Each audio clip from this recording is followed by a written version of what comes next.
Okay, welcome to APEC. It's October 26th, 2024, and I am your moderator, Tim Ventura. Let me thank everybody for joining us on today's call, along with everybody who is watching us across our multiple YouTube channels. So today, Gary Stephenson is going to discuss AI analysis of the Majestic 12 SOM 101 document. Nathan Inan will discuss classical coupling of gravitational electromagnetism. Jason Cassibry will be talking about dielectrophoresis as a means for artificial gravity. And Jack Al-Kahwati will discuss the StarDrive device. We're also going to be hearing updates from our lab partners, and we're going to try and finish off the event with some open discussion by the people presenting today. So some quick updates before we begin. Today's event is on StreamYard. We are broadcasting in True HD through the Alt Propulsion YouTube channel. We're also on the Alien Scientist channel, and I believe Bernie Conkin's channel as well. So we got a couple of simulcasts going on there. If you haven't subscribed, please do so now. You can ask questions using the live chat feature on the right-hand side of the page. That's a feature that's there on YouTube during live streams while they're broadcasting. Obviously, it doesn't work after they go into default, but you can still see those comments.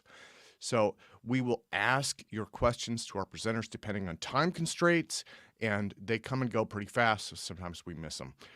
You can also view conference replays, details, and speaker info on our website at altpropulsion.com. And again, if you haven't signed up for the mailing list, please do that. So let's get started. I want to welcome our first speaker. Again, Gary Stephenson will be doing AI analysis of the Majestic 12 SOM 101 document. Let me do a very quick overview here.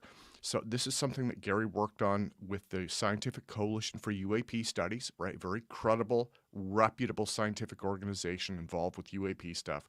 They were provided with a purported copy of this document, which was entitled Extraterrestrial Entities and Technology, Recovery and Disposal. The document itself contains geographical references to a variety of military facilities where basically recovered assets are claimed to be disposed of at. And so these organic and technological components are sent there for storage and analysis. Using AI, Gary has been able to identify a lot of these facilities. So let me bring Gary in. Gary, welcome, sir. Thank you so much, Tim. I appreciate the opportunity for a do-over here. I know a lot more about this than my impromptu talk a couple of weeks ago, and I received a briefing from Ryan Wood yesterday on some of the heritage of this document that he's provided to the SCU. So I'm happy to present on that today. Absolutely. Well, do you want me to bring your slide deck in, and then I'll let's just see. blank myself out? Let's see if you can. Okay, that's great. Thank you.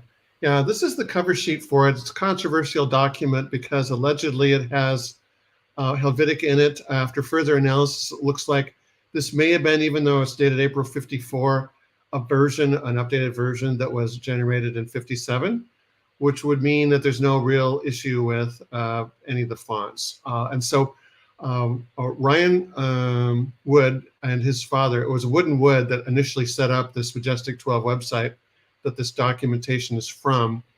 And he has done a lot of research on this document, decades where I've done hours. So I would defer to him on the in terms of the font and the reputability of this document. Next slide, please. So the interesting thing about this slide is this table. This table was in this Special Ops manual, and it was a disposition rule set for how to disposition essentially artifacts that were allegedly extraterrestrial in nature. So everybody knows where Area 51 is. That's where they were sending the hardware, or anything that looked like a craft or a weapon would be sent to Area 51. The remains of extraterrestrials that had passed, or any of their clothing or their personal effects, would be sent to somewhere called Blue Lab WP 61. Any extraterrestrial that was alive and in apparent good health would be sent to OPNAC BBS 01. And then any media associated with documenting any of these recovery efforts were sent to Building 21 KB 88. Now, Area 51 is well known. These other locations piqued my interest because if we can find these other locations, it can, and we find out that they existed in 1954, it can lend credibility to this document. And so that was my goal here is this a credible document? If so, what are these locations? And so that was my investigation here as part of this, looking into this document. Next slide. So Area 51, obvious, it's a Groom Lake. It's embedded inside of Nellis Air Force Base in Tonopah. When I was at Nellis running exercises, they called it the box. And you don't fly inside the box. If you fly inside the box, you go home. It's as simple as that. So it's a controlled airspace that's inside of a controlled airspace. There's some tunneling into the adjacent hillside, and that's normally obscured on satellite photos. So you can't see the entrance to the tunnel anymore, but most of these effects are probably stored underground. Next slide. As far as where's the media stored? Well, it's probably where these photographs of the media were taken, which was Unit 88, Building 21 at Kirtland Air Force Base, New Mexico. I had a chat with Ryan Wood, the principal investigator of this document, and he said NMX was actually the way they used to abbreviate New Mexico back in the early 50s. So Kirtland Air Force Base, NMX, would have been an authentic way to abbreviate New Mexico. Furthermore, he told me yesterday that he actually visited Kirtland, talked to a former facilities engineer, and found out that, yes, even though all the buildings are named numbered 20,000 blah blah now, that back in the day there was a building 21. It was just a cinder block building, and it was located in the middle of Kirtland. And so this was a real existing building. So that does lend credibility to, at least in my mind, that the media was stored there at Kirtland Air Force Base. Why Kirtland? Well, we'll go there in a second. Next slide. So I ask, so I had my phone with me when I was looking through all this material, and I just went to my phone, and on Messenger, you can bring up Meta AI. The large language model that Meta AI uses is Llama 2.3. But the difference is, yes, it's a large language model, but it's under control. It's a version that's under control by Facebook, and it's allowed to scrape Facebook pages, and it's allowed. So in terms of like theoretical physics, it's probably better to use Perplexity AI. But in terms of location and people and places, Meta AI is much more skilled at that because of its ability to use meta resources to find out answers. And so I really like Meta AI for people, places, and things. And so I said, Unit KB88, Building 21, is it really a Kirtland? They said, yes, it is. Kirtland is also the home of the National Nuclear Weapons Center, Material Command, Threat Reduction Agency, and there's also a lot of nuclear weapons storage, logistics, and special operations and classified activities. For instance, possibly housing media associated with craft that allegedly used nuclear energy to power them, which I believe is how the DOE got their hooks into these crash retrieval programs. Next slide.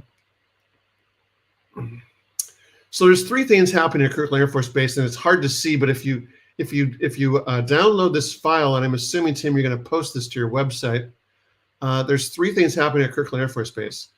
Sandia National Labs Facility number 1, which is at the top, Sandia National Labs Facility number 2, which is in the middle, and Sandia National Labs Facility number 3, which is at the bottom. So the only three things happening at Kirtland are Sandia, Sandia, and Sandia. Essentially, they're the hosts for the Department of Energy Sandia Labs. And so that's probably where these records still reside. And it's very likely, and Ryan talked to a number of the people at the Air Force that were stationed there, that they were really unhappy when the Air Force lost control of these crash retrieval programs, and Sandia and DOE took it over, and it went into deep black. And so one of the reactions to that may have been, and it's speculation on Ryan's part, may have been that somebody with the Air Force took photographs of this documentation before they lost access to it. So that's where the media is potentially still stored, is at Kirtland Air Force Base, at Sandia National Labs, Department of Energy. So that's the media part. Let's keep going on the next slide. So then the next question is, where's this blue lab, WP61? because a lot of people said, oh, WP61, that sounds like Wright-Patterson. And it may very well have been in the case in the late 40s that they did house some of these remains at Wright-Patterson. However, who has the contract for studying genetics and studying biohazards and biothreats for the Department of Energy is Battelle Labs. And so Battelle National Biodefense Institute is not at Wright-Patterson. It's at Fort Detrick, Maryland, because it's co-located with USAMRIID, and USAMRIID has also a history and an ability to handle level 4 biohazards, such as Ebola virus, such as Marburg virus.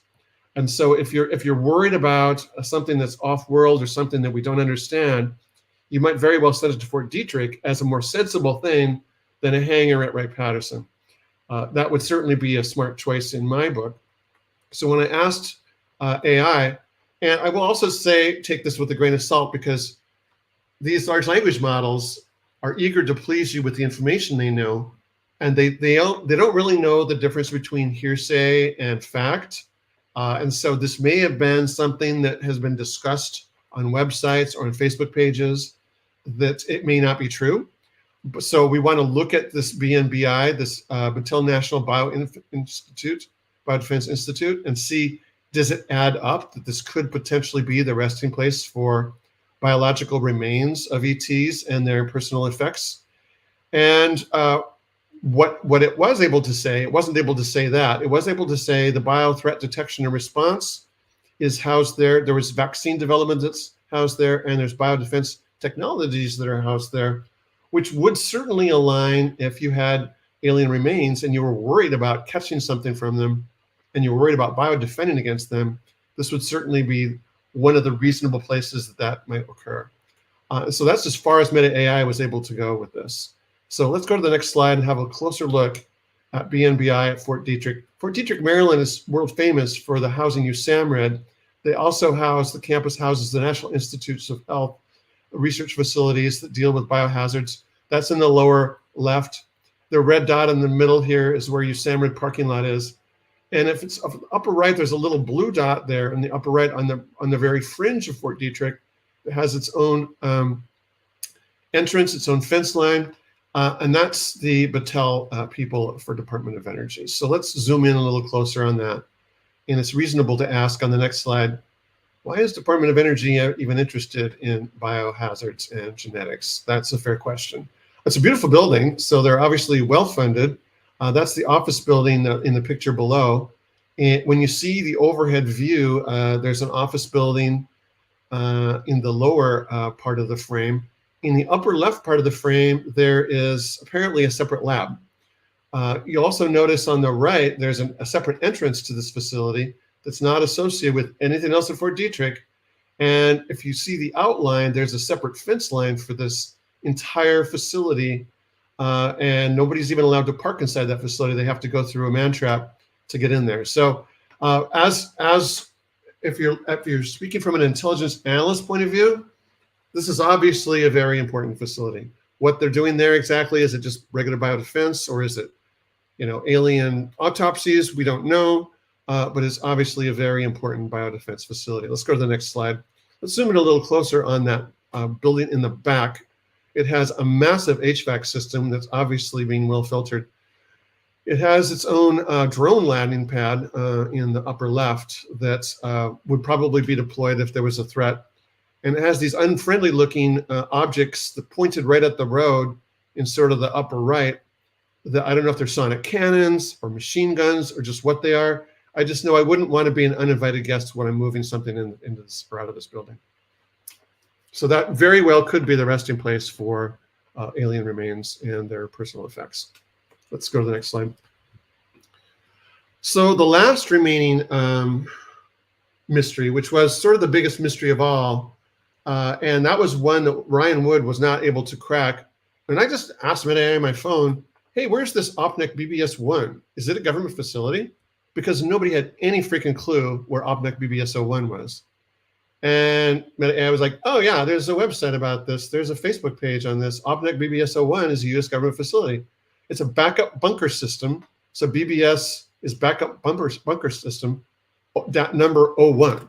And so this is a continuity of government bunker, or at least started life as a continuity of government bunker. It actually started life before that as a naval communications center in the late 30s, and then it got usurped by a continuity of government and emergency ops, presidential emergency ops, in the very early 50s. So it does align with the 1954 mention in this special ops manual. Primary purpose, according to Meta AI, continuity of government, emergency actions in emergency situations. And it said, did I want more information? I'm like, heck yeah, I do. So let's go to the next one. There it is. There's the Google view of it. It's mostly underground, so what you really see is the roof pad, which is a parking lot. There's also a heliport on the left, central left. That it's hard to see from this view. We'll see in a later view. You can actually drive into the underground bunker with one of these roads. There's a series of gates. There's a couple different fence lines, and then there's a welcome center here, right up near the top of it, which is another layer of security. There's a number of HVAC systems off the parking lot that keep the thing, that keep the air flowing through it, and that keep it ventilated. And then there's a white object in the parking lot that's a large antenna that may have been left over from the naval days, and another large antenna that's on the site that's a mast antenna. I think if we go to the next slide, it's a little bit better view of this, and this is taken from the internet on the next slide. This is a side view, and now you can see the antenna on the far left, antenna mast, a little more clearly. You can see the this large dish-shaped antenna in the parking lot. I find it interesting that in all the pictures that I've downloaded, the cars are parked around the antenna, which indicates to me there's an entrance to the downstairs that's somewhere around that antenna. They don't park near the building like you would think. They park near the antenna. So it indicates to me that there's maybe an elevator or some kind of lift around that antenna that will take you down into that bunker system. This particular slide I pulled from a website that's talking about the 10 most secret underground bunkers in the country, and it rated on this list number 4. It's on various positions on these various lists, but there's no doubt there's been a lot of secret excavation at this site. There's been a lot of speculation of what goes on there. It's grown over the years, and it continues to be an ongoing active site. Let's go to the next one. Yeah, so I was about to give up on it. It seemed like there wasn't much else there, and I was zooming out, and then I'm like, wait a minute. 224th Army, U.S. Army Medical Group is 0.2 miles away. That's interesting. And so I thought, well, what's all this about? Why is the U.S. Army just happen to have a medical detachment just 0.2 miles away from this only Federal Support Center? And so I wanted to look into that a little bit more. And so the next few slides are in that investigation. Let's go to the next one. So I asked Meta AI again, hey, what's the 224th medical company? Are they associated with only OPNAC? And yeah, apparently on past web pages or on past Facebook postings, they're like, yeah, we're associated with the OPNAC BBS facility. First of all, they're co-located. They're 0.2 miles away. They're a 5-minute drive. They also provide emergency response if something were to go wrong in OPNAC. And they also do training and drills in field exercises with OPNAC personnel, which indicates to me that they're sort of the medical side of this retrieval situation. So if they're going to the field and they're expecting that they'll need medical help for whatever reason, that it's the 224th that are the first responders for that particular situation where it could potentially have been an ET encounter, and either there's an ET involved or there's an injured human that's injured because of an ET encounter. And so that seems to be, if they're supporting OPNAC emergency response, the mission of the 224th. Let's go to the next slide. Very interesting, and you can download this later and zoom in yourself, but their Facebook page is terribly interesting. It shows in the particular picture 3 HEPA-filtered, air-sealed, bulletproof ambulances that are not your standard issue ambulances for regular National Guard units or for U.S. Army field units. So these are very special vehicles. They could be just for biohazards, so I don't want to read too much into it, but it's certainly consistent, isn't it, with the OPNAC with the OPNAC rumors and the OPNAC listing in the SOM 1-01. And so I wanted to draw that out. Also, I included down below a Google View picture of this rather large medical facility, given that only it's not a very big place. And OPNAC has what, maybe 50 personnel tops. I've never seen more than 20 cars in the parking lot. And they have this enormous field hospital there. And then they have a motor pool of their own that's dedicated to them that has not 3 of these ambulances, but up to 9 of these ambulances, along with a lot of support trailers and support cargo troop carriers and other support vehicles that they can routinely go out in the field, pretty much self-sufficient on their own, and deploy this particular unit set. So I found that as a very interesting aside when I was investigating OPNAC, that they would have such a large detachment of a medical company, the 224th here, very close by. Let's go to the next one. Like the kind that the top bottle.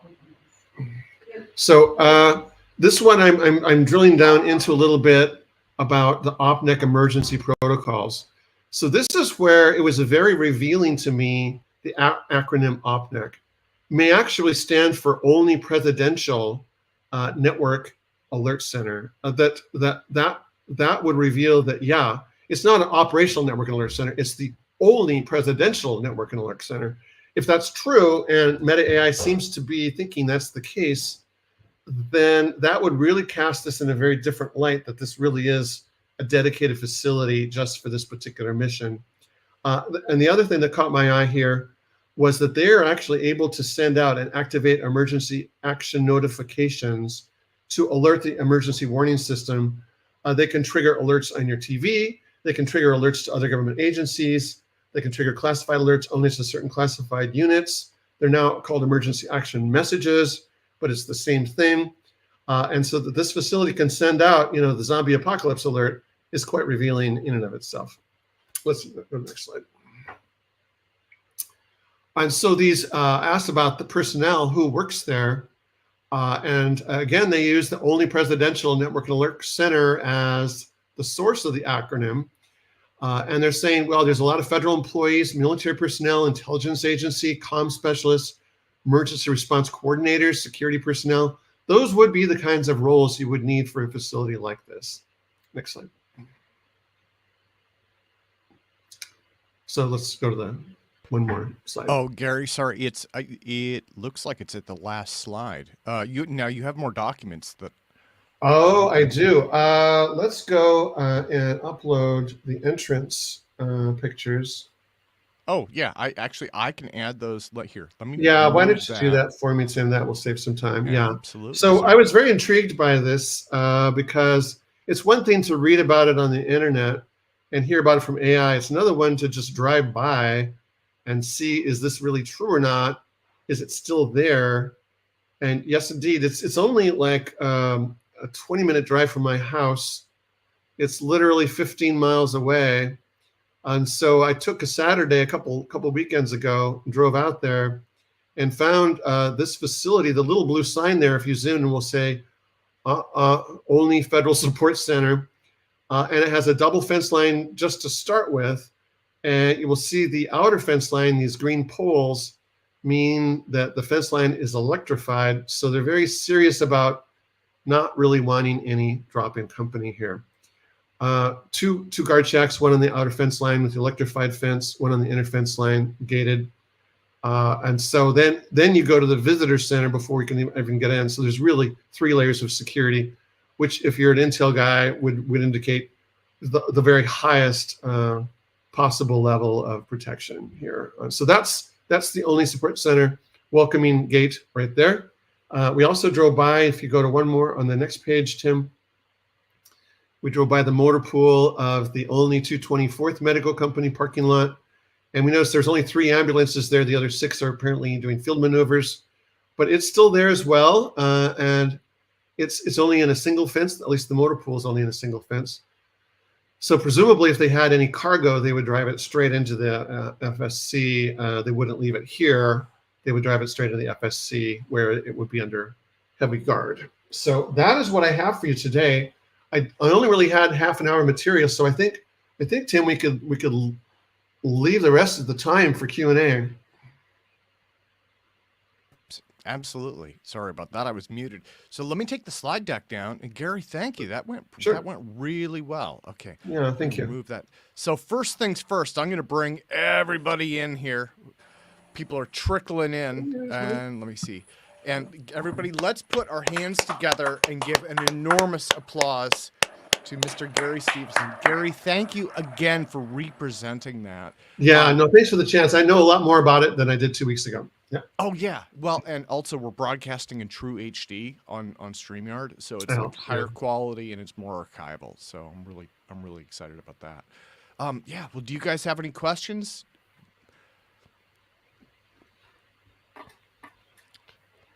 Okay. And for some reason here, let me take Jason out and bring him back in. Okay. Looks like he's having some technical issues with his stuff, so I'll leave him out for now. Hey Gary, quick question. So how far back do you think it's confirmed that there were biologicals brought to these locations? Is it because it probably goes decades back? Do you think it's still happening today, or do you think they could have moved it? Yes, yeah. I think it's there for emergency purposes. The sense I got driving by is very quiet and very sleepy right now. That they're keeping these places going. I don't think they have any visitors at the moment. That's just the sense I got, and that's just intuition based on very, very quiet. There's very little traffic going in and out of these places. I was there on the weekend, and so there wasn't anybody at all there at the at the U.S. Army Medical Center. It was just like locked up. And so I felt like, given the level of activity that's there right now, there's nothing there. But that said, I think it's one of these emergency reserve situations where if we do get something, that's where we would send it. And so I think it was stood up after something happened, and they didn't know what to do with these, whatever you want to call them, visitors. And we didn't have any appropriate facilities for them. And so I think it was stood up for that reason. I think it was stood up as a reaction rather than just a prediction that we might need it someday. I think it was probably more reactive than predictive. That's my sense. You know, Interesting. Gary, Thank you. I have kind of a thought, and this may sound odd, but like, so I did research into the Philadelphia experiment years ago, and one of the things that got me was you start with these kind of anecdotal stories, right? Evidence that you're not sure about, and then you kind of dig into that as you go, and like a lot of times with this mythology, there's nothing there, right? It's like, okay, this person didn't exist, this building didn't exist. Right. In the case of the Philadelphia experiment, that started to change my mind, and I'm just using that as an example. It's not. No, it's a good example though. I'm gonna look into that too. Yeah, in that case, it was like the more that I dug, and I was following the work of John Deering and James Coram and others, right? The more I found, and it's all anecdotal, but it's like, it's like where there's smoke, there's fire. And what's interesting about the Psalm 101 document is it reminds me so much of that other project. And what I mean is, like, I think the first time I saw that document, that's got to have been online for at least 20 years. I think I saw a version in the 90s. I think you're right. It's been about 20 years. Yeah. When Ryan and his father put it up about 20 years ago, I think. Yeah. So, I mean, that thing has been around forever. And yet when you research the locations, right, like you're finding, again, it's like where there's smoke, there's finding that they're real locations. And that's not to say the whole document's real or hasn't been doctored, but those are real locations. Yeah, that's what I'm finding at least. So that's kind of why we want to look at this. Well, Mark's got something to show. Maybe something left over. Machining a shaft. That's it. Yeah. Oh, I thought you had something to turn into Area 51 there. Sorry. Okay. Yeah. No, Mark, wait for lab time, buddy. But Yeah, Mark is doing a ton of stuff. So Oh, yeah, that's always that's what busy. intrigues me about this is like you're looking at these locations and it's Yeah. like what 30 years later on some of Yeah. these All right. and it's like there's something there, right? It's a real facility. Yeah. And if somebody was going to hoax this in the mid 90s, you're talking pre-internet era, right? I mean, How would you do that? well, Yeah. and they would just make stuff up, right? They wouldn't dig to find an obscure That real there's really an military. only presidential network action center. Yeah. That's yeah. No, pretty unlikely. Yeah, you're right. Yeah, that's what gets me. It's the Right. the So where there's it's one of these situations where the more you dig, the more it's more unlikely that it's actually been faked. Yeah. that's kind of my thought Yeah. is like the pieces Well, that's line kind of what I up. wanted to dig into. It is like, well, I've heard of Area 51. I haven't heard of any of these other places. So what are these places? Yeah, and they're giving specific locations, right? And then when Right. you look them up, and it's like the other one you mentioned, we were like, this doesn't make sense, but it's like half a mile away from something else that makes a lot of sense. Right. I'm like, that's a little bit insane. Yeah. Yeah. Yeah. When you've got a biohazard, it makes sense to send it to Fort Detrick. It just, yeah. Send the germs to Maryland. We love germs. Well, so does We have the does that- doctors I for mean, them. how does this change your thought process on this? Well, for one thing, there were some other leaked documents that were gotten a FOIA request in Black Vault, and I'll try to find the particulars. But there was one that the Brits had that said that some of the retroviruses found in these creatures were so virulent that it could kill every man, woman, and child on Earth that were to get out. So obviously, if that's true, you really would want to keep it in a level 4 biohazard facility because that's worse than Marburg or Ebola or anything.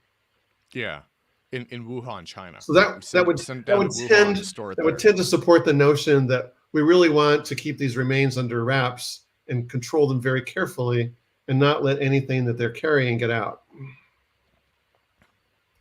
So this, I mean, are you falling down on the side of, hey, these beings are real, the Greys are real, this is a real thing, or?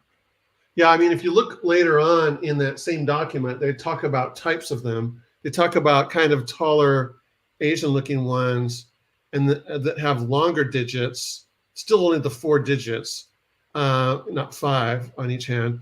And then the shorter ones don't look at all human. They're very humanoid type.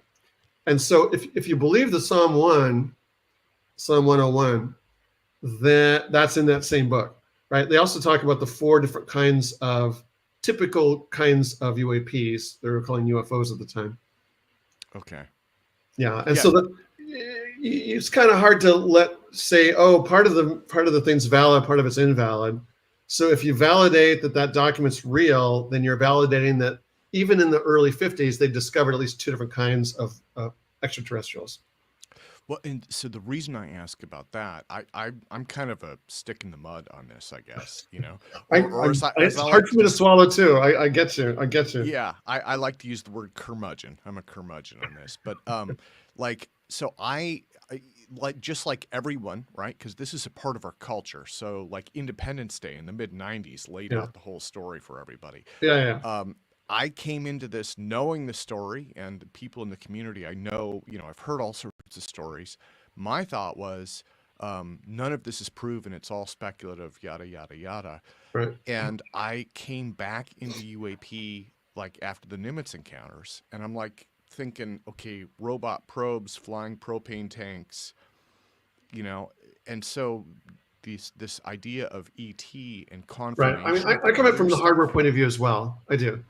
And so the psychic aspect of it or the biological aspect of it, I feel very far away from those things.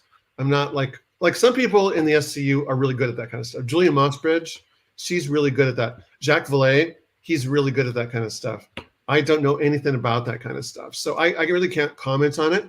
For me, as a more of a techie kind of person, it's not unlikely that some distant AI in a different dimension just 3D prints these little creatures when it needs to interact with us because we relate better to like bipedal things. So who knows if they're even real living things? I mean, something that's born without a mouth doesn't feel to me like a real biological entity. if they have no mouth? How do they Yeah, adjust that? Right? it reminds me of that moment in. Do they remember just teleport stuff in their tummies? Who knows? Remember in Star Wars, in the new Star Wars, right, where Han Solo, the older guy, when he's older, he's like, he's like the Force, the Jedi, it's all true. And for me, it's like, wait, is that where this is going? Yeah, But it seems yeah. like that's where this is going. So It seems like it's where it's not, where our view of physical reality isn't complete. It's not complete. Where me as a mechanistic guy, I like to think about forces, and machines, and it's not 100% that, for sure. yeah, no, it's absolutely confusing. Well, let me ask the guys again and see. Let me try and bring Jason into the stage. Jason, is it okay if I bring you in? It looks like Oh your yeah, camera's working. hey, absolutely. Yeah, how you doing? Yeah, Jason, welcome, sir. Welcome. Mhm. Did you have any Thank you. questions for Gary? I didn't want you to feel left out. No, I thought it was an excellent talk. It's interesting, and if I'm completely honest, it's that concept is what sort of drove me into aerospace in the first place. It's just that Really, kind of wondering, are we out there? Are we alone? mysteries of the unknown. Yeah. So I kind of have always been a sucker for that kind of information. So I appreciated your talk today. Yeah, it's just mind blowing. Drew, did you have any questions for Gary? Actually, it looks like Drew might be frozen right now. Yeah, he's not moving very fast. Maybe E.T. frozen. Oh yeah, yeah. No, again, Gary, I genuinely cannot thank you enough. It's Well, so thank you for the amazing. chance to do this again, because the first time was really, I hadn't really prepared very well, and I was pretty spun up. A lot happened that day. I'll put it that way. Well, so do you have other things that you're researching that are like this? Let's see. Other work the SCU is doing is going to be more along the lines of, we're cataloging right now of various potential forms of propulsion, especially gravitationally manipulation based propulsion. So we're cataloging various means to do that. And so some of the people in the propulsion working group that I'm working with are working on papers to do that. For my own part, I created a taxonomy of different gravitational propulsion techniques that may or may not be used, both classical and quantum mechanical. And I presented that to the SCU in June, late May or early June, at Huntsville, at their Huntsville annual. And then I took it one step further, and because I really wanted some peer oversight, so I took it to a group called Marcel Grossman. Marcel Grossman is a collection of general relativists that meet every 2 years. And so I was invited to present it there, and I presented it there. I got a lot of open mouth looks. They were very surprised that someone would take and present all of these ideas at essentially an academic conference. But I didn't get any dismissals, right? So I think they were maybe more open-minded than I would have suspected, especially given that I kind of snuck up on them, and I had couched it. I couched it a little bit differently as, here's how you can possibly do something in the lab. And when it came right down to it, it was like, no, here's how UAPs might be working. So it kind of took them a little bit by surprise, but I think they were good sports about it, and they sat and listened to my talk. Yeah. Well, and So that was in July.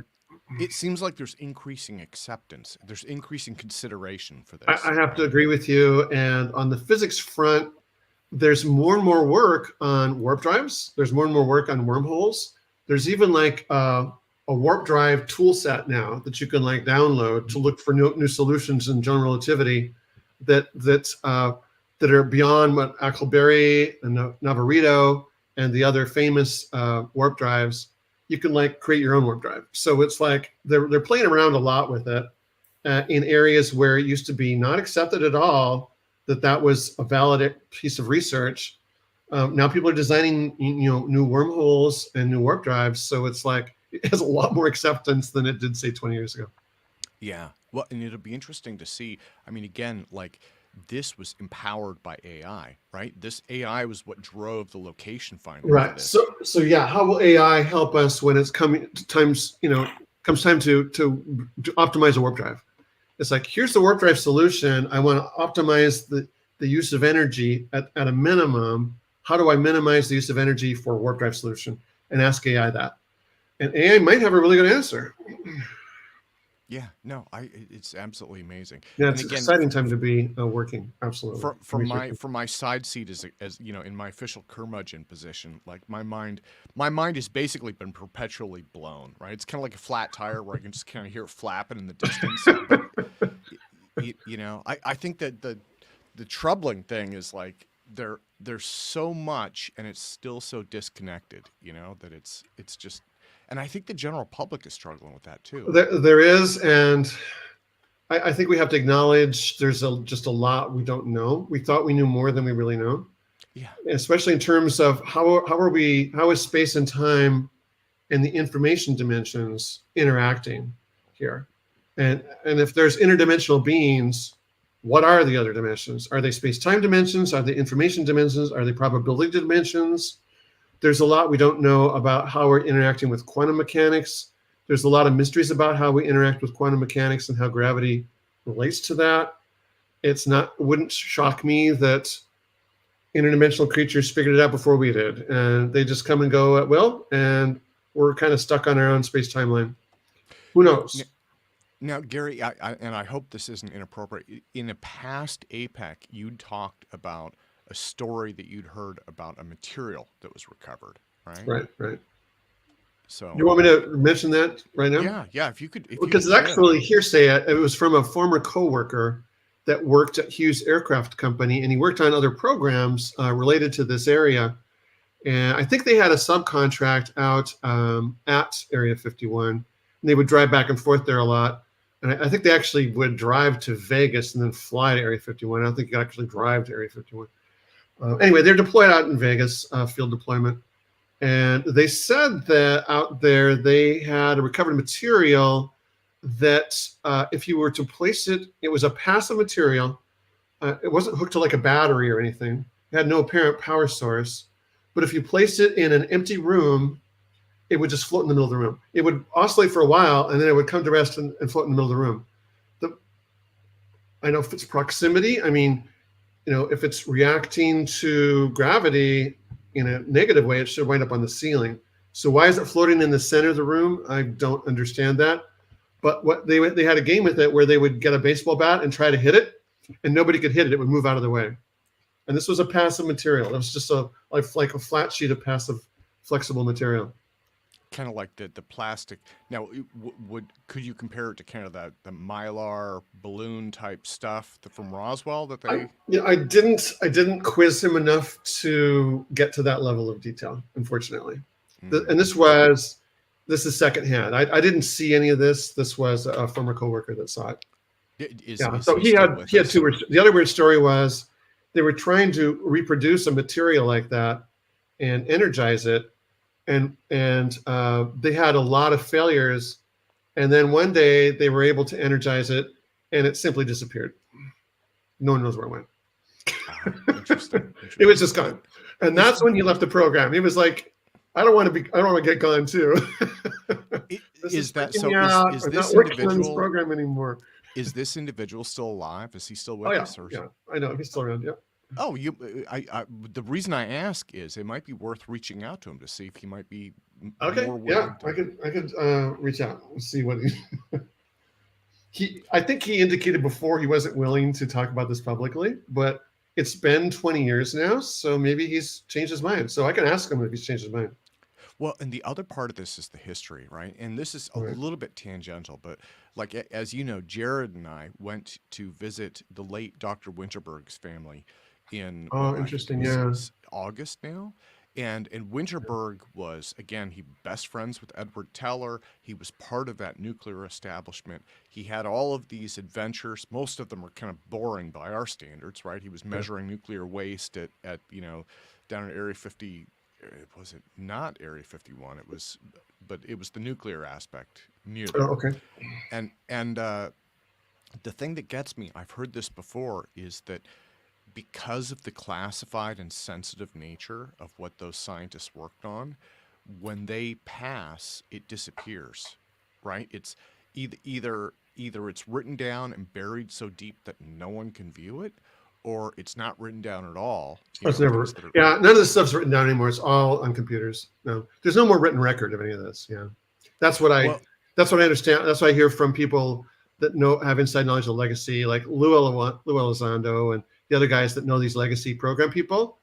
The legacy program people will tell you there is no more paper. So no, Yeah. don't even think there's paper anymore. Yeah, it's Yeah, only and only computer records in their own system. Yep. yeah, I mean, there's this tremendous amount of history there, and it's just, one of my fears is just losing it, right? And I like know, again, I know. Especially if in- they're under legal pressure, they just hit the delete button and then we're all done. yeah, yeah. Well, and Yeah, in that's the danger. Winterberg's case, in Winterberg's case, most of this, because again, he was a working physicist, right? Mhm. Most of this was really boring material, but it's still historically important, and Mhm. so that's, I don't know. In the back of my mind, I'm still trying to find an archive that'll take that, right? Like, Yeah, I mean, in terms of an archive, I can recommend you talk with Ryan Wood about that because he's got that ChatGPT version of essentially like a UAP archive. And he's got like 18,000 different documents in the thing, so it might be worth working with Ryan on the archiving part of it. interesting. Yeah, that's well. So yeah, we have about 10 minutes left for Gary's presentation, and we can. I mean, if you want, we could go to Nader next. If you guys wanted to start early, or if anybody has any more questions. Okay, well, why don't we? Do you guys have anything? I have one real quick. So Gary, did you publish your paper that sort of reviewed all these different propulsion systems? If It it's is available, going to I'd be love to read it. published. Yeah, I have a pre-pub version I can share with Tim if you'd like to see that. I also have a slide deck presentation that's open for circulation, Okay. and also a bibliography, a reference list that goes along with it. So Terrific. yeah, I'll email those to Tim. Then Tim, maybe you can post those. Awesome. Yeah, and then Jason, I'm not sure if you're familiar with Gary's work, but like Gary worked with high frequency gravitational wave stuff for decades, and That's how I got involved with the Hal Puthoff and Eric Davis, and they're like, yeah, you have Gary. You really over the years you have a massive body of work that you've. It's weird. You only do one edited. thing a year, but if you do one thing a year for 20 years, yeah, so pretty soon you have a couple dozen papers. Yeah, but there's a lot. Well, and then you were helping Bob Baker, right? And then you were involved with the STAVE conference, and so it adds up. It becomes. It really does. It's very surprising. I don't feel that busy, but it's been a long time, so it's been fun to be able to contribute what little I have. Well, so let's do this. Let's go to, or actually, I guess I should bring Jared in next. So again, we have about 10 minutes left. Jared, sorry for ambushing you. Did you have any questions for Gary on his presentation? Not right now, but I'm probably going to put some into chat here. Okay. I'll look for those. So, I can be around for another 10 minutes. Then I have another thing I have to go to. But I'll be around for another 10 minutes, and then I'll also email you those documents too. Okay. Well, yeah, we'll put those into chat. I could probably relay this to him. I think what we should do now is go to Nader, right? Dr. Nathan Inan. So before we do that, though, one more applause for Mr. Gary Stephenson. Gary, thank you, sir. Okay, and I'm going to take everybody out except for Nader. And okay, sir, welcome back. So you have a presentation for us as well, and I got this wrong, but I just updated it. Superconductor, oops, and I'm reading from the wrong page. Okay, Gravito-electromagnetic effects in superconductor experiments. Yes, that's it. Yes, and let me see. Is your slide deck up? I don't see this. Looks so like it was. I'm attempting to share screen. Let me know if you see it. There we go. Great. Yes, sir. All right, and then let me fire up my slides. Oh, perfect. Great. Perfect. You see it okay?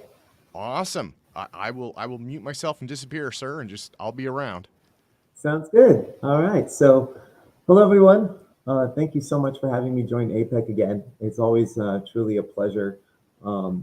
This is one of the funnest times, honestly, that I enjoy with research because APEC is such an open-minded community that this is kind of one of those chances where you can just share ideas, and even if traditional thinking would consider it to be ridiculous, we realize that there's a whole lot more out there to be learned and to be applied, hopefully.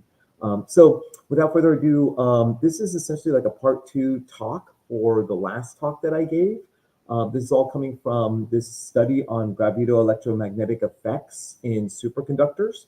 And this particular talk is attempting to make some connections to possible experimental manifestations. So I'd like to just mention that I do teach at Clovis College. I'm also affiliated with UC Merced, and I'm also very much affiliated with Texas Space, which is an organization, a company, an LLC that is very much on the forefront of this kind of research, looking for alternative forms of propulsion, gravitational wave communication, and even extraterrestrial type considerations and all of that good stuff. So I tend to be a little bit more, I'll admit, on the conservative side. So this very much will be like an actual just physics talk, like you might see like at a typical conference in a sense, but discussing possible ideas toward propulsion.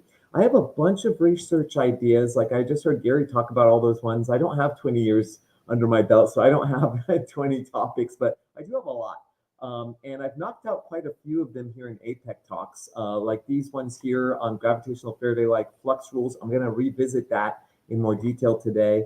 I've looked at new formulations of gravito-electromagnetism, but gravitational waves are really a favorite of mine, so I was excited to hear that Gary has a extensive background in that. I'd love to know more about that. What I'm going to be focused on more today is quantum coupling between electromagnetism and gravity, particularly looking at London's theory of superconductivity in the context of curved spacetime, gravito-magnetic Meissner effect in a superconductor. And right here, the green is where I'm going to be camping out a little bit more today, which is on quantization of gravito-magnetic flux by a superconducting ring, and Ginzburg-Landau theory in curved spacetime, and the possibility of gravitationally induced propulsion of a superconducting ring. So that's kind of the last topic at the end of my talk that I think ties in the most, of course, with APEC being an organization focused very much on propulsion. There are a bunch of other topics I'm interested in. I'll just really quickly sort of lay them out. I'm very interested in gravitational wave detection, generation, transduction, quantum effects associated with gravitational waves. So I've published quite a bit on those particular topics, and that was what my PhD focus was on. Lately, I've been looking a lot at the Aharonov-Bohm effect, both electromagnetic and gravitational. An older topic that I haven't revisited in a while is the fluctuation dissipation theorem. More recently, I've been focused a lot also on the coupling of the, well, actually, this topic is an older one as well, coupling of gravitational field to the expansion of the universe. That was a study I did with Dr. Lance Williams, and we were also having a lot of great conversations with Jim Woodward. Dr. Woodward is a great friend, and he is very much obviously interested in that topic. This here is where I've been focused a lot lately. It's not going to be in this talk, but dark energy, dark matter, a little bit on quantum gravity and the cosmological constant problem. So I mentioned all this because basically if I'm invited back to APEC, there's a lot of stuff I'd love to talk about, but I am trying to focus a little bit more on propulsion because I know that's what APEC is mainly about. So that's going to be kind of my focus here. So my talk is coming mainly from this paper that I published some years ago. I think it was in 2021 or 22, on superconductor Meissner effects for gravito-electromagnetic fields in harmonic coordinates due to non-relativistic gravitational sources. And as I've said before, there's kind of a mouthful of a title, but the reason I chose that title is because there's a lot of particular choices that were made here, particularly harmonic coordinates and non-relativistic gravitational sources. And I would like to expand that research later into extensions that don't involve harmonic coordinates and allow for relativistic gravitational sources. So I just wanted to like pinpoint the topics that are found in this particular paper. It was published under this general heading of interaction between macroscopic quantum systems and gravity. So the editors included Modenese, who I know has spoken here before in APEC. Dr. Papini is also a huge figure in this field, and Dr. Tajmar, as I know many APEC are familiar with him as well, especially his excellent experimental work, which, as you'll see in my talk, A lot of the theory that I lay out is sort of left open-ended with the question put out there to experimentalists pertaining to what parameters can we feasibly achieve in the lab, like the size of quantum systems and things like that, because that will ultimately determine the numeric predictions that the theory that I'm going to share with you would predict. So going on from there, the abstract for this particular talk, I wanted to emphasize what it was. I did notice, like in the YouTube description, there was a previous talk abstract appearing there. So I just want to make sure we know what I'm talking about right here in this particular talk. So in the last one I gave, I showed that a superconductor can expel the gravito-electromagnetic field just like it expels electromagnetic fields in the Meissner effect. And so in this talk, the formulation is going to be extended a little bit further to talk about what's called the gravitational flux quantum, or Fluxoid, in the body of a superconductor. I'll talk a little bit about the possibility of using low Earth orbit satellites to perhaps measure these effects.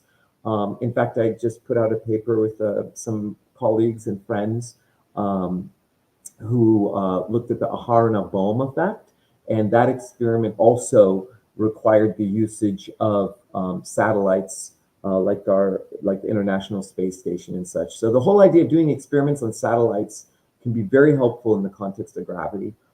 But I also like to look at what we can do down here in a lab.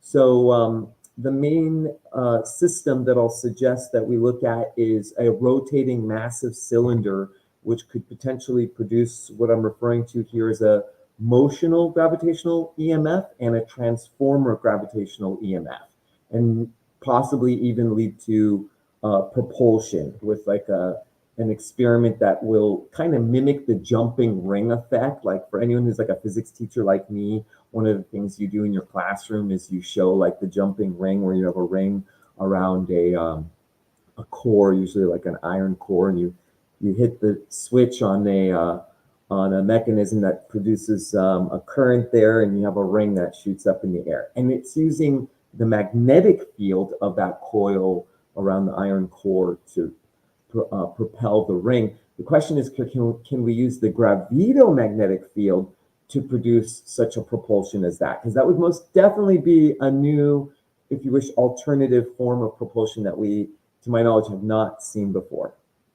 Okay, so much of this work that I've done is based on a paper by Bryce DeWitt that he published back in 1966, referred to as Superconductors and Gravitational Drag. So that's DeWitt there with his arms folded. He looks like a pretty serious guy.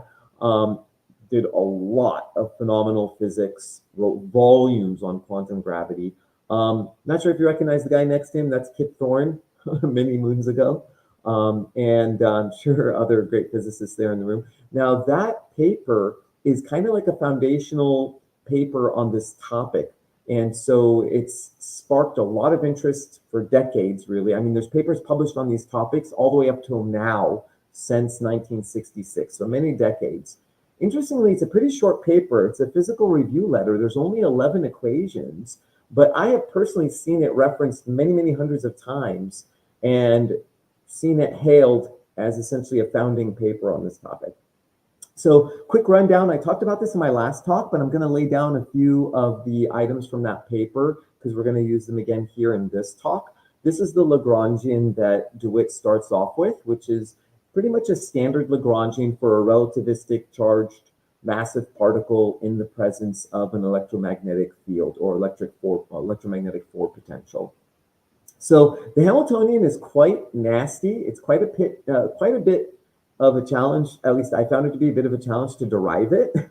I took quite a bit of time from the beginning of my PhD just trying to rederive what DeWitt did. And so you can see it involves components of the metric and sort of like a minimal coupling rule coming in there, like a momentum minus an electron charge vector potential. Pretty standard in minimal coupling rule for electromagnetism.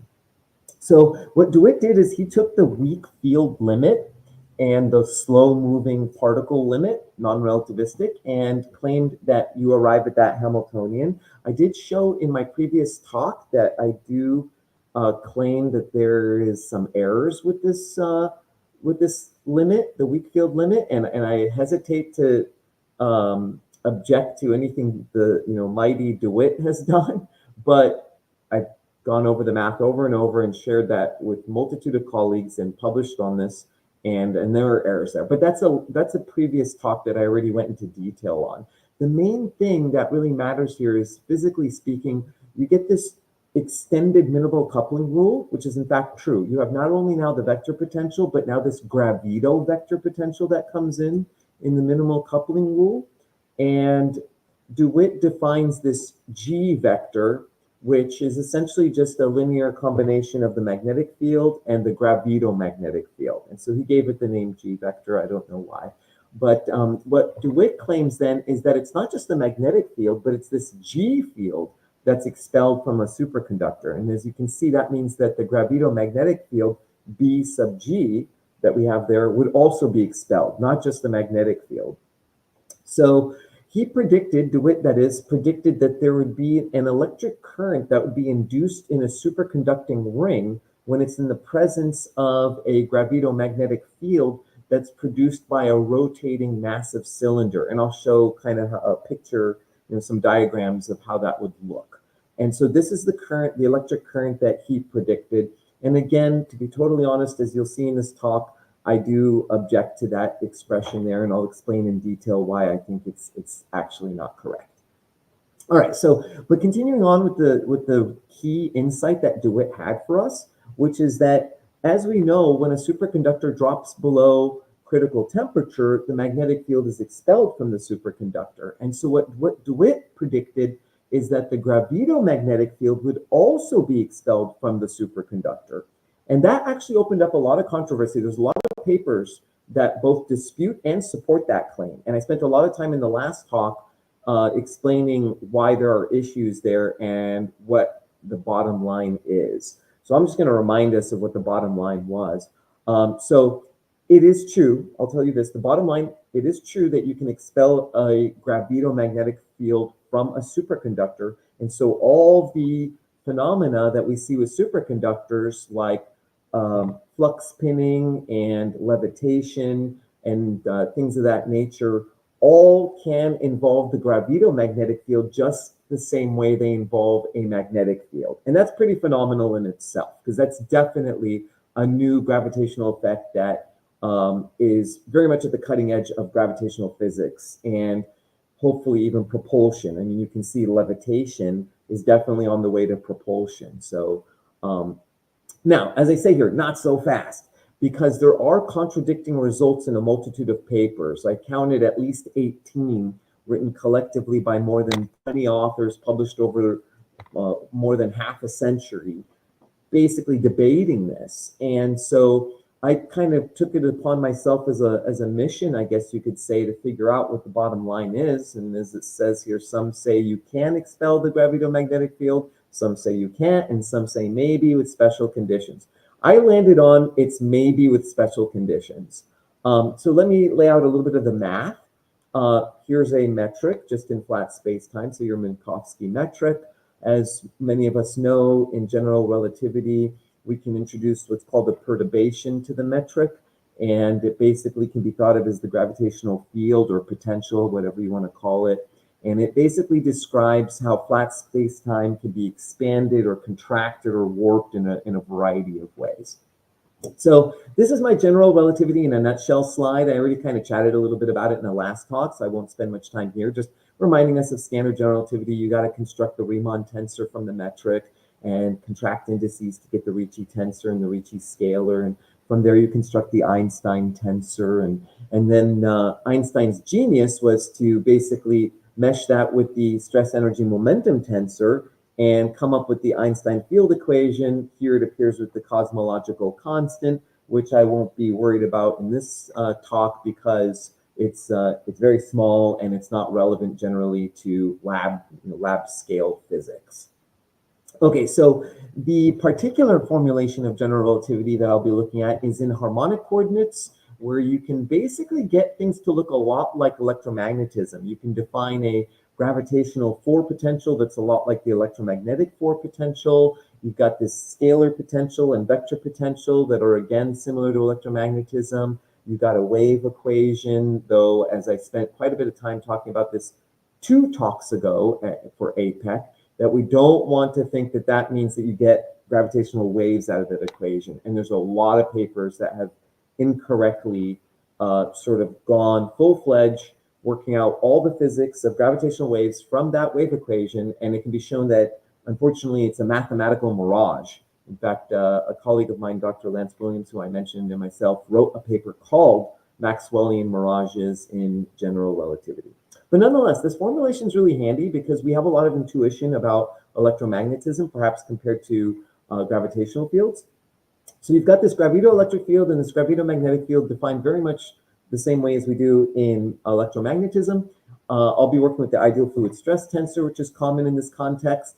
In the non-relativistic limit, you basically just have your rest energy density, your momentum density, if you'd like to, or mass current density, if you'd like to think of it that way. And you pretty much just ignore the rest of the stress tensor, the spatial piece.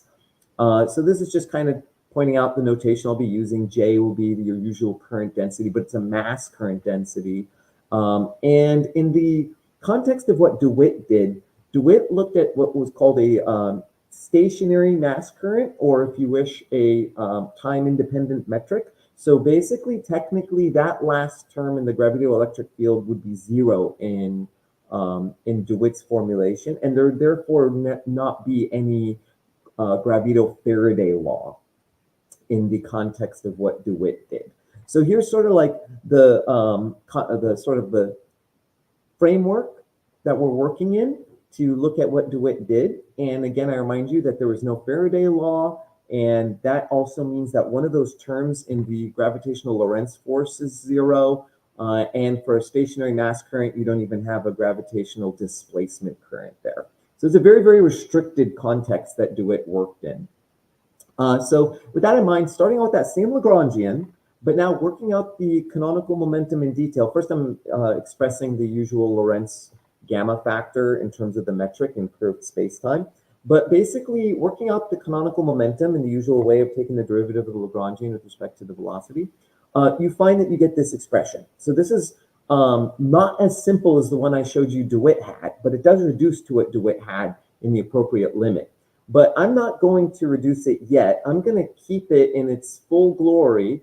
Mind you, I'm still in linearized GR, so first order in the perturbation, and it's still slow. It's actually not necessarily slow-moving particle because you see the gamma is still there, so it can be a relativistic particle, but it's still the weak field limit, and I've kept all the electromagnetic stuff in there. So that's basically what I'm going to suggest is like the general minimal coupling rule that we can use for everything that's to follow. So it's boxed for that reason because that's what we're going to work off of.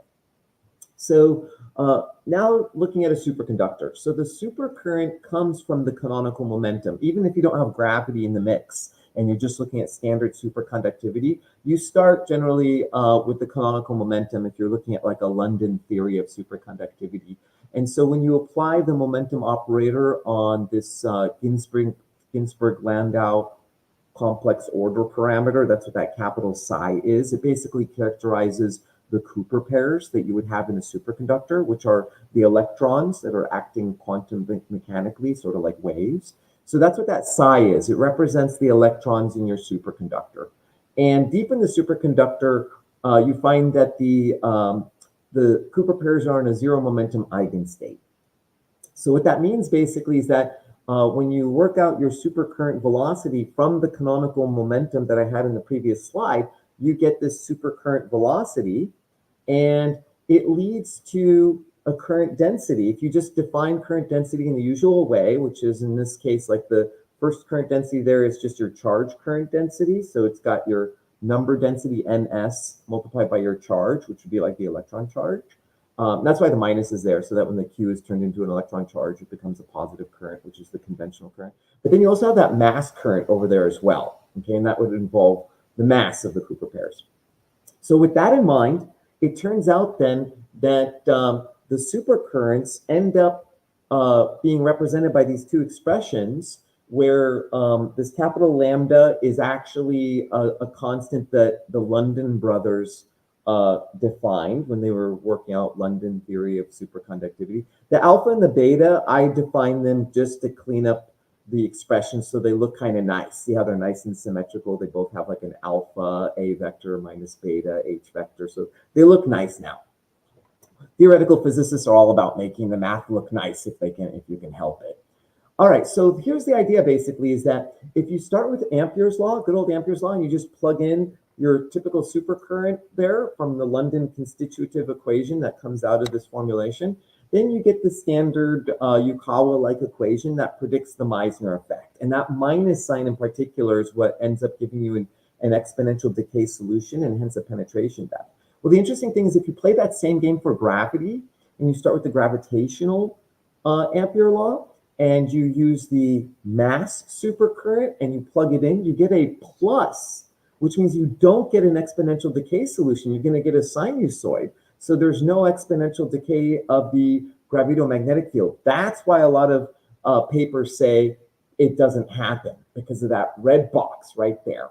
But it turns out, interestingly, if you keep magnetism and gravito-magnetism both in the system together, don't look at them independently, but have a system that involves them both, you're going to get these coupled differential equations. And I spent some time talking about this in my last talk, so I won't go into it so deeply right now. But basically, when you decouple them, you end up finding that, granted, if you set the magnetic field equal to 0, you don't get expulsion of the gravito-magnetic field. But if you keep the magnetic field around, then you do get expulsion of the gravito-magnetic field.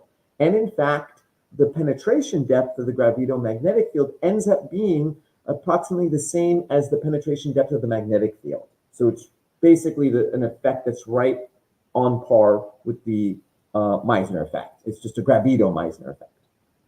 Okay, so that was pretty cool to find. So the summary here was basically, if you have a superconductor, of course, it's going to demonstrate the Meissner effect. Magnetic field's out, expelled. If you have only a gravito-magnetic field, it's not going to be expelled. But if you have them both, then they will both be expelled. So that was the bottom line there. Now, that kind of brings me up to where I really want to focus on this talk, on the sort of basically second half of the paper I published, which also is dissecting the second half of DeWitt's work as well. So going back to the minimal coupling rule, just in standard superconductivity, which basically just involves the canonical momentum minus q a vector, where the canonical momentum is promoted to an operator. Ginzburg-Landau theory shows us that you arrive at this supercurrent density that involves the complex order parameter, that capital psi.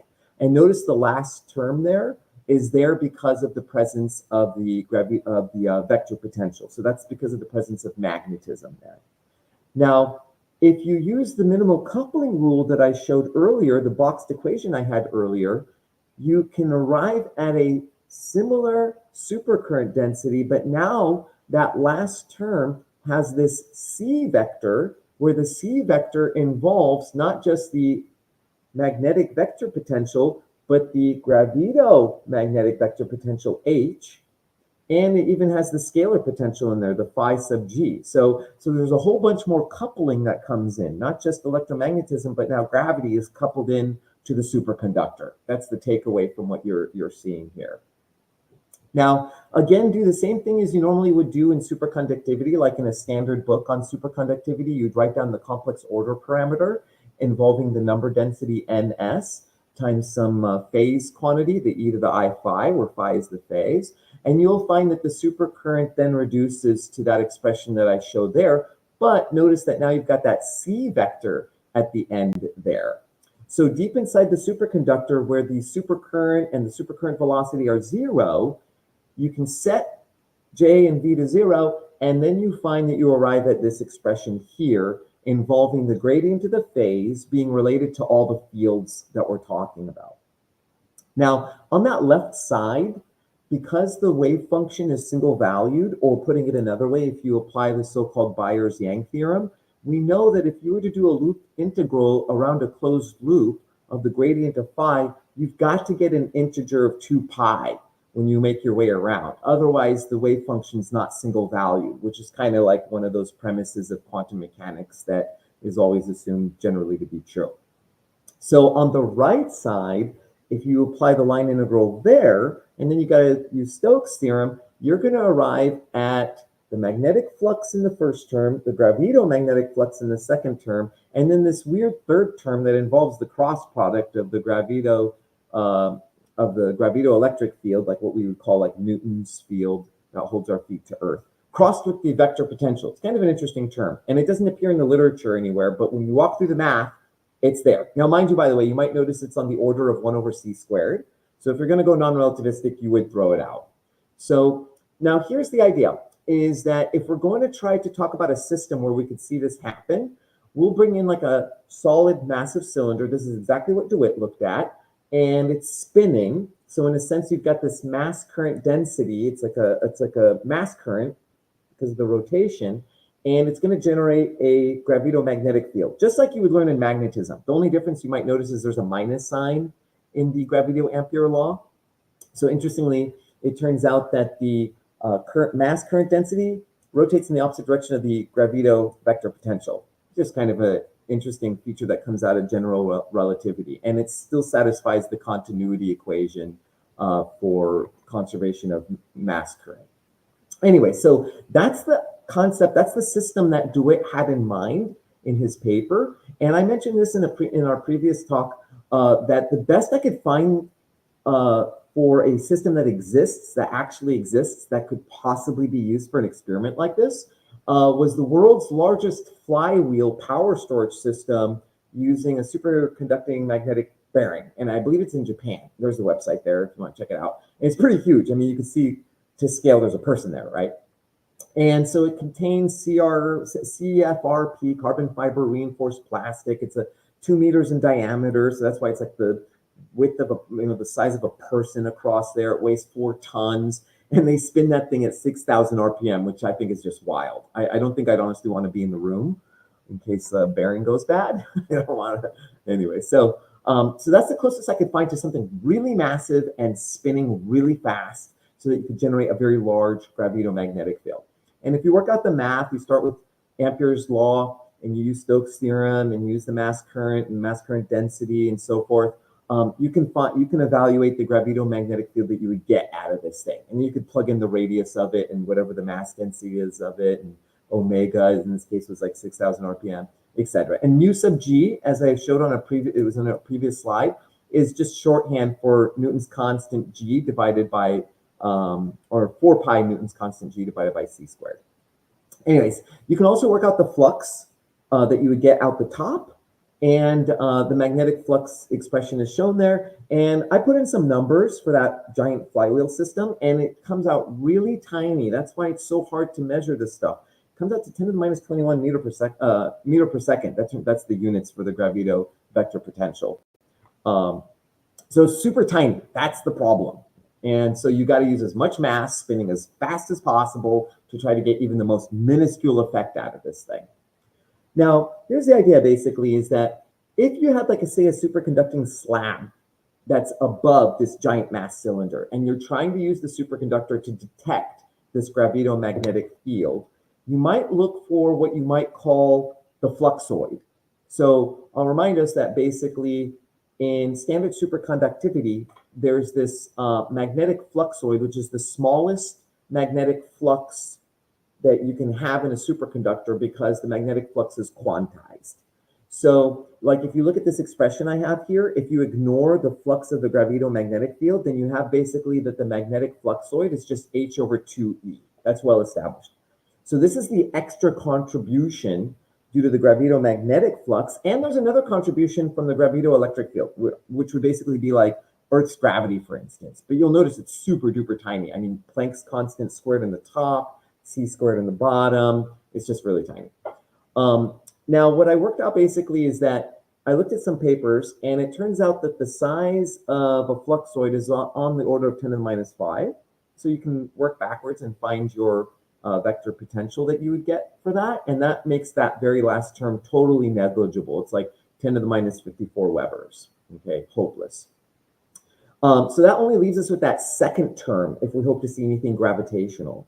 And there, again, if you use that 10 to the minus 21 for this flywheel, then that second term I mentioned is still super tiny. It's 10 to the minus 39 Weber. Still pretty hopeless. So I looked at the low Earth orbit satellite, figuring we need a lot more mass. The largest mass we have around is the Earth. It spins slower, but it's a lot of mass. And if you work out the gravito vector potential for the Earth at the location of a low Earth orbit satellite, it's 10 to the minus 3, which is obviously way, way, way, way better. And now if you make use of that value, you find that the gravito-magnetic flux term here comes out to 10 to the minus 18, which is obviously a whole lot better. But what it means is that if you take an experiment that's capable of measuring the magnetic fluxoid, H over 2E, it would have to have a sensitivity that's 10 to the 18 times more sensitive to be able to pick up this gravitational fluxoid. So it doesn't seem very likely, but this is part of the whole story, so it deserves mention because it also is relevant to where DeWitt goes with this. So where DeWitt goes with this is he says, okay, let's put a superconducting ring around that cylinder, and let's see what happens when we spin up that cylinder and introduce a gravito-magnetic field there.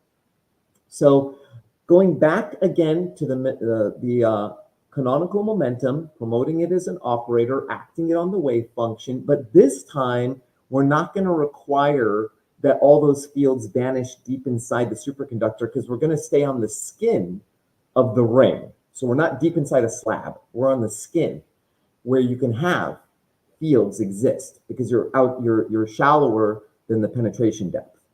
So again, if you kind of crunch through here a little bit, apply the canonical momentum operator, take an expectation value, argue your way to something that looks kind of classical by using Ehrenfest's theorem. This is commonly done. And then take a line integral of everything. You're getting something that looks a lot like what we had earlier. But the difference now is, again, when you require the single valuedness of the wave function, now the expression is quite a bit longer. It's got more terms in there.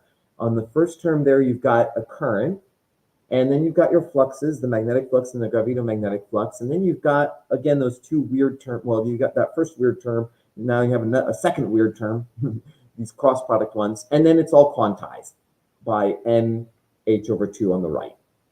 So now the J vector and the E vector can be non-zero because we're on the surface of the ring. We're shallower than the penetration depth. So these terms are zero for the fluxoid expression, but because that was in the body of the superconductor. Okay, so what DeWitt does is he drops terms that are of order C, 1 over C squared. So if I back up for a minute, you see basically that second integral, the whole thing is 1 over C squared, so you can just drop it. Okay, so he drops that. He also uses a little bit different notation. I mentioned this earlier. He defines this capital G vector, and it's the linear sum of your magnetic field, which he calls capital H. I've been calling it capital V, which is, I think, probably typically used in modern days more. And that second term in his G vector is his gravito-magnetic field. Okay, he just doesn't give it that name. He just calls it del cross H. So here's the crux of DeWitt's claim. He says that if H, the magnetic field, is initially 0, and by the way, your gravito-magnetic field is also 0, so like nothing's going on. Then he says, because the flux quantization condition, which by the way, that means, as he says, the flux of G through the superconducting ring, he says, must remain 0. That's the part that I'd like to debate. I don't see why the right side of that equation has to remain 0. And if anybody can suggest why, I would love to hear it, but you'll see where I go with this argument. So anyways, DeWitt goes on to say, but since the gravito-magnetic field, del cross H, is non-vanishing in the final state, a magnetic field must be induced. So what he's saying basically is like, start with your cylinder spinning, and you've got a gravito-magnetic field going through the ring, and no magnetic field. And then he says, stop spinning the cylinder, and now you've turned off the gravito-magnetic field. That's going to force the magnetic field flux to turn on out of the blue.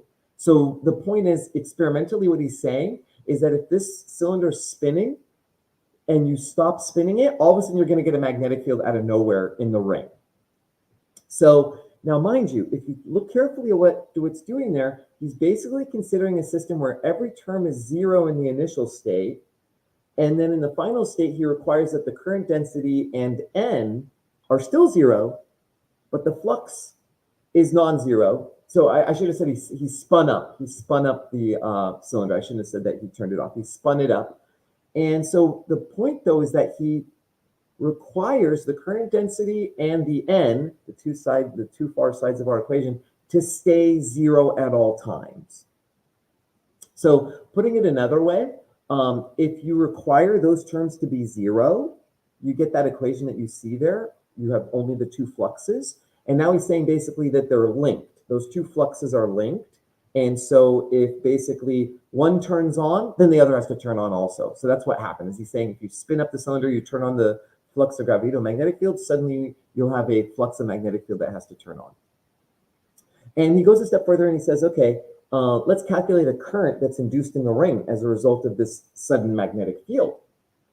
And so if you take a time derivative of, well, basically if you apply Faraday's law and definition of inductance, so the usual di dt is equal to -1/L d phi dt. So we're taking a time derivative of the flux, and then he's using that relationship between magnetic flux and gravitomagnetic flux to get this thing in terms of a time derivative of the magnetic flux. Because remember, that's what's going to change with time when you spin up the cylinder. And if you integrate and use the expression that I derived earlier for a massive cylinder, you arrive at this expression. And I worked out the numbers for the flywheel, and it's 10 to the minus 23 amps. Probably not going to be measured anytime soon. All right. So unfortunately, but he left it there. He didn't put numbers in. The boxed equation is where he left it. In fact, he even left several of those quantities that appear in there out of the formulation. So he has a result that's not actually technically in units of current, but he just has a proportionality there. I think he basically just has only the mass, the radius squared, and the omega, and the capital L. So he left out the prefactor and the script L. The script L is the length of that massive cylinder that's spinning, which is important. Okay, so what I'm claiming here is that I don't think it's physical to set the current density to 0 and keep it that way. And the reason is this: if you start spinning that massive cylinder and you introduce a gravitomagnetic field, by doing that, that gravitomagnetic field is going to drive current in the superconducting ring.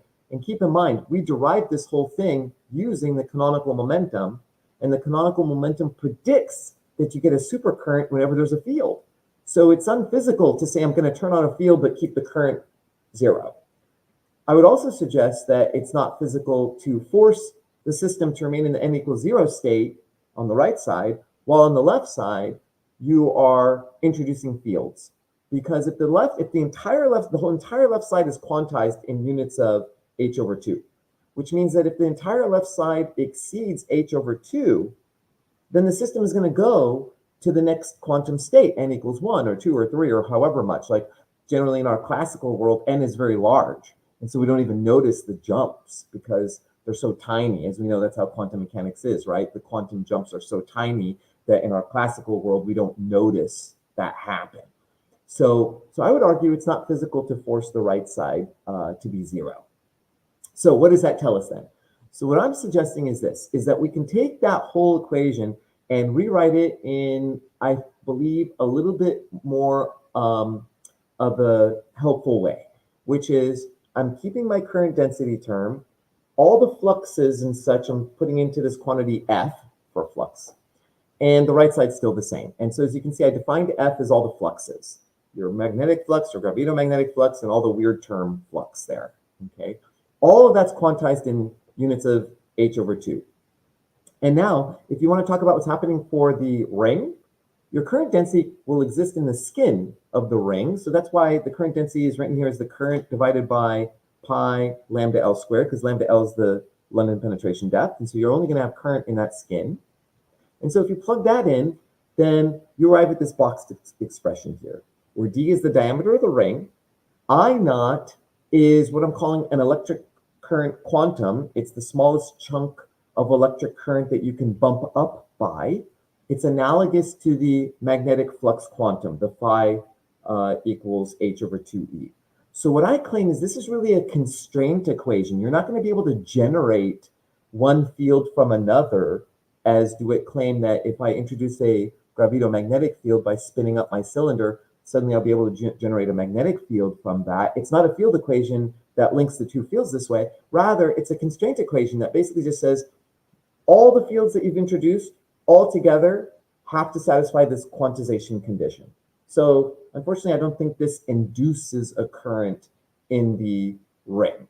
Now, there is a way to induce a current in the superconducting ring, and so that's what I look at next. So there's two ways to induce a current, or if you wish, an EMF. And this goes back to kind of just standard undergraduate physics. There's what you can call motional EMF because of having a loop in motion, for instance, or a time-varying boundary, essentially. And there's what's often called transformer EMF, where you have the field is varying with time. So it's not the boundary that describes the flux, but rather it's the field itself that's changing with time. And you can see this explicitly in Faraday's law, or what better is described as the magnetic flux rule, if you will.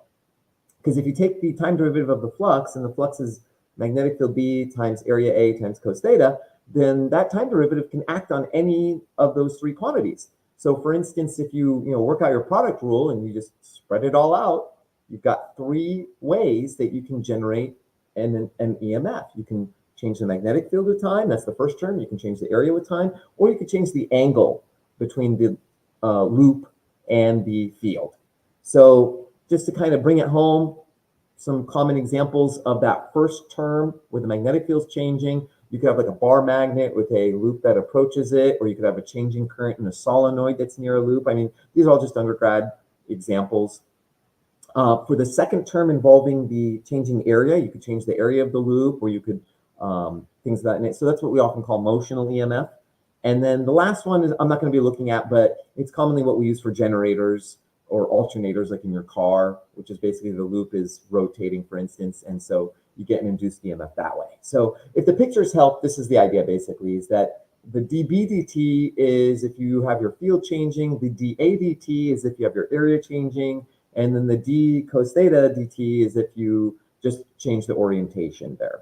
I'm only going to focus on the first two, and the reason I'm talking about all this, even though a lot of this is kind of just fundamental physics, basic undergrad physics, is because I'm going to apply all this to the context of gravity, linearized general relativity, and gravitational version of EMF induced. So still a little bit more background. So as many of us know, the EMF is basically an energy. If you just take EMF times charge, it's the amount of energy associated with the charge going around, say, a closed loop, for instance. So you can take a line integral of the Lorentz force around a closed loop, and that could be defined as your EMF. And now we also know from the Faraday flux rule that it's the time derivative of the magnetic flux. Now, as I just showed, you can break that up into two separate quantities by the product rule, time derivative of the magnetic field or time derivative of the area. So then if you apply Faraday's law in that first integral, Faraday's law says the time derivative of a magnetic field gives you an electric field. And that second integral, if you play around with it, Griffith's textbook on electromagnetism shows a really cute way of showing that you can actually get that term to turn into a V cross B term, which is really beautiful, because then what you're finding is that the Faraday flux rule that we're dissecting here is actually directly connected to the Lorentz force, because we kind of like recovered the Lorentz force in a sense inside that integrand.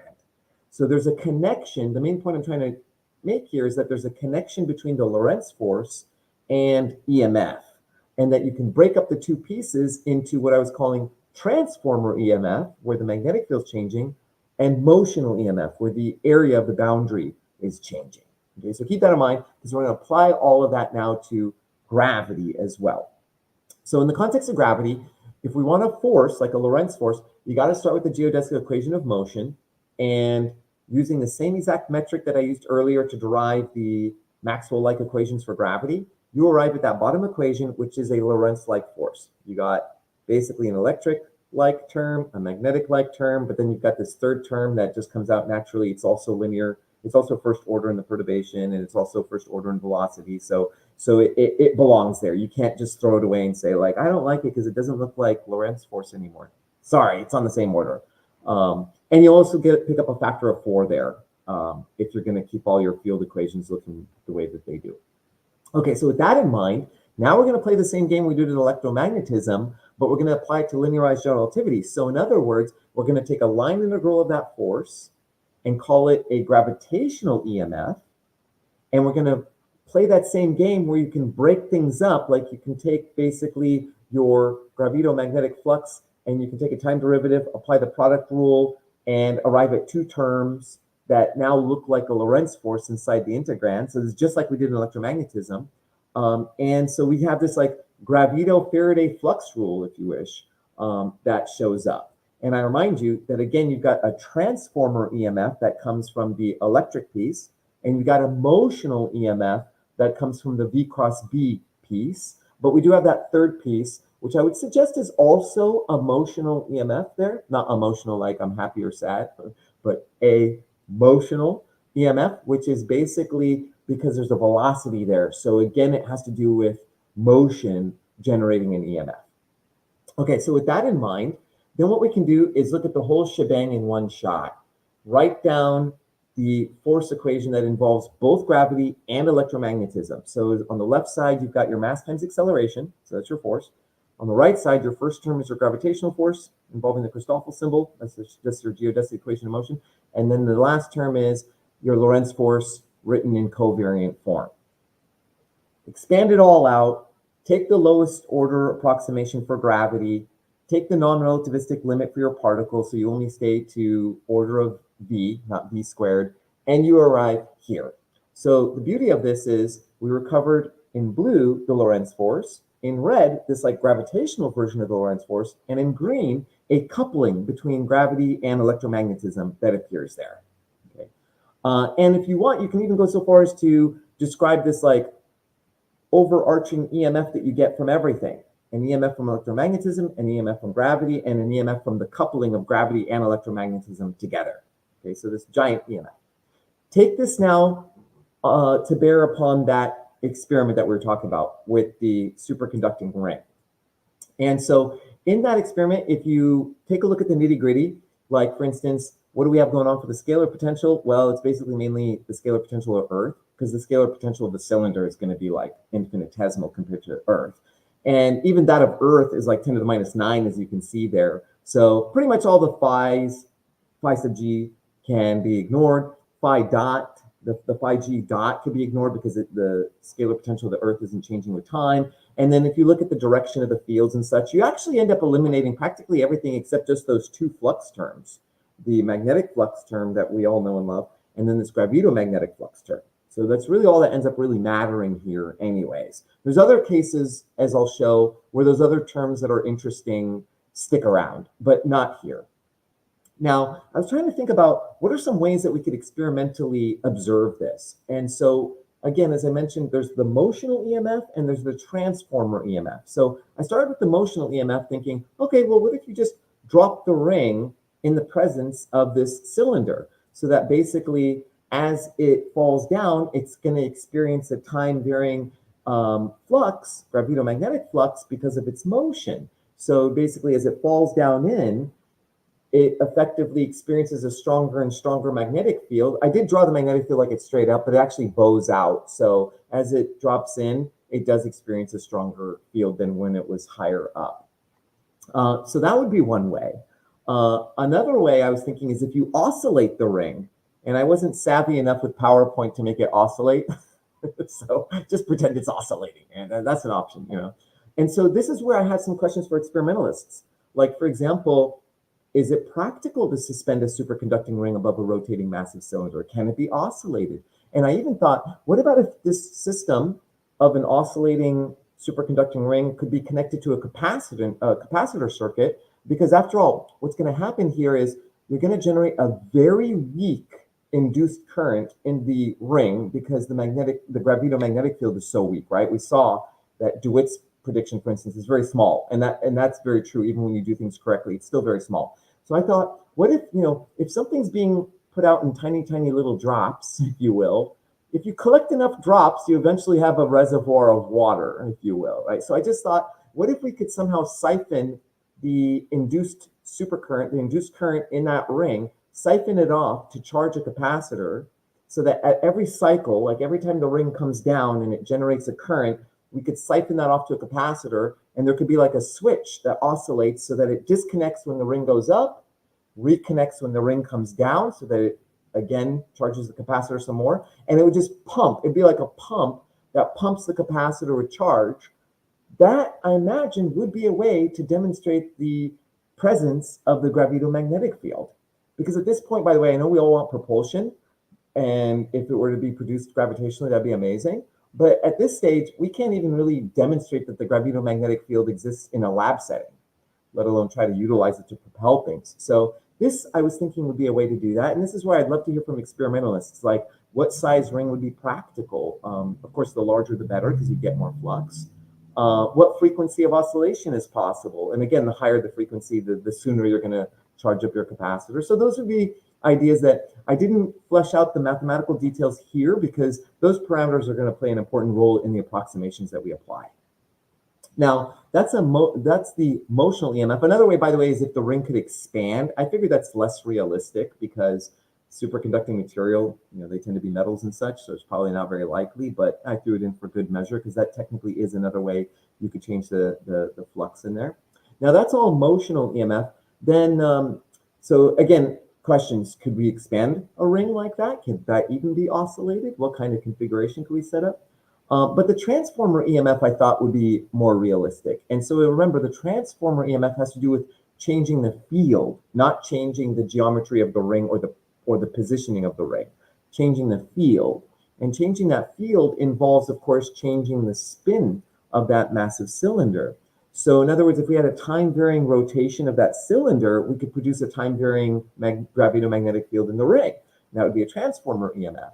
So again, I wondered, like, is it practical to have a massive cylinder sped up repeatedly? Can it even oscillate in its rotation?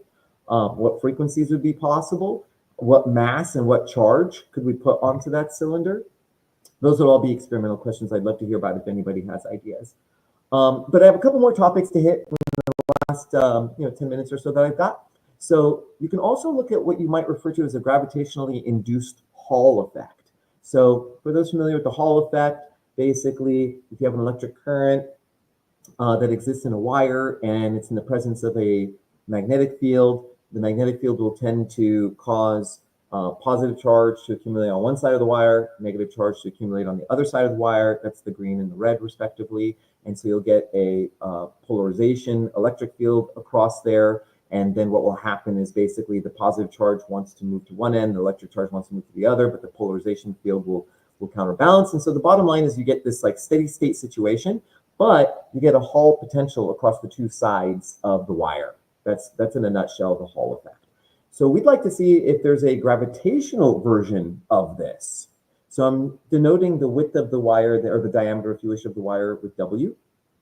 And E sub P is the polarization electric field that you would have there. And so the Hall potential could be approximated to be W times EP, treating it like a uniform field for simplicity's sake. So here's the idea. Go back to that full force that involves the Lorentz force with E plus V cross B, the gravitational Lorentz force, and the coupling between the two of them in the green there. Again, take a look at this particular configuration, and if you work out all the details, you'll find that you actually only end up getting the polarization electric field appearing in there, the magnetic field, the gravitomagnetic field, and then this last term that came from the coupling from the green box, which is the gravito-vector potential and magnetic field. So that's like a coupling between electromagnetism and gravity that would be there. Now, as I said, in the Hall effect, that force becomes basically becomes zero because you get a steady state situation where the polarization across the two sides reaches a maximum value and stays that way. And so you have no more net radial force acting on either positive or negative charges that are inside the wire. So setting the force to zero and solving for E sub P and using current density is this supercurrent, the number density of the supercurrent particles, the Cooper pairs, and then also use the London penetration depth because again the current would only be on the skin. Anyway, so when you work it out, you get this for the polarization electric field. And now I popped in a bunch of expressions using the magnetic field from our massive cylinder, the gravito-magnetic field, the gravito vector potential, pop it all in and work out your Hall potential, and it comes out to this. So again, this is where I would love to collaborate with experimentalists. If anybody is interested in these types of effects, we would have to work out like what are practical, realistic values that we could have for the charge density of our cylinder, the mass density of our cylinder, the length of it, the width across the superconducting ring, the radius of that ring, and then the angular frequency of the spinning mass cylinder. Those are all parameters that when we put them all in there, we would like to see, is there any hope of seeing something that could be practically observed in a lab? Mind you, it's all going to be super tiny because you see here that that second term that has the g over c squared, that's the gravitational contribution to this whole thing. And so that's the reason why it's a very small correction term that you would have. Of course, if you just take away the charge density of the cylinder, you could get rid of rho c and be left with only the gravitational part, but you're still trying to detect something very small nonetheless. And lastly, this is kind of probably the closest tie to propulsion that I think this whole story entails, which is the jumping ring idea that I mentioned near the beginning. So if you have a ring, a superconducting ring, or really any ring that can contain a current, any conductor, and you introduce a gravito-magnetic field, just like as if you introduced a magnetic field, then you will induce a current in the ring, and then the ring will be propelled upward. Now, for magnetic fields, of course, they can be very strong, and so you can actually get the ring to shoot up into toward the ceiling. It makes it a fun experiment or demonstration for students. With the gravito-magnetic fields, probably not going to be quite as exciting because at best, probably you would just detect a lessening of its weight. Like if you were somehow measuring its weight and then you introduce the gravito-magnetic field, you probably get a lessening of the weight. But again, small steps for small feet is what my PhD advisor Raymond Chow used to always say to us, and I heard he got that from Feynman. So I always think of that. If you could at least start there, then you can start to think about how you can amplify the effect and actually maybe even get to propulsion. So it would be like this jumping ring experiment, but because of the gravito-magnetic field. So if you look at the details, starting in the same spot again with the full entire force there, again, just kind of maybe choose an electrically neutral mass cylinder so you can focus just on gravito-magnetic field, and then you can work out the differential force that you get, which is this green arrow that points straight up. It's the vertical component of the differential force dF that you would get, and it satisfies this expression here. Again, very small. You got mass of the electron over charge of the electron times the gravito-magnetic field, and then you're just going to integrate around the perimeter of the ring.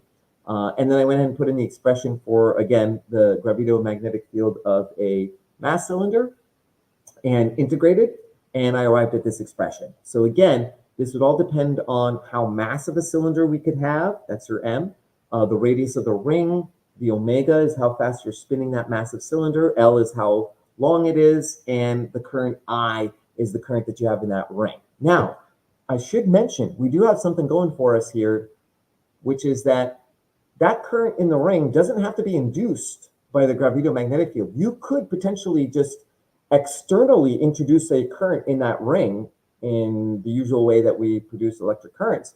And so in principle, you could produce a very, very, very high current, and that would help the force that you get from the gravito-magnetic field to be amplified. So it kind of made me wonder, okay, well, if since I doesn't have to be induced here, it could be any value supported by a superconductor, or for that matter, it could even be a normal conductor.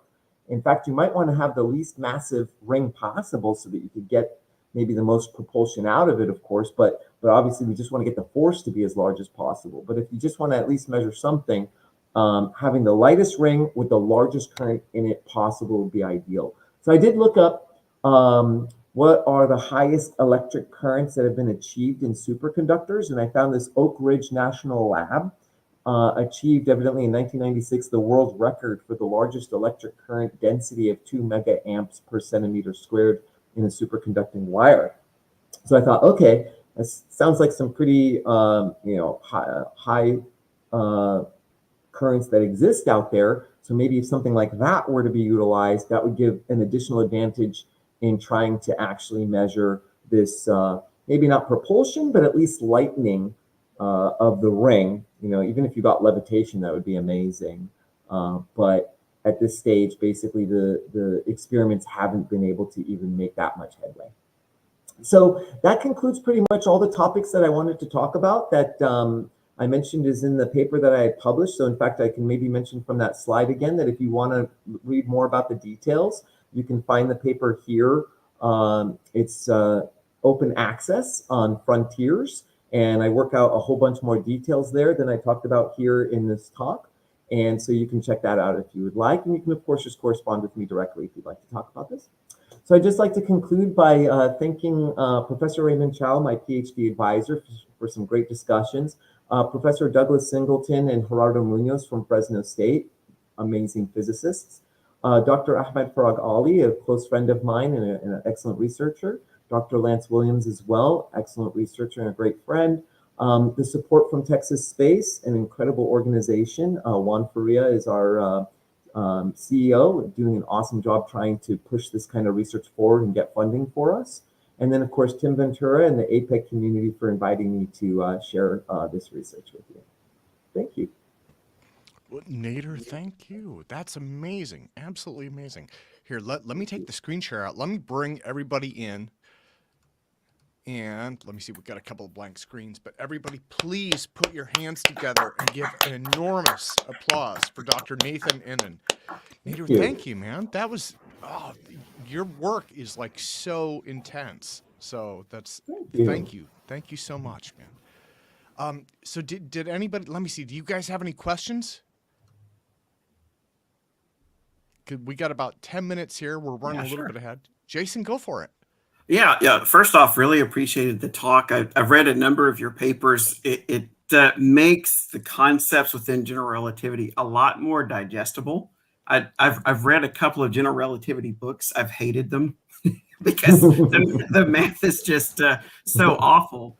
But I think this the linear regime and the similarities with Maxwell's equations, even though the math is still difficult, it's so much easier to digest. So I'm really glad that you're working on this. So with that said, have you tinkered with maybe using these equations to kind of interpret physically what might be going on to describe, say, for example, the alcubierre warp drive? And that's probably in the nonlinear regime, but even like a sublight version of something like that, what the mass currents might look like, or how you might build something like that within this gravito-magnetic framework. That's a really great question, Jason. To tell you the truth, actually, Jose Raudal, a great friend of mine and an amazing researcher that I correspond with quite a bit, and I think maybe the APEC community is familiar with as well. He's worked on that topic, and really we haven't attempted to merge our studies as much as perhaps we ought to, where then I would probably have a better answer for you than I would right now. If I understand right, and again, I'm definitely not versed in that topic, but if I understand right, I mean, it has much to do with like a bubble, a space-time bubble, where you have sort of like, in a sense, almost like a positive pressure on one side and a negative pressure on the other side because of the warped space-time that propels you forward, right? So like you said, in order to achieve that, it takes such large amounts of energy, mass, energy, momentum, stress, whatever you want to call it, to achieve that. And so it definitely takes us out of the linear regime. But interestingly, there is another way of constructing so-called gravito-electromagnetism where you don't need to make the linear approximation. In fact, it was Stephen Hawking and I think Ellis who were one of the first to do that. And it's like a time slicing. I bet David Chester would do a fabulous job talking about it better than I. But I know there's like a time slicing process there where basically they look at the symmetric and anti-symmetric parts of the Weyl tensor, which is related to the Riemann tensor. And the symmetric part they describe as an electric-like tensor, and the anti-symmetric part is a magnetic-like tensor. And the neat thing about it is, so there's a paper by a physicist, Zakaris, which don't ask me to spell that, I forget, but there's Z's and S's. Zacchaeus, Peter Zacchaeus, and he has it's something about like macroscopic linearized gravity and macroscopic medium, something like that. And he does a fabulous job of relating this back to how would those electric-like and magnetic-like tensor fields, which again, I remind you, do not require linearized GR. So that means throw in as much energy as you want to, and those equations can handle it. They're beautiful like that, right? Now you pay a price though in another way, which is they are full-blown tensor. There's no 3 vectors in there. It's all tensor across the board. So that introduces some challenges with like trying to visualize how would those fields interact with matter. Like we're used to thinking of an electric current oscillates charge, for instance, right? But what does a tensor field do? It stretches and compresses things and warps them in ways that are harder to. So you lose a little bit of intuition, I would argue, but you gain the benefit that now you can handle something like the drive you were talking about, the Albuquerque drive. So I would say that would be the route to go. I've never gone that route, but that would be really fun. I would love to actually look at something. I'm glad you mentioned it because maybe I'll ask Jose if, or anyone here, David or anybody else who's interested in this. I think Curtis takes an interest in some of this stuff as well. And maybe that would be like a fun joint project to look at. Well, that's really cool. And thank you for the references there. Someone shared a link to that particular paper. So thanks for the talk. Really enjoyed it. For sure. Yeah, no, this is so exciting. And we've got, let me see, probably about 2 minutes left until Jason goes. So does anybody else have any questions real quick for Nader? I was just going to say, I'm going to look into that paper. I've been interested in macroscopic media in gravity, so I'll check out that paper. Yeah, we've had a lot of conversations with it with Jack Al-Kahwati and Raymond Chow, Jose Rodal. We looked at that paper in quite a bit of detail because they're very much interested, as you probably know, in the whole idea of gravity interacting with media. Jack Al-Kahwati looks at metamaterials. Ray looks at interaction of gravitational waves with systems that involve spin, and so it's very relevant there. Another, by the way, user-friendly approach to that topic for anyone who wants to look at it is what's called Tendex vortex fields that Kip Thorne and his colleagues wrote some great papers on. They even actually, so it's Tendex, T-E-N-D-E-X, and vortex fields, and they used that same formulation. They just gave it a new name, quite frankly. But the cool thing is they do great computer simulations. In their paper, they show diagrams that depict what these fields do, which gives you a little bit more intuition. And they apply it mainly to astrophysics, like black holes and things like that. But a great place to start if you want to have a visual. Awesome. Okay, well, so guys, let's put our hands together one more time for Dr. Nathan Inan. Thank you so much. Thank you so much, man. So we're at the top of the hour. I'm going to go to Jason now. I'm going to take everybody else out. And let me see. So Jason, did you want to try and upload the PDF yourself? And the reason I mention that is if you do, then you can thumb through it. Otherwise, you have to rely on me for the back and forward. And you have a lot of slides, sir. Okay, yeah, sure. Well, can I share the screen? Would that work? Oh, yeah, that'll work as well. Okay, so so if you go down to the present button, and then there should be a share screen button. Yeah, and you can do Chrome tab, window, or entire screen. Okay, so is that visible? Hey, all right, great. Perfect. Yeah, well, all right. Thank you. No, you know what, and just like for the audience, I have been pestering you to share for months and months and months. So thank you for finally making an appearance, sir. Well, listen, I just want to express my gratitude for this, and your pestering is greatly appreciated, and it wasn't reluctance. It's really more of just hectic schedule, maybe laziness or something. I don't know, but I'm very glad to do this. It's an honor, and I've listened to quite a few of these things, so I get a lot of value out of it. And I really appreciate that there's a forum for this, because back when I started getting into this as a graduate student, say 25 years ago, there really wasn't a forum like this. There was there were a few people, there were conferences you could go to. I heard someone mention STAFE earlier, and I remember going to some of those a long time ago, and it was exciting. So it's really great to have a forum like this where so many people have access to this kind of information. I think it's really important. Yeah, and we're trying to kind of keep the dream alive. I mean, I think I've been pretty open about this, but as you know, a lot of the folks that pioneered this research have passed, right? And Yes. so, like with the STAFE community, it's like we've picked up kind of the fragments or the remnants, if you will, of many different communities, and that's wonderful, but it's also kind of sad, you know.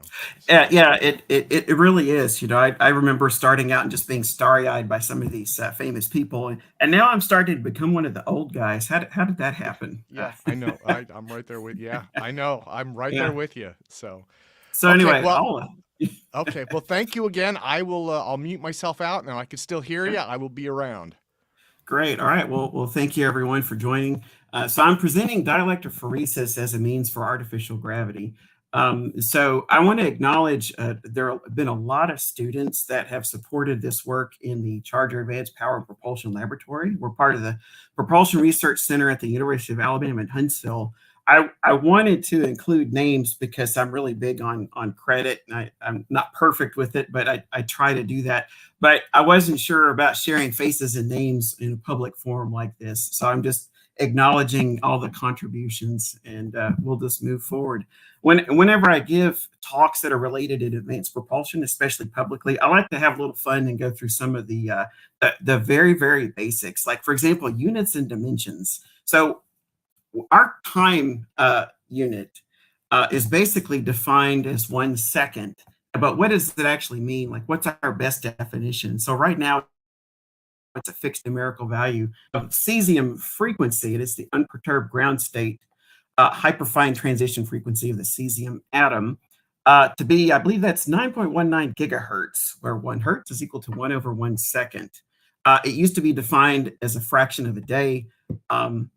1 hour is 3,600 seconds. A day is 24 hours. A Julian year is 365.25 days.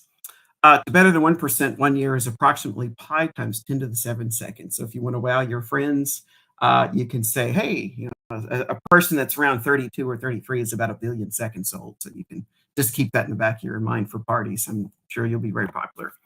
So moving on, the length scale for spacecraft, celestial bodies in the solar system. So a meter is a very useful distance for a spacecraft. So, you know, a spacecraft might be a few tens of meters long. A foot is 0.3048 meters. A kilometer is 1,000 meters, used to describe orbital altitudes and radii of celestial bodies. An astronomical unit, so what is that? That is 1.49 times 10 to the 11 meters. And that's roughly the average distance between the sun and the Earth's orbit. Our solar system is about 100 AU, depending on where you decide the boundary is. The approximate distance from Earth to Sun is 1 AU, as I just mentioned. But really, there's this long, wordy definition that I'm not going to get into, but you can pause and screenshot it if you want to. So this is just definition of length scales. For interstellar distances, there's a couple of length scales that are very useful. The light year, of course, which is I should have put that in scientific notation. Whatever that is in meters. A light year is the distance that light travels in a vacuum in 1 Julian year. So it's about 63,000 astronomical units.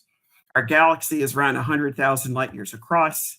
In 1 nanosecond, light travels just under a foot. So it's about a foot a nanosecond is how fast light speed travels. That's often useful in circuit analysis and pulse power, things like that, understanding how fast a wave travels down the transmission line, for example. A parsec is kind of a funny unit that requires some illustrations unless you're an astronomer to figure out what exactly it means.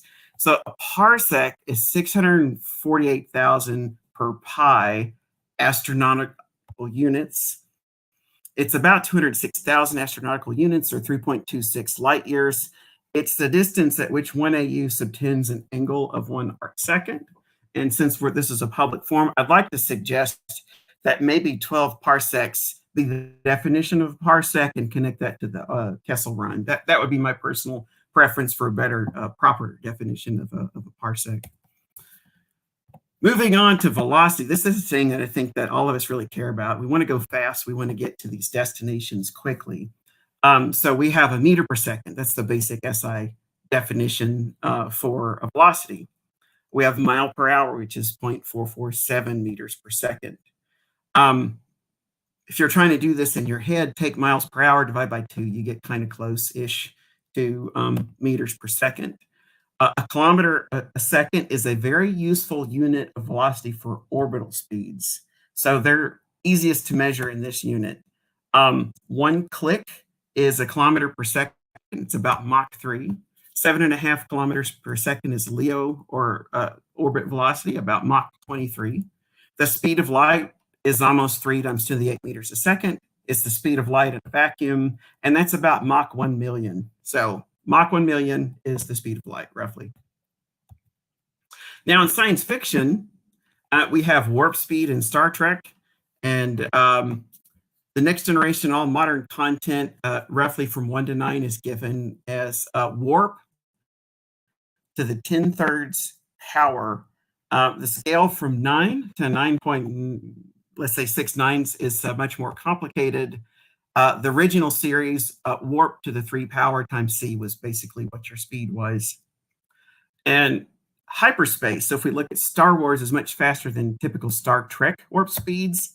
It moves as fast as the plot needs, according to script writers. That's based on interviews, I think. And let's say the galaxy has a diameter of 10 to the 5 light years. It would take a week to cross the galaxy. That gives a little over 5 million times the speed of light. Now, the most important one of these, of course, is ludicrous speed. That is about 1,000 times the speed of light. And this comes from a highly reputable source about Warp 8. And I found it in an article in Reddit. So I'm sure that's peer-reviewed and legitimate. So anyway, that kind of collects typical velocities in science fiction. So moving on, where do we come from and where are we? And when I say we, I'm talking about the group of us at the University of Alabama at Huntsville and the Charger Advanced Power Propulsion Laboratory. So it's a laboratory in an industrial space that's about 8 miles off of campus. I think when they found out we were doing a lot of high voltage stuff that could lead to radiation output, they decided to put us as far away from campus. Actually, the truth is we didn't have space on campus for all the equipment that we had accumulated over time.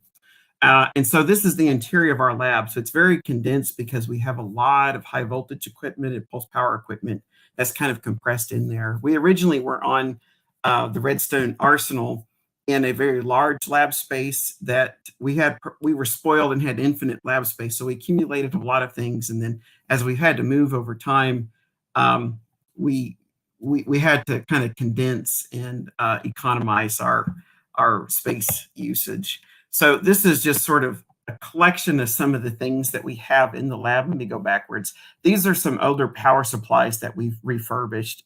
This one is a plus minus 70 kilovolt power supply, and this is a plus minus 100 kilovolt power supply. And you can see some pallet racks in the background where we store a variety of equipment.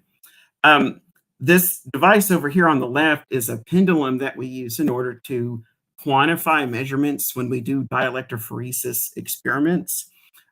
It's a basically non-electronic method for trying to quantify the forces that we can generate when we have high voltages applied.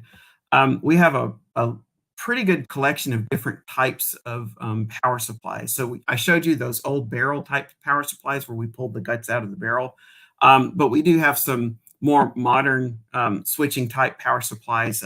These two here, I think it's called Analog Technologies. I don't work for them or anything. I just bought their stuff off of eBay for a pretty good price. These are plus minus 60,000 volts. Then we have a more experimental one, which basically involves a signal generator, a ZVS flyback or flyback driver, flyback transformer, and then a Cockcroft-Walton voltage multiplier, which gets us somewhere between 200 and 400,000 volts. We're in the process of trying to measure it because it's not an instrumented supply; it's highly experimental. This is an AC high voltage power supply from Information Unlimited, and I'm sure a number of you that are hobbyists are very familiar with that website and disheartened that the gentleman that ran it, passed away, I think this past year. So fortunate that we could buy some stuff off of the site before he passed. And then over here, these are some of the typical tools that you need when you do dielectrophoresis. We need to be able to measure high voltage. So these are a couple of voltage dividers. The one on the right measures up to 40,000 volts. The one here is longer, it measures about 100,000.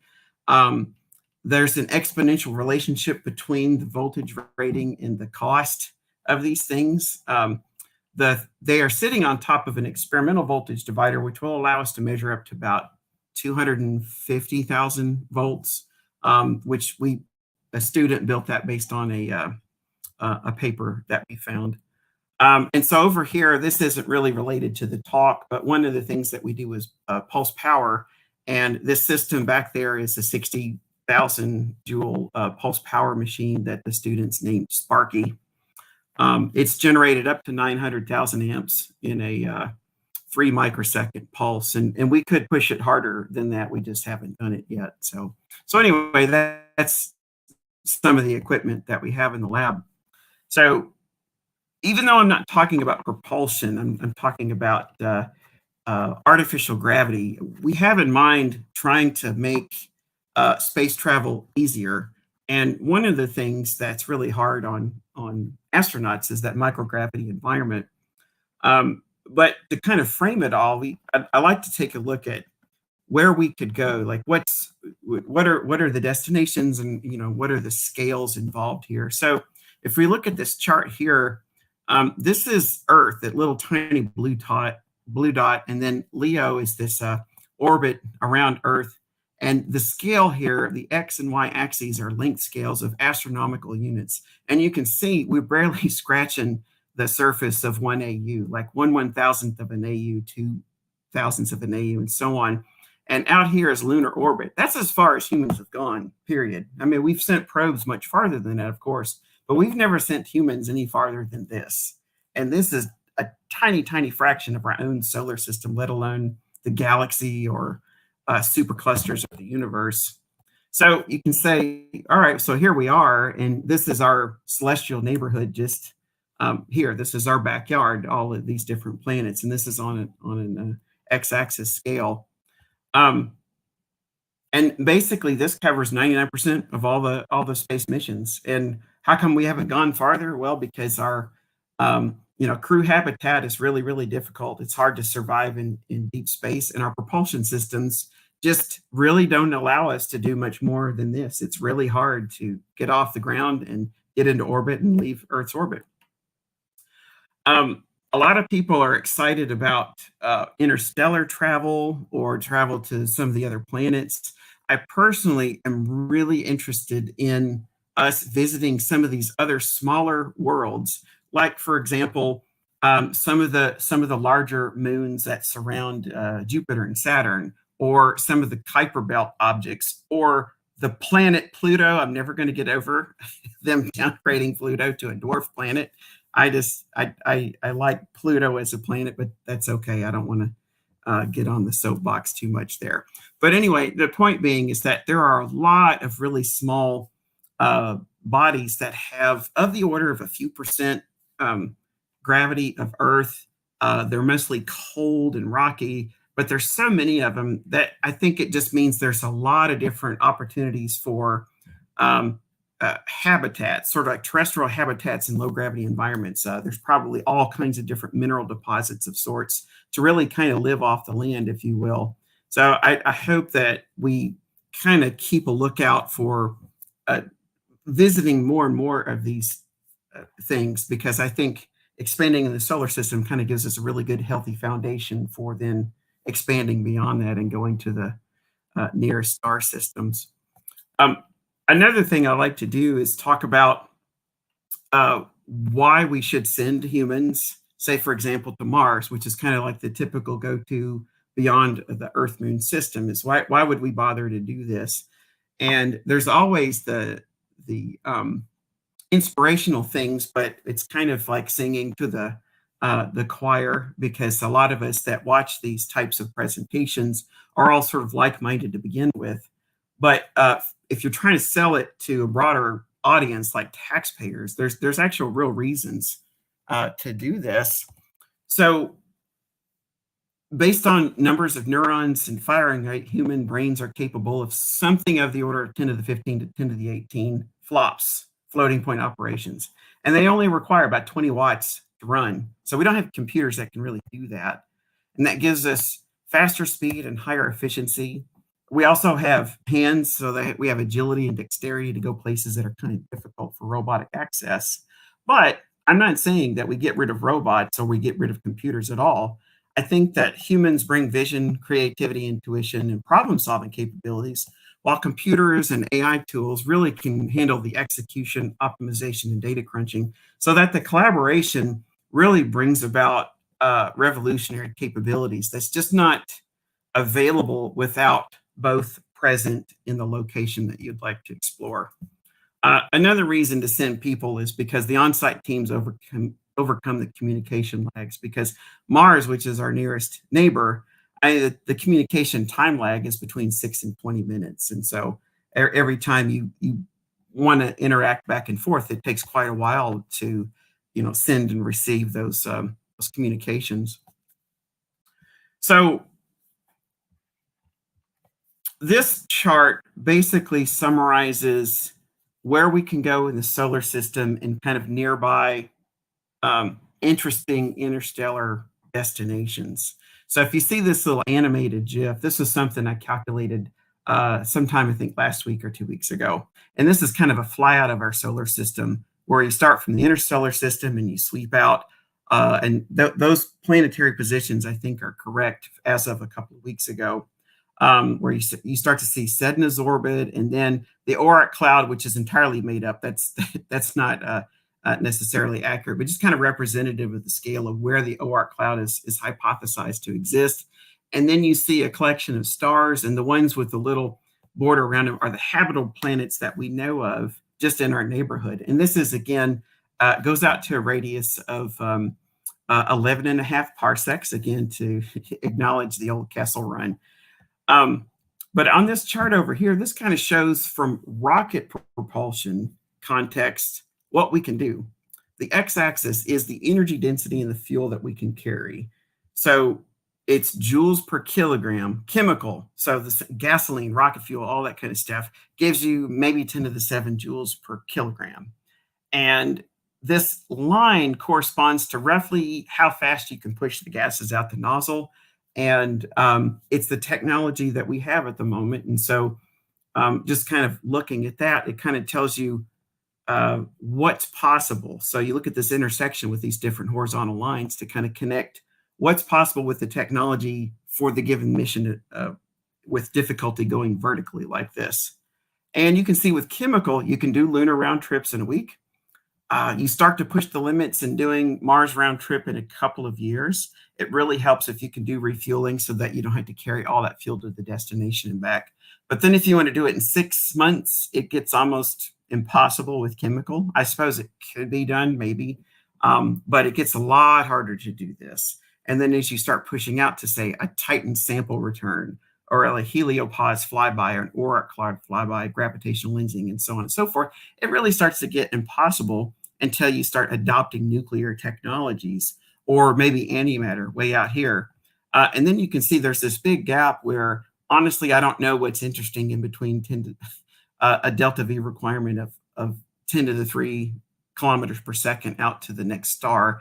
But then you can kind of get into interstellar journeys. And even then, it's pushing the limits of nuclear technologies, and you kind of need antimatter, or you need breakthrough propulsion, which is why we're all here. So now I want to get into some health risks for humans. Some of these arguments came from someone I researched and actually got to speak with Dr. Torin Clark, who has researched artificial gravity means using centrifugal methods, and so they've collected a lot of really good arguments about stuff like this. So primary microgravity health risks include things like bone loss, muscle weakening, cardiovascular deconditioning, sensory motor impairment, and ocular damage and vision degradation. So if you're in space for a long time, it can be quite challenging. And they're greatly weakened when they return to Earth, or for future when they land on Mars. So you can imagine sending humans to Mars and they get to the surface and they can't do anything until they go through physical therapy and condition their bodies. I don't know if that's exactly what's going to happen, since Mars has about a third the gravity, but that could be a potential problem. And so you have to do a lot of countermeasures in order to overcome this. So astronaut deconditioning is a threat. And so that's one of the things that we thought that we might be able to address. So what is dielectrophoresis? And why is it relevant here? So dielectrophoresis is a charge-independent body force that's created by a gradient in electric, DC and AC fields, both work fields. The approximate dielectrophoresis equation, so just qualitatively speaking, is particle volume, some kind of polarizability factor. That's just, think about a molecule, its polarizability, if it's stuck in a solid substance, is how much does it sort of rotate, along the field line. And then you multiply times the gradient in the electric field squared. So there's various ways of calculating and approximating this polarizability factor. And the force is usually, not always, but it's usually in the direction of the gradient. So let's take these pictures here. So you have, let's say, for example, an electrode. This is the red plate. And then you have another plate that's oriented a different way here, so that you've got almost like a sharp point on one side and then a flat side on the other, where you're deliberately creating a gradient in the electric field. So the lines kind of bunch up down here towards this side. And generally speaking, you have an attraction of objects immersed in this field towards this sharp side.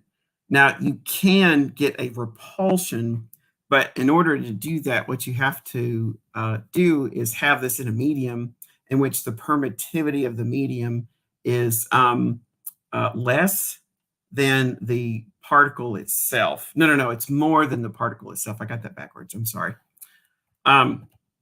So dielectrophoresis is a 100-year-old concept. It's used quite a bit in, say, for example, biomedical sciences, particle extraction. We're actually looking at using it for nuclear thermal propulsion, not as the propulsion system itself, but basically to kind of help control. Well, it's been considered for control of propellant sloshing. That's actually one of the original aerospace applications I'm aware of, from someone named Jim Blackman in his dissertation that came out in 1958, I believe. So these are just some kind of typical things that have been done in the area. So Blackman's work, which was published in '65 in an AIAA paper, looked at it to collect liquid propellant. So an idea is to keep the liquid hydrogen propellant for a nuclear propulsion system away from the wall so that it doesn't boil off and leak out. And but you have to basically suck it down to the pump so that you can pump it when you restart your propulsion system. And so he was looking at how you could control that hydrogen and basically draw it to different electrodes and then draw it down to the pump. And there were a number of challenges that he encountered, including arcing and high voltage breakdown. And then there was additional system complexity. And then I think, again, they picked this up again in the 70s to reconsider it, but it didn't really progress beyond those concepts. And then some early experiments that Dr. Blackman did. But let's kind of summarize what we've talked about so far. So the effect of dielectrophoresis is highly dependent on geometry of the electrode setup, applied voltage, dielectric property of objects and particles in the medium. The force direction depends on the geometry setup and the electrodes to create the field gradient. And it varies strongly with particle size, applied voltage, and dielectric properties of material, tissue, and medium. Now the picture over here is a picture of Alessandro Volta. We had the pleasure of traveling to a conference, and whenever I'm out in public with my wife, I have a tendency to embarrass her at least once because I sort of forget I'm out in public.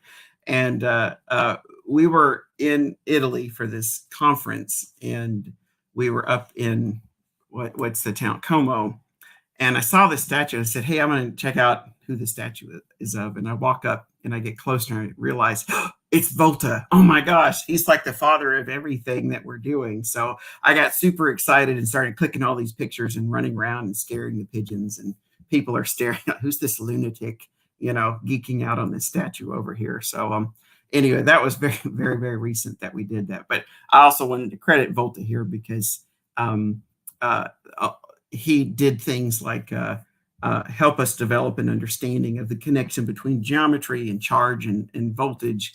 And while he didn't invent high voltage power supplies, he kind of perfected one and kind of made it popular for doing experiments. And so it just made enormous contributions early on. So moving on. So how do we get into this? So my background is in fusion. Primarily, we've done numerical modeling of fusion for national labs, other universities, small companies. But we started to develop a pulse power laboratory so that we could do some experiments ourselves. And so we kind of got the hang of how to safely manage high voltage. And when the pandemic hit and I had a lot of free time, I was just kind of stumbling around on YouTube and I realized, there's this interesting phenomenon called dielectrophoresis where they test things at hundreds of volts on micro scales to selectively move, say, tissue, biological tissue or things like that. And I thought, gee, what could we do at 40,000 volts or higher? So I started, I bought a little power supply and started building things just to try to get an intuitive feel for what's possible. So here's an early picture on my ping pong table where we were able to move things. So you see like a marble that's kind of moving around on an aluminum skirt. There's a ping pong ball that eventually I was able to figure out how to actually pick it up. And then over here, I experimented with different things where we tried to prevent arcing. And we were able to just kind of actively pull things towards electrodes and stuff. And I thought, okay, I think there's something to this. Now let's actually try to make it a little bit more professional, not just whatever I could put together in my garage and and build on a ping pong table. So we wrote a little code to allow us to calculate things like electric fields so that we could make some basic calculations. And we built an apparatus out of spare parts. And so these are three pictures of, say, for example, where we have this protractor suspended from a little stand that we built. And the ball here that's being attracted to this electrode in a sequence of pictures is marble. So we were able to, as we quantified it, we were able to create an attractive force for wood, marble, various types of food. I mean, you name it, we tried it. Chicken, avocado, potato chips, glass. Okay, glass is not a food, but you get the point. So we were able to create up to about a third of Earth's gravity with a, say, roughly 50,000 volts. Now, one of the fun things about doing this is learning how to suppress arcing. And the really good commercial insulators are very expensive, like high voltage putty. I'm sure some of you are familiar with high voltage putty. One of our undergraduate students at the time we did these experiments kind of sheepishly approached me and said, you know, I used to use as a kid this stuff that was called Sculpey. It's an art clay. And she goes, do you think that might work? And I said, well, hey, it's worth a shot. I mean, we can set it up and try it. Why not? So she brought some in and it worked beautifully. So here we go, creating things that we can bake and solidify into these structures. So that surface is a metal electrode entombed in art clay of all things. It's a tenth of the cost of commercial products. I'm not saying it's as good as the commercial products, but when you can go to Walmart and buy stuff that can handle 50,000 volts, and it only costs you about $5 for a big, 1 pound chunk of it, it's hard to beat that. So we actually use Sculpey all the time to especially do quick and dirty things as we're kind of rough. So if you're tinkering with high voltage, if you've never done it before, don't just go buy a high voltage power supply, because there's a lot of safety issues with it. But if you know what you're doing and this is not in your repertoire, go look up Sculpey. It's a great product for this. So the strengths of this, let me just kind of check my time to make sure I'm not eating into some other speaker's time here, but okay, we're good. So the strengths, so we've come up with something that might be a good countermeasure for microgravity, and it might be a key enabler for long duration human space flight. It's not something that we're saying would compete with and replace centrifugal concepts, because I think they both have their merits, but it's definitely something that, for example, you could integrate in a smaller volume. You don't have to rotate the spacecraft. So it might be that it's a niche for certain types of missions, or it could be combined some way with centrifugal systems. But the neat thing about it is that we can dial the voltage up and down and scale at will to condition people for Mars, Earth, etc. Or at least that's the goal. I'm not saying we can do that just yet, but there's kind of a direction and a path to do that. So I'd kind of be remiss if I didn't talk about some of the other body forces that you can get, the effects that you can get out with other electrostatic methods. So there's a concept called electroosmosis, and this one is kind of hard to understand, but basically there is a surface effect when you have a layer in contact with the material. Think of it in an analogous fashion to how a droplet of a liquid on a surface might spread out, or it might wet and create like a little bead on the surface. So there's similar types of effects that can create what's called an electrical double layer. And so if you apply an electric field along that layer, you can pull ions across that layer, but it's a really small volume. So it's not practical for large scale volumetric forces. There's another one called electrophoresis, which is a volume force, but it requires, okay, so there's a statement in here about uranium. So we actually at a conference, we're talking about how we could pull uranium vapor out of a hydrogen stream for a special NTP system. And I forgot to get rid of that. I apologize for the confusion there. But whatever you're trying to pull, so generalize that statement to requires whatever is in the air or the gas that's in that environment to be partially ionized. So we don't really want to actively ionize humans in order just to create a force on them. I'm not sure that would be very healthy. So it also might be power prohibitive to do that. So finally, dielectrophoresis is a volume force that does not require ionization. It's frequency dependent, and so you might be able to selectively amplify the force for one species. I mean species in terms of atomic species or materials, not humans versus cats or dogs or something. So species in the context of what materials you're trying to work on. And it seems to be, of all of these things, the best candidate if you are using electrostatic or electrodynamic means. Now, there's some challenges and concerns with this. Number one is the health risk to humans, because if you're dealing with high voltage, obviously you have to worry about arcing, ionization, and stuff like that. There are exposure limits for electromagnetic fields that arise from established biological effects that are known. The International Commission on Non-Ionizing Radiation Protection draws up those guidelines, and most of it comes from high voltage line workers and power company workers. Long-term effects, which are implied for levels much lower than limit values, have not been adopted due to lack of scientific evidence. So there are concerns, but one of the main points out of this I'll kind of just get to, rather than kind of grinding through all of these different things, are that it's frequency dependent, and where it really starts to become a problem is when you get into microwave frequencies. Because obviously, if you had an AC field and it was at microwave frequencies, you excite the water molecules and you start cooking whatever's in that environment. So we don't want to do that. So anything that we do With AC fields, there's going to be at much, much lower frequencies, say between 0, which is DC, up to about maybe 100,000 hertz. And all that appears to be safe. But again, a lot of testing has to be done. Kids, don't go out and try this at home.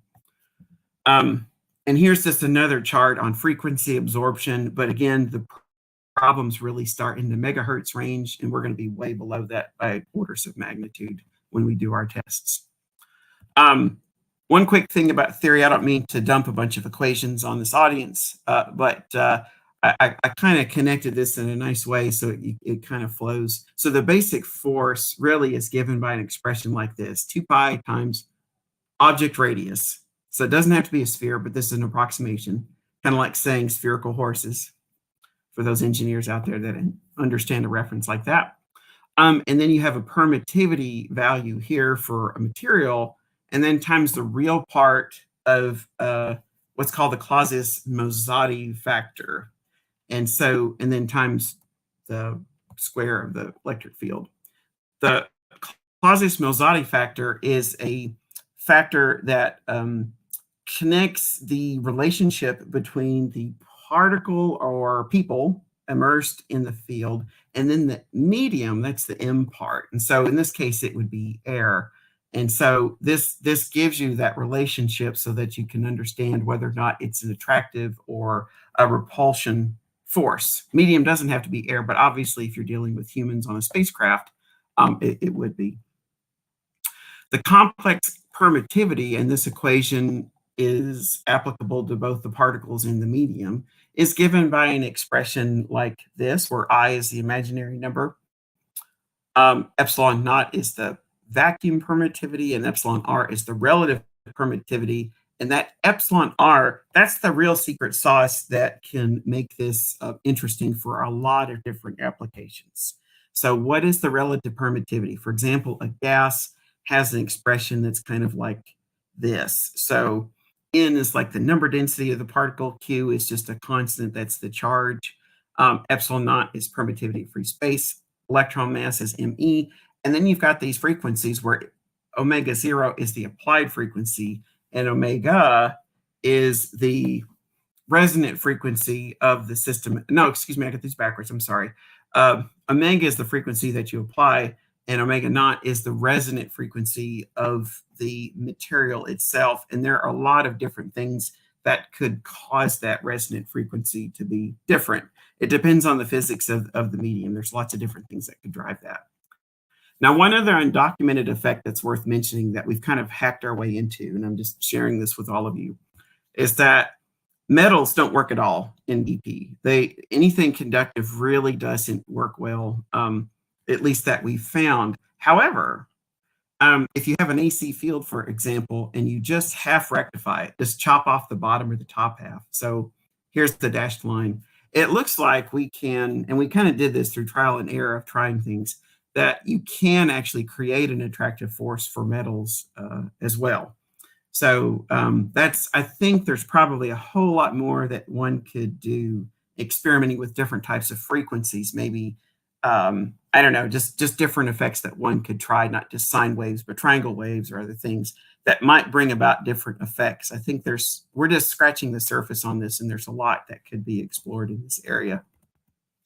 And anyway, and that's kind of the end of the talk here. I have a ton of backup slides if people want to talk about fusion at all, but I'm not inviting. I'm just have it there available in case. But basically, the CAP lab has developed expertise in fusion, pulse power, and high voltage.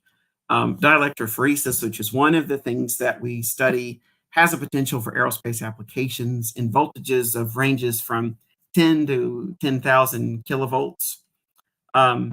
Like artificial gravity for crewed space flight, debris remediation, material separation, and recycling. And so we're focused primarily on training students while developing fusion sources, high voltage, and advanced propulsion for the next generation. So the main intent of our lab is to train students and have them go out and do exciting things and change the world. So with that, I'll stop sharing and yield the floor back to the audience.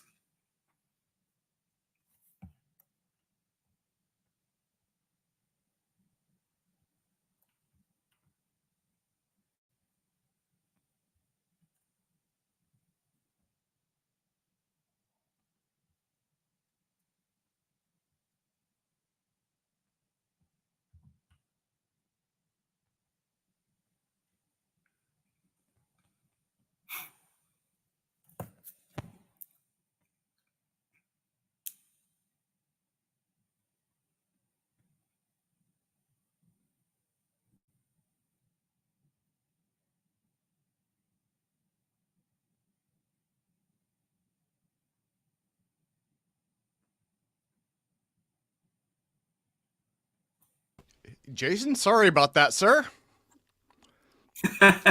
No worries. I was kind of wishing for the intermission song from Monty Python and Holy Grail to start in. Yeah, I didn't mean to leave you fill the hanging. time or something. I saw it go quiet all of a sudden. I'm Not like, at all. oh no. Okay.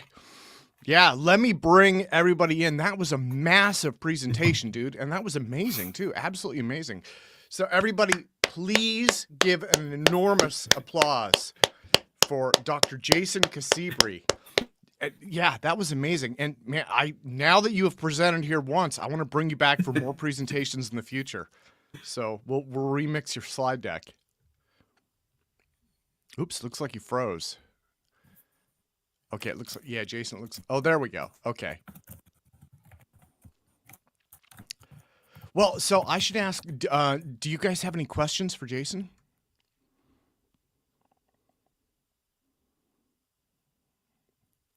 Crickets, crickets, crickets. Oh, there goes Drew. Guys, do you have, oop, and there goes Jason's connection. Looks like StreamYard may be having some issues today.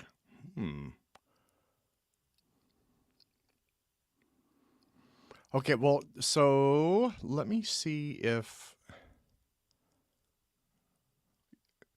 Yeah, it looks like StreamYard might be having some bugs here. Look, a couple of people just dropped. Okay, we'll give him a minute, and if it doesn't...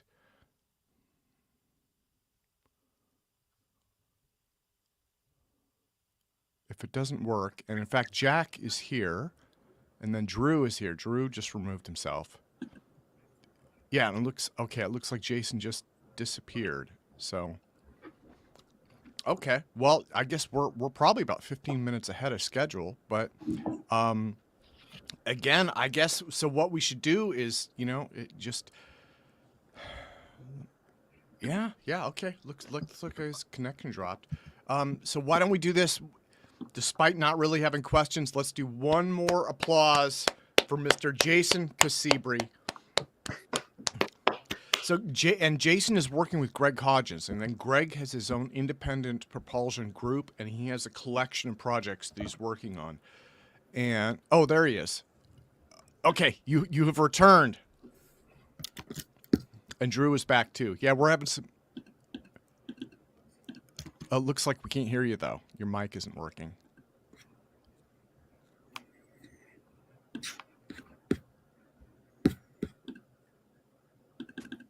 How about now? Is this better? Now it's working. Yeah. That was a heck of a time for my internet to decide to die. So. Oh yeah, no worries. Are there any questions? Okay, good. See ya. Okay. Jared, do you have a question? Go for it. I do. So Tim just mentioned that you've been working with Greg Hodgins and the ZC Institute guys. That's right. Yes. Wondered if you wanted to blurb about that. Sure. Yeah. So it's a collection of people. There are some physicists, warp drive physicists, and we've had the pleasure of talking to a collection of other people that aren't formally a part of it. For example, I heard earlier reference the group that had developed that open source warp drive toolbox, and so we've talked to them, and that's been very interesting. But it's so you've got warp drive theorists, you've also got other people that are trying to do experiments and are appealing to the warp drive people to figure out how to instrument and understand those measurements. I'll be very vague because I don't know what's proprietary. I can promise you nobody's taking off and flying to the moon and back just yet. We're all in the same boat here trying to figure out what to do. But it's a great group. My participation in it is partly to understand what some of the applications might be for energy production. For example, if they could create a field distortion that basically created a barrier, could you use that as a confinement mechanism for a fusion plasma? So that's one of the things that we're looking at. And yeah, it's a really great group. It's fun to talk to them. We talk about once every other week or so. Yeah, that's awesome. I absolutely love Greg, and he is an absolute brilliant political scientist too. Yes, he is. He is one of the few people where I talk to him, I'll bring him my list of complaints and talk to him for 10 minutes. And I'm like, I'm completely wrong. So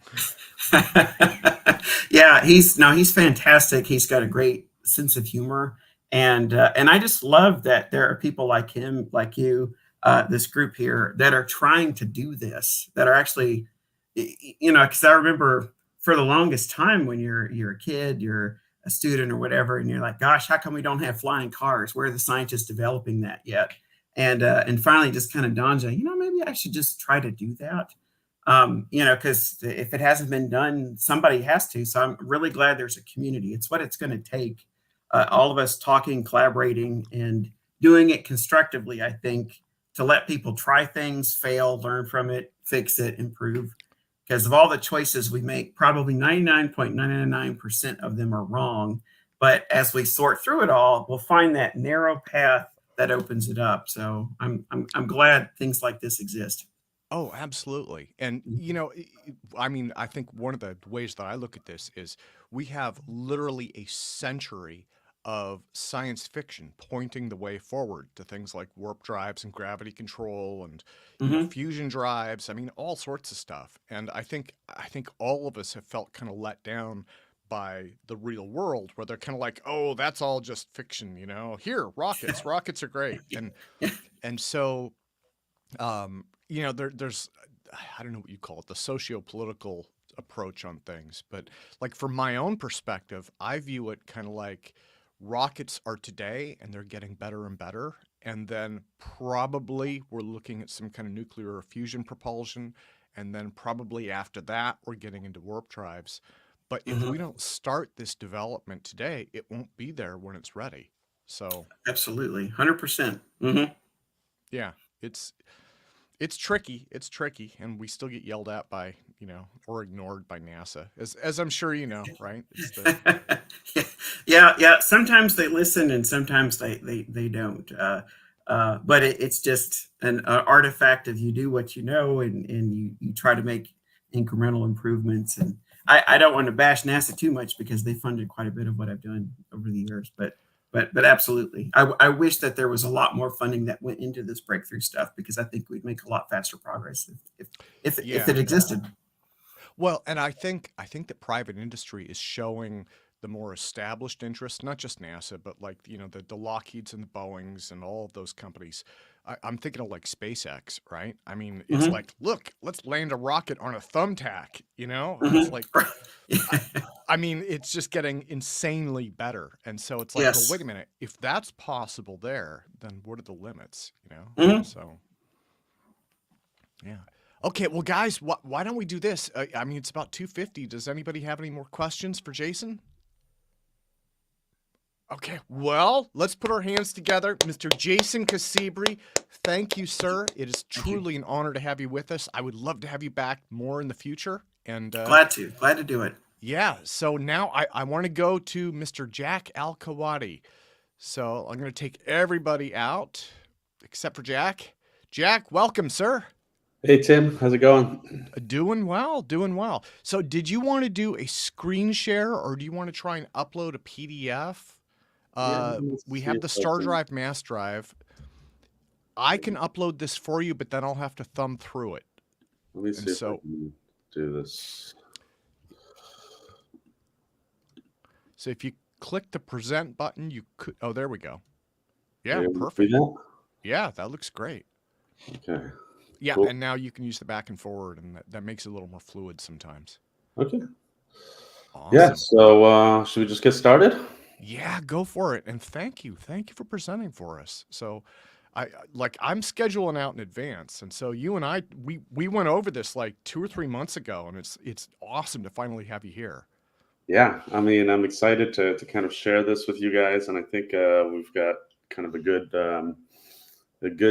kind of mathematical walkthrough of the StarDrive. So let's just kick things off. So let me introduce myself. My name is Jack Al-Kahwati. I have about 20 years experience divided equally between aerospace and tech. My journey started in aerospace. I I'm an aerospace engineer, and I started working at Boeing on the 787 Dreamliner, and then I moved over to Silicon Valley to work on defense projects. Eventually moving to New York to work on helicopters, and then decided to come back to Silicon Valley and then start kind of my journey in tech, where I built a company doing fleet management for mobility. So StarDrive is kind of my new latest venture, and I'm trying to come back to the aerospace side of things because I have kind of a deep interest in aerospace from kind of the very beginning. And so the goal of StarDrive is really ambitious. We want to fundamentally change how we approach space travel by eliminating kind of the fuel dependency and significantly reduce travel time.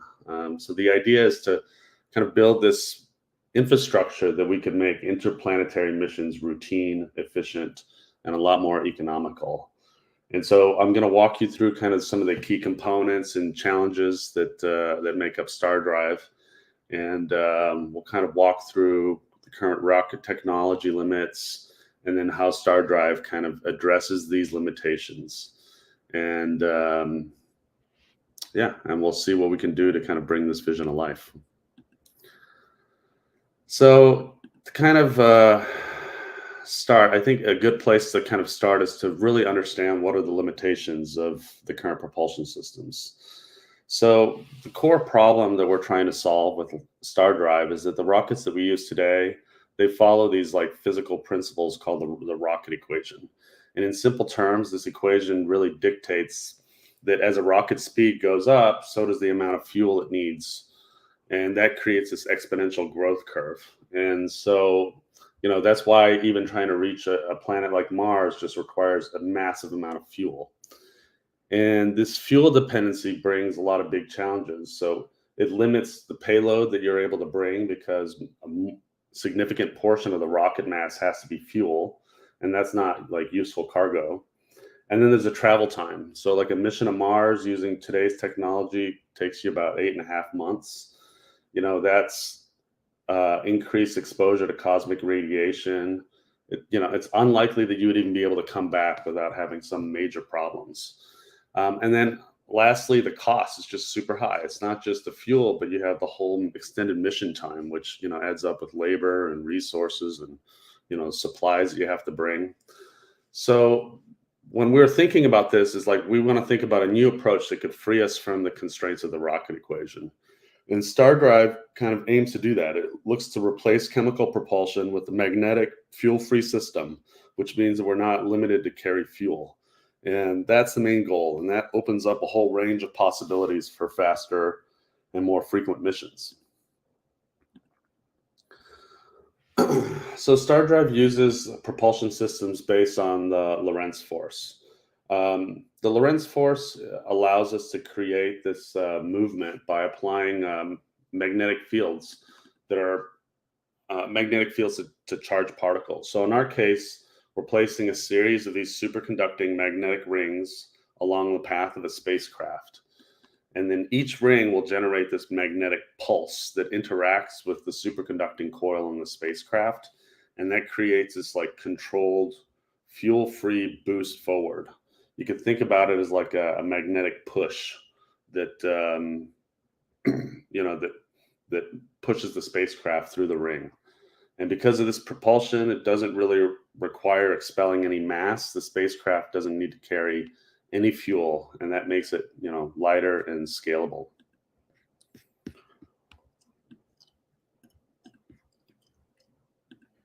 So one of the advantages of this approach, I think, is that we can create this sustained push that builds momentum over time. So instead of a single launch like a rocket, the StarDrive setup allows for this continuous acceleration. It means that you could just go faster and faster and faster without the need to refuel.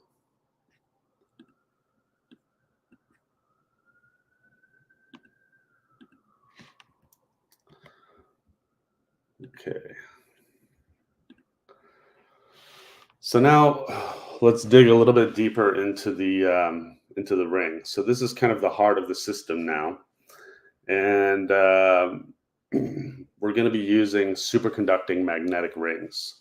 So each ring is made out of this high temperature superconductor called REBCO.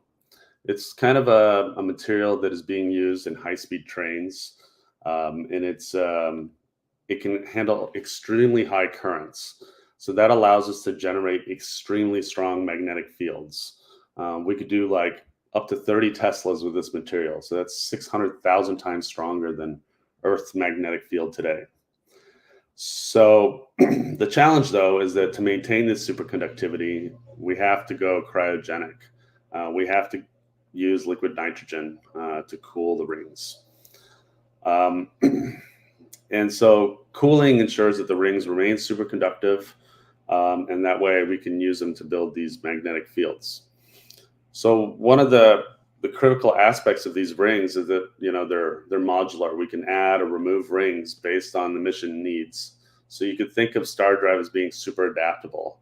Each ring has a magnetic field that can extend over a long distance. You know, it's about 816 kilometers based on our calculation.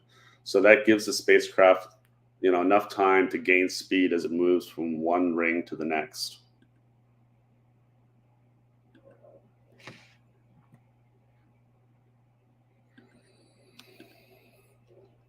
And so another component of this system is that on board the spacecraft, you also have to design a superconducting coil system that will interact with the magnetic field from the ring. And so this system will include a set of coils that pick up the magnetic pulse as the spacecraft passes through the ring. The setup will generate thrust without any physical contact, and that allows, you know, this longevity of each mission component. And the target acceleration that we did for our calculations was around 3 Gs. This acceleration provides a rapid, continuous speed gains while staying within kind of the comfortable range for a human. And then the onboard coupling interface, you know, also has to have cooling and vibration control to maintain that stability and prevent kind of any disruptions caused by the magnetic pulse. But the advantage of this system is that, you know, we can configure it for different mission profiles. So we can have crewed missions, or we can have cargo transport. You know, those could be done at higher Gs.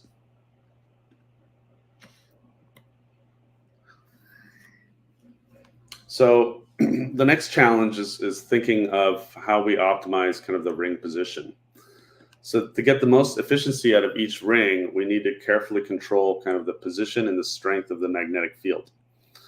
So after a lot of simulations, we found that spacing the rings about, you know, almost 18,000 kilometers apart allows us for this steady, efficient acceleration.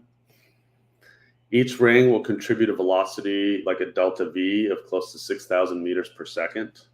So for a Mars mission, we estimate that we would need about 62 rings, 31 to accelerate the spacecraft on its way out, and another 31 to decelerate it as it approaches Mars. So this setup maximizes acceleration, but also keeps the thermal loads manageable. So, you know, every time you go through this ring, you're going to be pumping heat into the ring, and you have to design the cooling system to be able to handle that heat.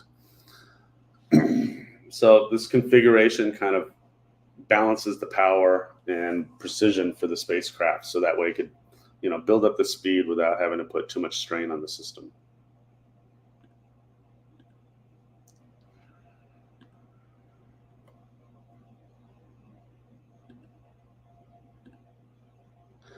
So now looking at the thermal management, which I think is one of the big challenges in high-powered electromagnetic system, is managing the heat. Each ring, as you run through it, is going to dissipate about 10,000 watts of heat due to the magnetic interaction. And we have to control that with a combination of, you know, liquid nitrogen, a cryostat, insulation, to be able to manage that system. And you got to manage the thermal load is really critical, because to maintain that superconductivity, we have to keep those low temperatures. So the thermal management strategy has to make sure that each ring stays in its optimal temperature for its maximum efficiency. And then, you know, there's other materials like graphene that can really help distribute that heat efficiently. So graphene is one of these materials that, you know, would play a very strong role in StarDrive.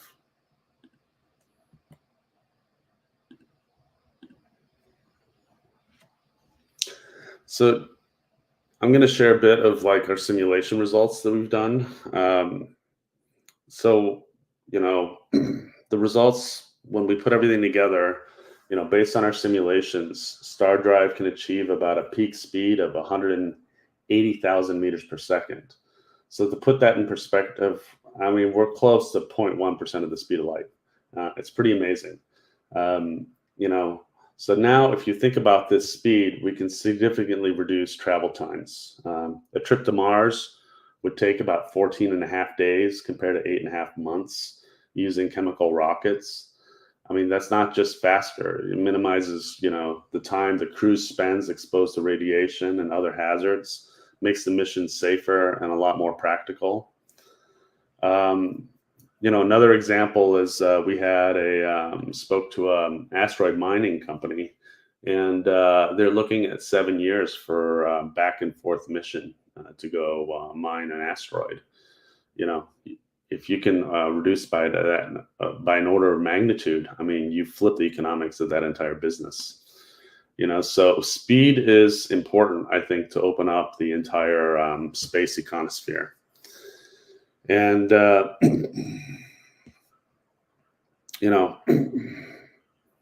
trying to engineer this product is not really physics anymore. It's really just it's just engineering. That's the only thing that we're doing here. There's no speculative physics at all in StarDrive. It's very plain, boring engineering work. But boring is what we like for engineers, because it works. So now looking at kind of the materials. Material selection is really critical to keep StarDrive powerful and efficient. So we mentioned earlier that we're using Rebco for the superconductor. That's a great material. It's kind of the second generation of this HTS material, and it enables extremely high currents, which is one of the key parameters that we're looking for building this kind of device. Graphene, I think is, we've hinted at that before. It's really great for lightweight structures. In fact, it should just be used for everything because it's a lot lighter and a lot stronger.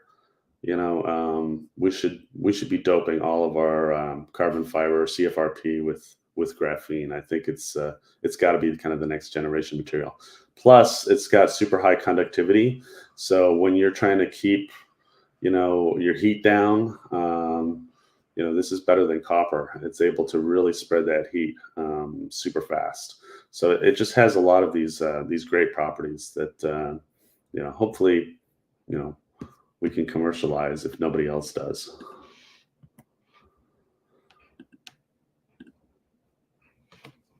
Okay, let's talk about control systems. So one of the big challenges to keep kind of the system running smoothly is you got to be able to weave that needle. You got to be able to fly through that ring. So we're designing an AI-driven control algorithm, so that way it can make real-time adjustments. The magnetic field strength and timing has also got to be synchronized with the spacecraft position to maintain, make sure that each magnetic pulse aligns perfectly to provide that kind of smooth and continuous acceleration. So one of the key features is, think about it, the ring-to-ring handoff mechanism. And so you got to allow the magnetic field controls to transition seamlessly from one ring to the next.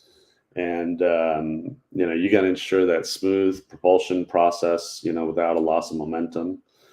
And, you got to think about it. You got to use IGBTs essentially to power these systems. And, there's a ramp up time for that. So there's a lot of pieces there that have to work together for you to be able to, to transition safely.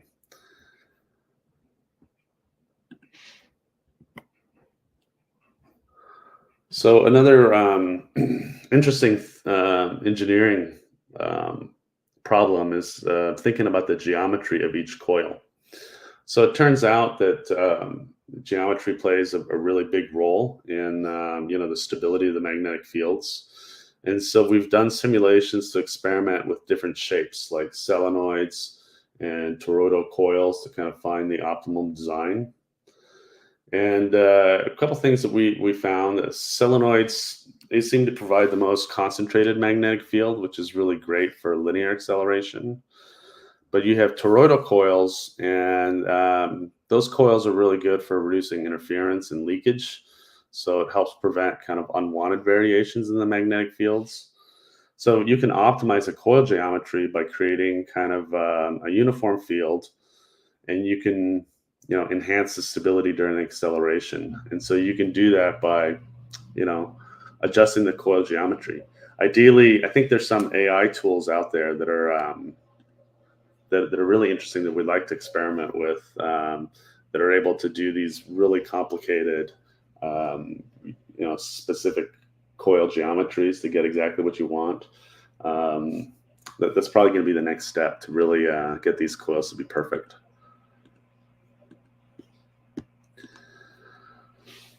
Okay, so now I thought it'd be good to kind of talk a little bit about different missions. So I think one of the strengths of StarDrive is its scalability. So since we have each ring by itself, you could kind of tailor it to different configurations based on mission requirements. So you could have like a low Earth orbit satellite deployment where you might just need a handful, 5 to 10 rings. If you want to do a Mars mission, you could do the 62 ring configuration. And then deep space missions, you could expand and add additional rings, and you can have support for distant destinations like the outer planets or the Kuiper Belt, and we could essentially build this infrastructure, these highways in space that allow you to do this rapid transit. So, we think that you can handle a wide variety of mission profiles using this system, and it makes it for a really good option for both short range deployments and then long range exploration. So here's what our roadmap is, to be able to get to a full deployment. We have 5 key phases here. We've already done a lot of all the simulation work. So we're now at prototype stage, and we're trying to test a full ground prototype. We've essentially designed it as a coil gun, and the idea is to try to accelerate an object that's already moving at hypersonic speeds. And so we're attaching our coil gun stage to a large gas gun that's already shooting a projectile at like Mach 2. And then we're going to try to accelerate it from Mach 2 to Mach 5 using a coil gun. So this will demonstrate that we can accelerate something that's moving at those speeds. And then after that, we'll look to do kind of an in-orbit test. That's the next step. We got to deploy the prototype, to validate real space performance. And then, we'll refine the system based on that data. And then, we'll launch the initial rings into their orbit, and then kind of have a full system in place. So that's the plan, and we believe we can do it by 2030. Have the whole thing up and running. So that's kind of the aggressive goal. Each phase is really designed to kind of rigorously test and refine the system. But by the time we're ready to reach kind of full deployment, StarDrive will be fully optimized and reliable. Okay, and then lastly, I do. I thank you guys for listening to our kind of physical discussion of StarDrive.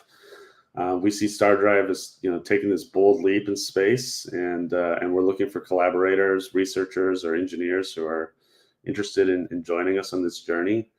So if you're interested in learning more, or you want to discuss partnership opportunities, feel free to reach out to me. I'm at StarDrive.com, and maybe now is a good time. We can kind of open it for questions.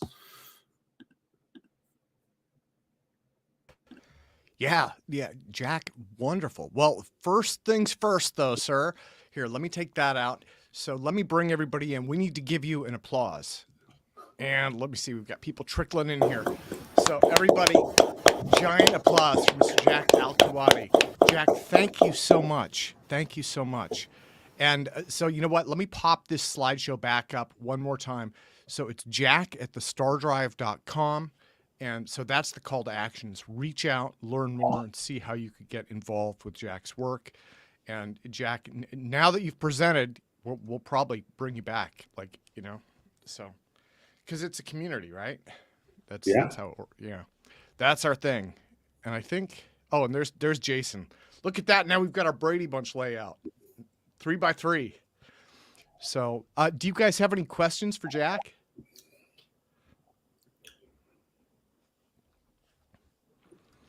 Yeah, Jack, what's going to propel your space drive? How's that work?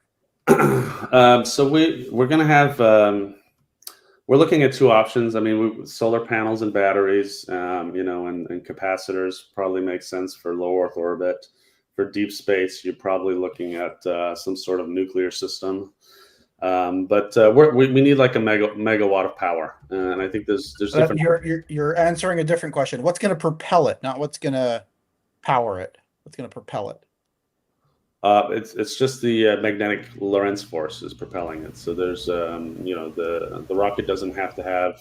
It's just going to be powered by the magnetic field. So you can think of it as like a big MRI in space.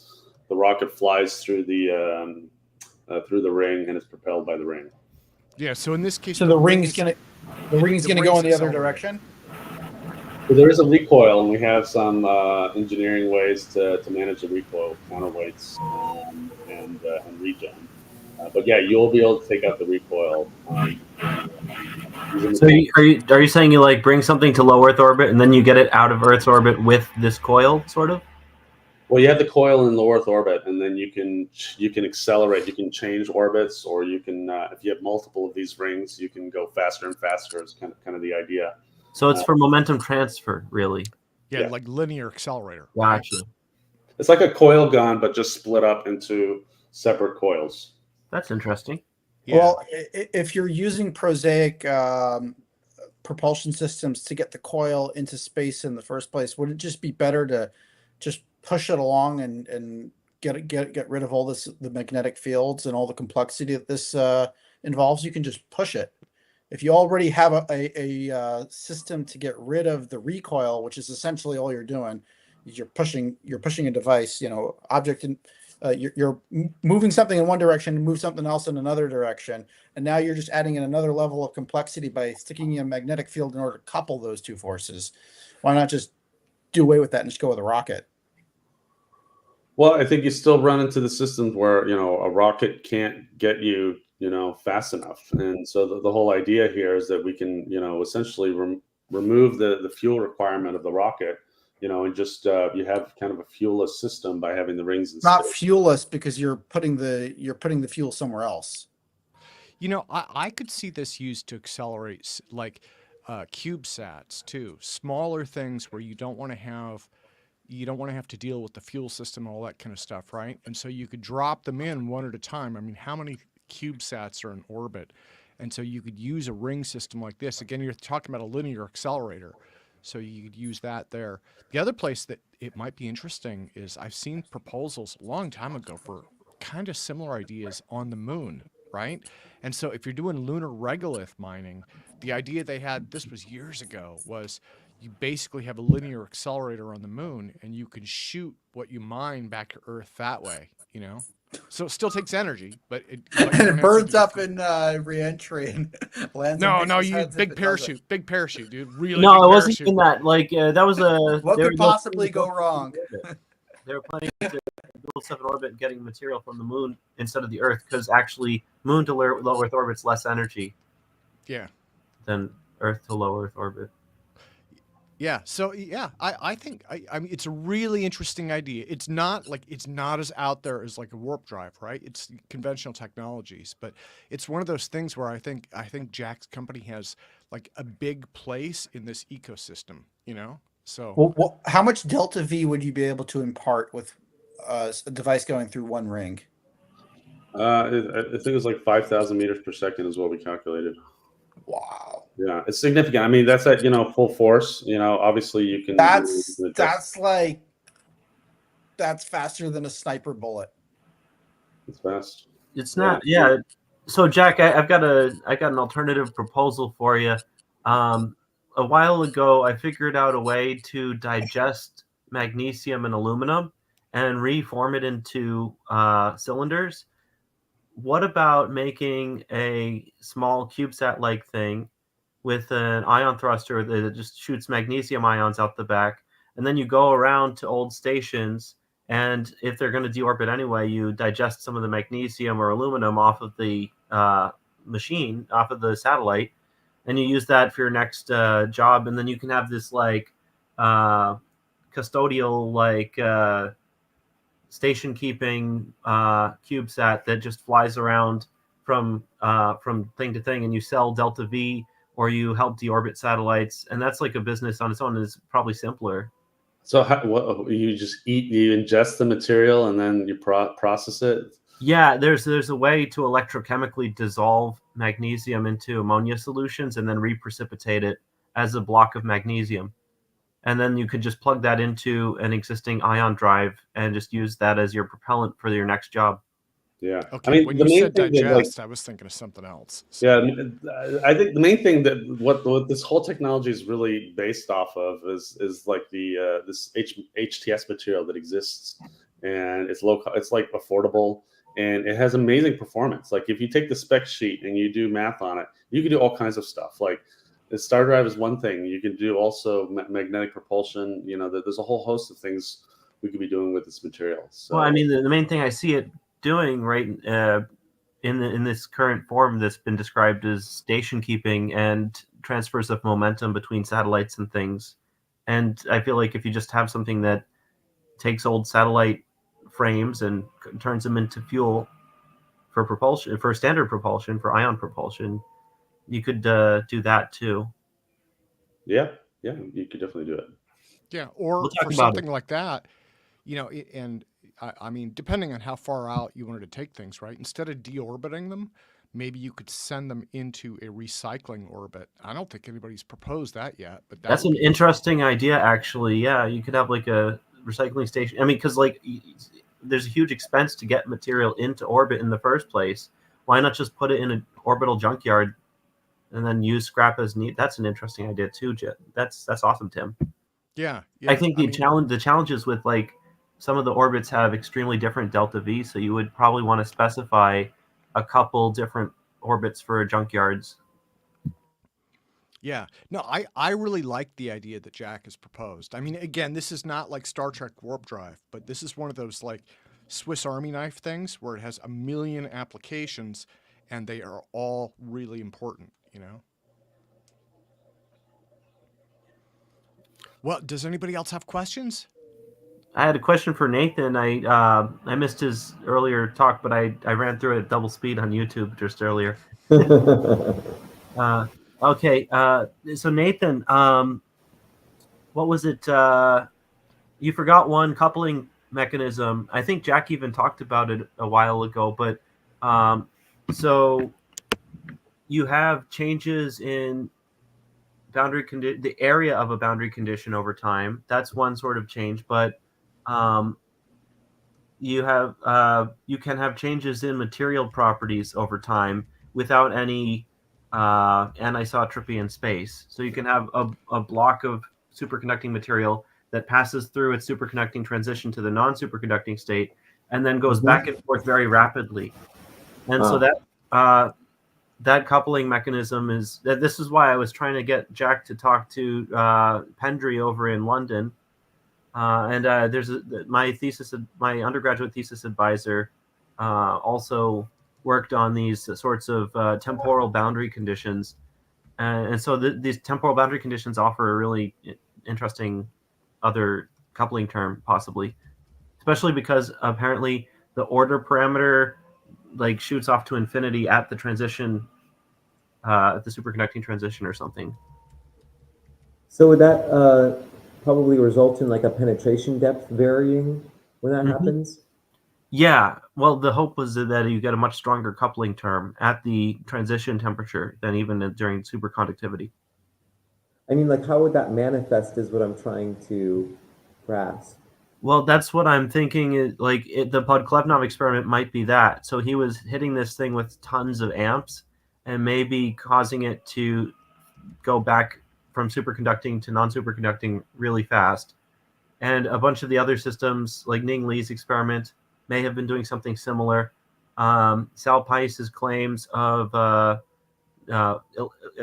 pressure forces next to surfaces that are rapidly transitioning from standard material to superconducting back and forth very quickly.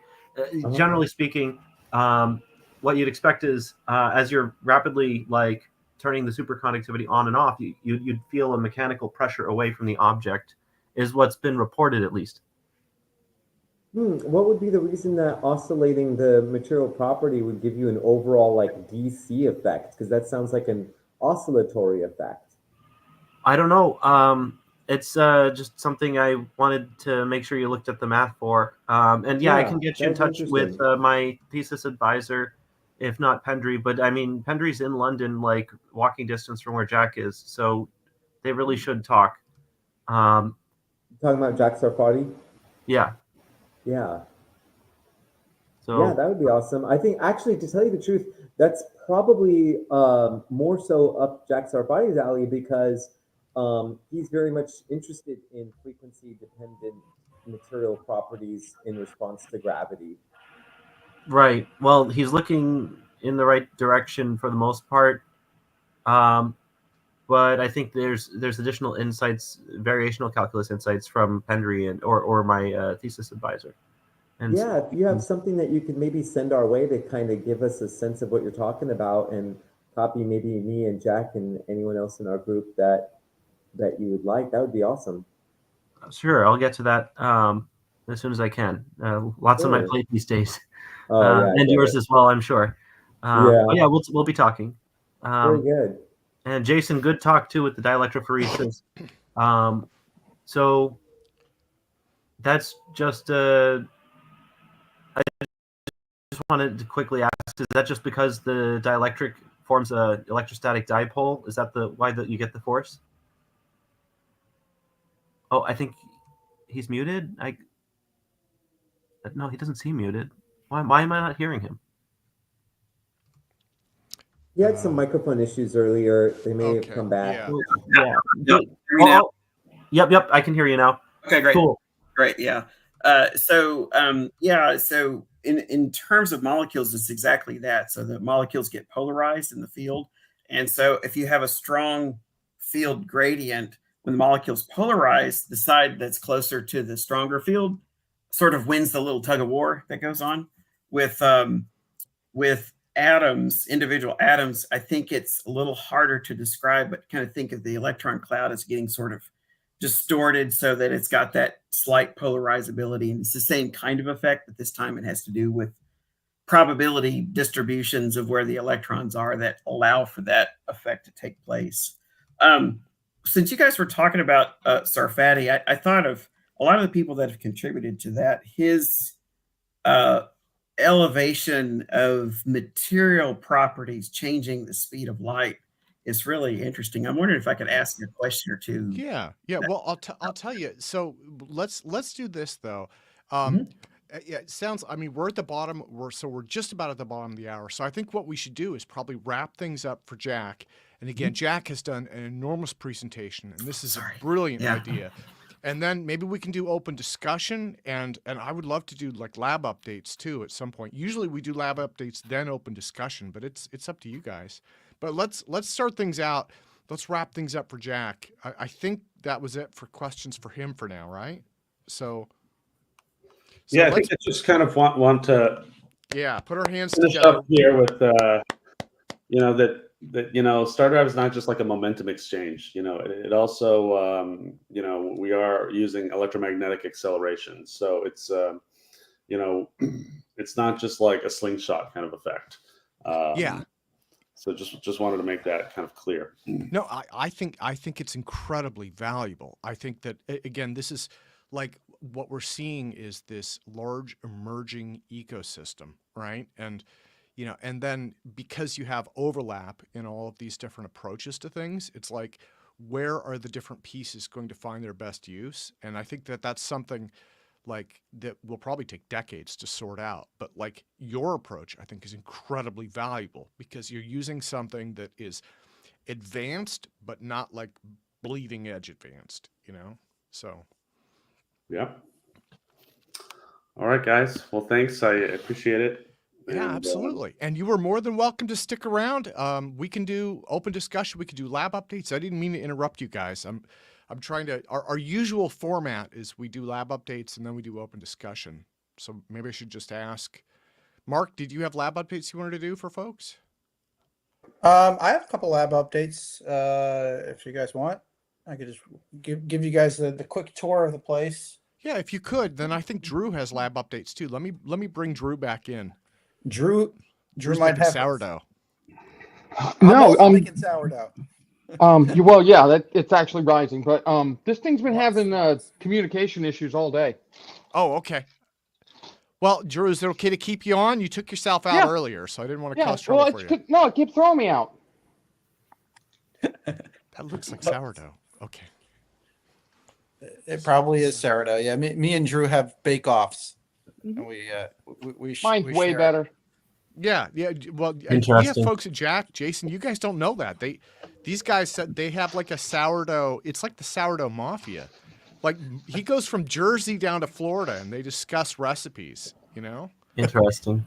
That, amongst other things, warp drives and whatnot. So this is part of the vacuum chamber. Believe it or not, this is actually what's going to stop stuff from falling into our turbo.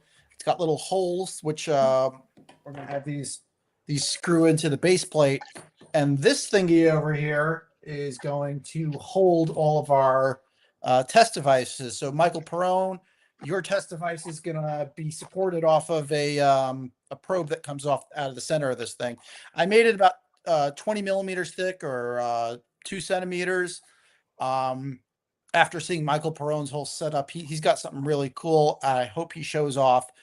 That's going to be for our vacuum testing, but this is going to be the thing that holds all of the samples inside, the carousel setups and whatnot inside the vacuum chamber. Now I'm going to run with you guys through the lab 1 second. Okay, Drew, can you mute yourself, please? You can hear that. Sorry. Here's your vacuum pump. This came from Drew in sunny Florida, and we have it hooked up. And inside the room, so this is a very dry room. We got a dehumidifier running continuously just to keep everything really dry. And the reason why we want it dry is because water gets inside the chamber when you open it up, and that's what you end up spending most of your time pumping down. So what we got over here is our glass bell jar vacuum chamber. There's 2 turbo pumps, actually. So we have a big old turbo pump over there doing most of the work. Then there's a turbo on the output of it. This is known as a roughing turbo, and that goes to the roughing pump outside. On the wall over here, we got a valve. We got an on and off switch for the roughing pump. We also have, middle of installing it, this is a valve to keep the turbo running at vacuum while we pressurize the chamber and swap out samples and whatnot, so we can pump down even faster. So, no cold trap? What? No cold trap? No, there's no cold trap in the system. I guess with 2 turbos, it probably doesn't need one. Michael, wait your turn. Sorry. So, yeah, so that allows us to keep the turbos at speed while we're changing out the samples. You can see there's some like mounting holes. That's where the screw posts are going to go into, and we'll be attaching everything to it. The carousel. So this is one of the first versions of the carousel we made. This is for super light things. Magnets on top, magnets on bottom. There's going to be conductive SEM tape, or scanning electron microscope tape, that's going to go along the length of these rods, and it's going to allow us to put high voltage, either positive or negative, wherever you want. We have multiple inputs in here. We're going to have a high voltage on the top and a high voltage on the bottom, or you can ground it however you like to do it. But with multiple inputs, we'll be able to put in several different things, with several different voltages and inputs as you wish. To get the voltage on top, we're going to run a piece of SEM tape along the glass on the inside of it with maybe a little magnet at the end just to make contact over there. And that's going to bring the high voltage up to the top, and that's going to go down to a little probe point over there to hold the thing in place. So that's pretty much what's happening with this. We did take down our gamma ray spectrometer, and Michael Perone is measuring that to see if there was any detection with the ARCS parts UFO piece. So hopefully we'll get data from him on that. And we put up our laser interferometer over there instead. Next things that are going on, I promised you guys we will have a Mercury Vortex engine ready in October. It is October, and we have a Mercury Vortex engine ready. But there is a problem. So when building the Mercury Vortex engine, we were concentrating very hard on how in the world are we going to get the Mercury to actually spin. So there's the coupling coefficient between whatever motor device you're using and the Mercury. We had a team meeting with Jeremiah and some others and put together this really cool idea of having this ring of magnets. They're alternating poles. Let me get the 1 second. I have a magnetic field meter over here. Magnetic field shower. Pull it out. Okay. So these are alternating poles of magnetic fields. There's a little strip of iron. Now what the iron is doing is it shorts out the magnetic field on this side, but it also pushes the magnetic field out on the other side. And there you can see what the magnetic field actually looks like as I rotate it around. So these alternating magnetic fields are present inside of the Mercury. And because they're alternating and the Mercury is basically shorting it out, you end up with eddy currents, which pushes the Mercury forward. The problem is the motor that I chose to use, which is about a 0.5 horsepower little RC motor, is not powerful enough anymore. Yeah, you heard that right. Half a horsepower is not powerful enough to move the Mercury around. So we are in the process of redesigning the center spoke to allow it to use these multi-horsepower motors that are actually designed for electric skateboards. These two motors can push a 200-pound person at almost 30 miles an hour on an electric skateboard. So if these can't get it going, then I don't know what could, but these should definitely do it. Another cool feature of this is electric skateboards are designed to have two motors. So the control boards have two motors as well. So we could have counter-rotating Mercury fields. This way we get away with we wouldn't have the torsion problem. It wouldn't torque in one direction, from the rotation. We could have equal and opposite torquing so that it will, wouldn't twist around too much. It just create a nice linear thrust. Now, for those who don't remember how this thing works, basically it's Mercury that is spinning around in a circle around over here. Now, on this side where the line is, the channel for the Mercury to pass through is about half as wide as it is on the other side. So, and what that does is it makes the Mercury go much faster. So the equation for centrifugal force is mass.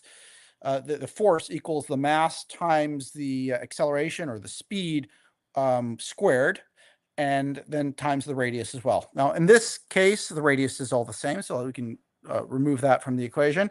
But if you had, let's say, half the amount of Mercury going twice as fast, which you would have in a closed system or any kind of metal, this could be, a Gallistan, or you could use water for that matter. It's just, you want it to be as heavy as possible.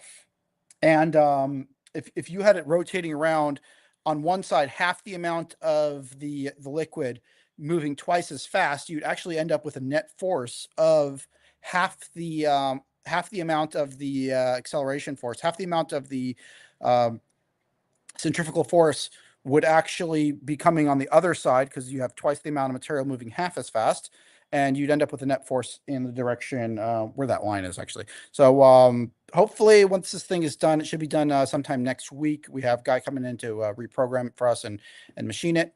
We expect this to produce multi-newtons of thrust, propellantless propulsion, if that all works. So that's the update on the Mercury Vortex engine. There was a lot of work that went into this thing. We're keeping it inside of its container, so just to if there ever is an accident, we want all the mercury to be safe in one spot. Mercury for that actually came from somebody you all might know. His name's Bob Lazar. He gave us a discount too. We got the Area 51 discount. Now there's a couple more small updates. This is a blast protector for the bell jar in case it blows up. We're going to be lowering that into place. This was made using like one of that thick vinyl material that you cover tables with. And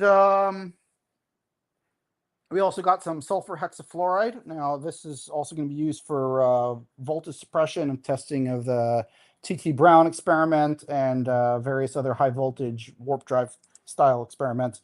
We were thinking of backfilling our chamber with sulfur hex and then using a vacuum pump to push it back into like a bladder, so we can have a bladder system that you fill it up with sulfur hex, goes into the vacuum chamber, and then it gets evacuated back into the bladder system.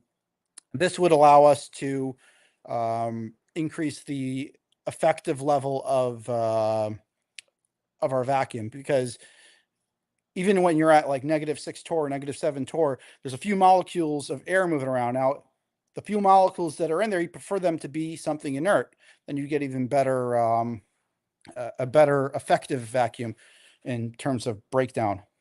We're also having some trouble with the power supplies for the turbo pumps. I'm not really sure how to wire these up, and the instructions online are all contradictory. So I need some sort of electrical engineer, or maybe I'll just work on that for a while. But yeah, that's pretty much it for me.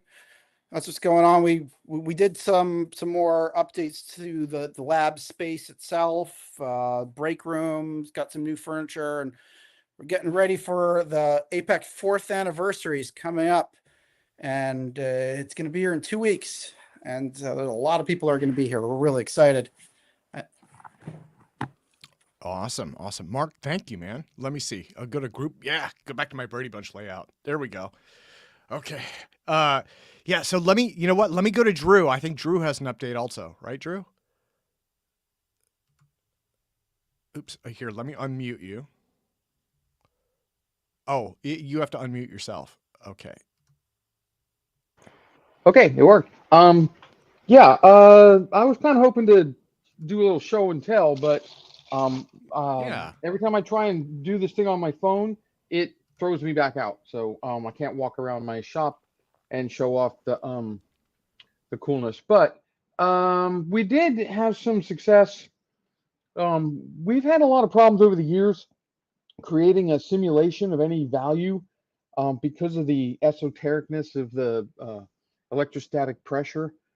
There's so many surfaces and so many different parameters to it all. But we have recently had a little bit of luck, and although it's not particularly awesome, let me go ahead and present a screen, if I can figure out how. Share screen, share entire screen, share this screen. Share screen.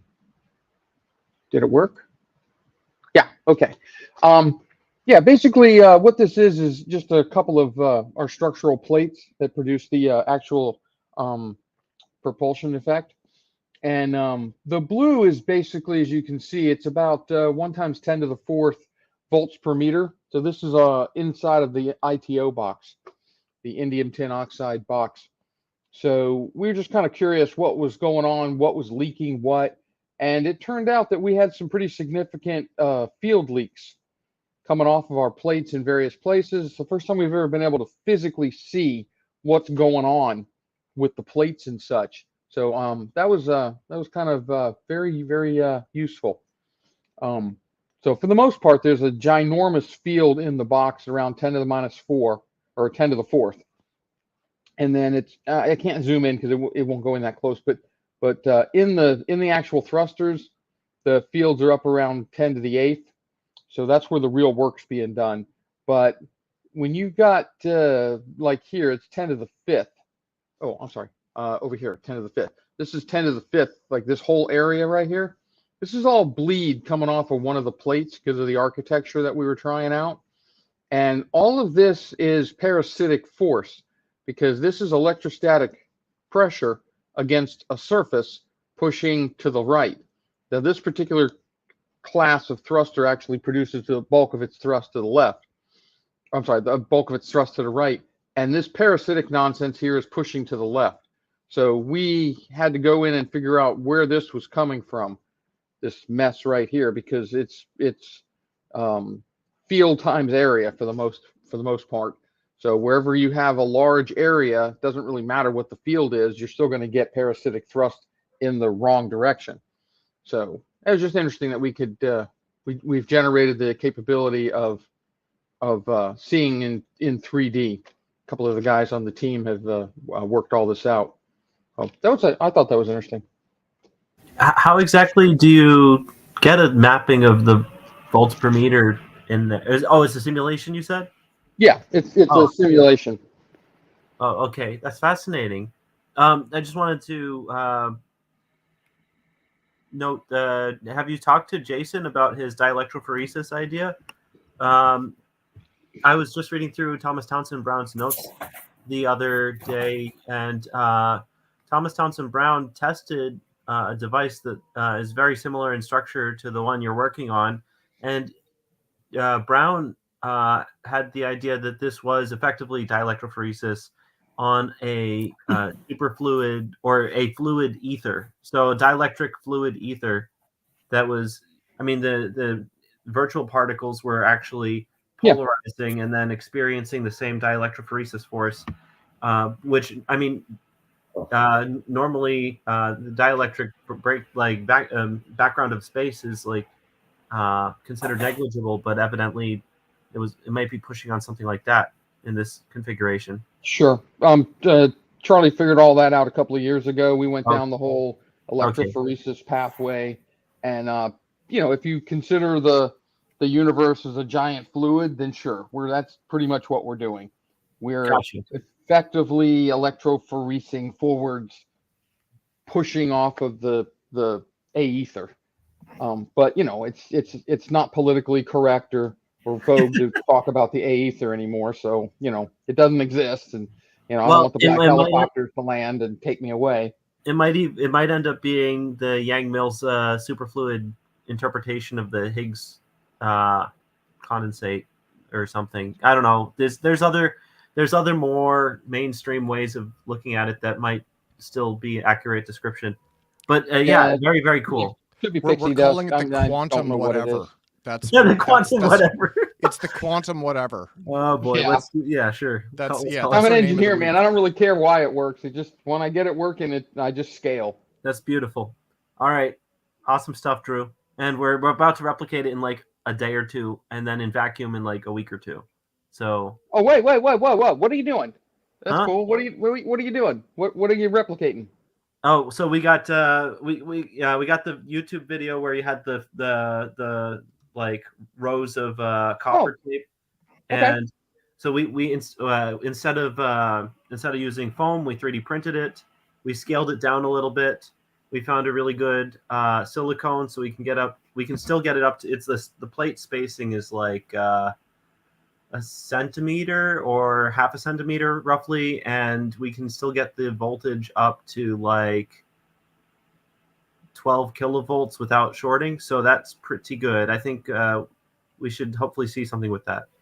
Yeah, actually, if I could jump in for a second. So one of the things, just to assuage Drew's potential concerns, Drew and Charlie have a lot of material they have developed that is under NDA, and nobody knows, I mean, who hasn't signed the NDA? Nobody, including Michael, is working with anything that's covered by NDA. He's working with more traditional, conventional stuff. And then he is also experimenting with some different materials as well. And so, Yeah, just the YouTube, Wow. yeah, just the YouTube video you posted that was an older design. Yeah, well, Pretty we much. tried the whole printed thing. I made hundreds of them. It turns out that printed material is pretty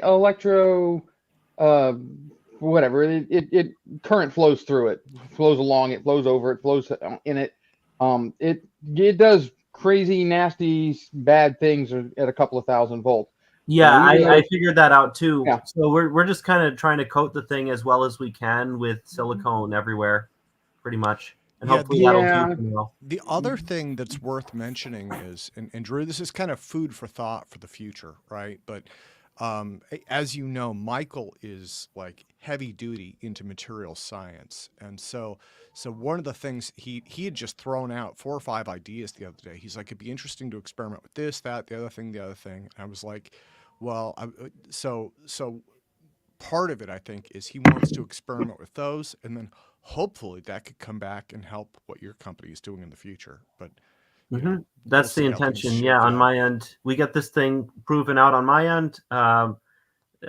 I'd be willing to collaborate and sign the NDA or things. Mike, contact me offline because I got some really exotic chemistries that you're welcome to pursue. We know they'll work. We just don't have the bandwidth to pursue them right now. Sure. And they're way better than silicones. Silicones are you're gonna discover another problem, but as soon as you find it, I'll tell you what the answer is. And then I'm guessing. I won't. I guess maybe I won't say the guess because I'm pretty sure that guess is right. So I won't say it out loud here. But yeah. Well, and I do let's want to talk. throw in, guys, let me throw in my usual disclaimer, right? Because Drew is not the only person who is working on, Drew is not the part of the only company that is working on stuff that is proprietary, confidential, and under NDA.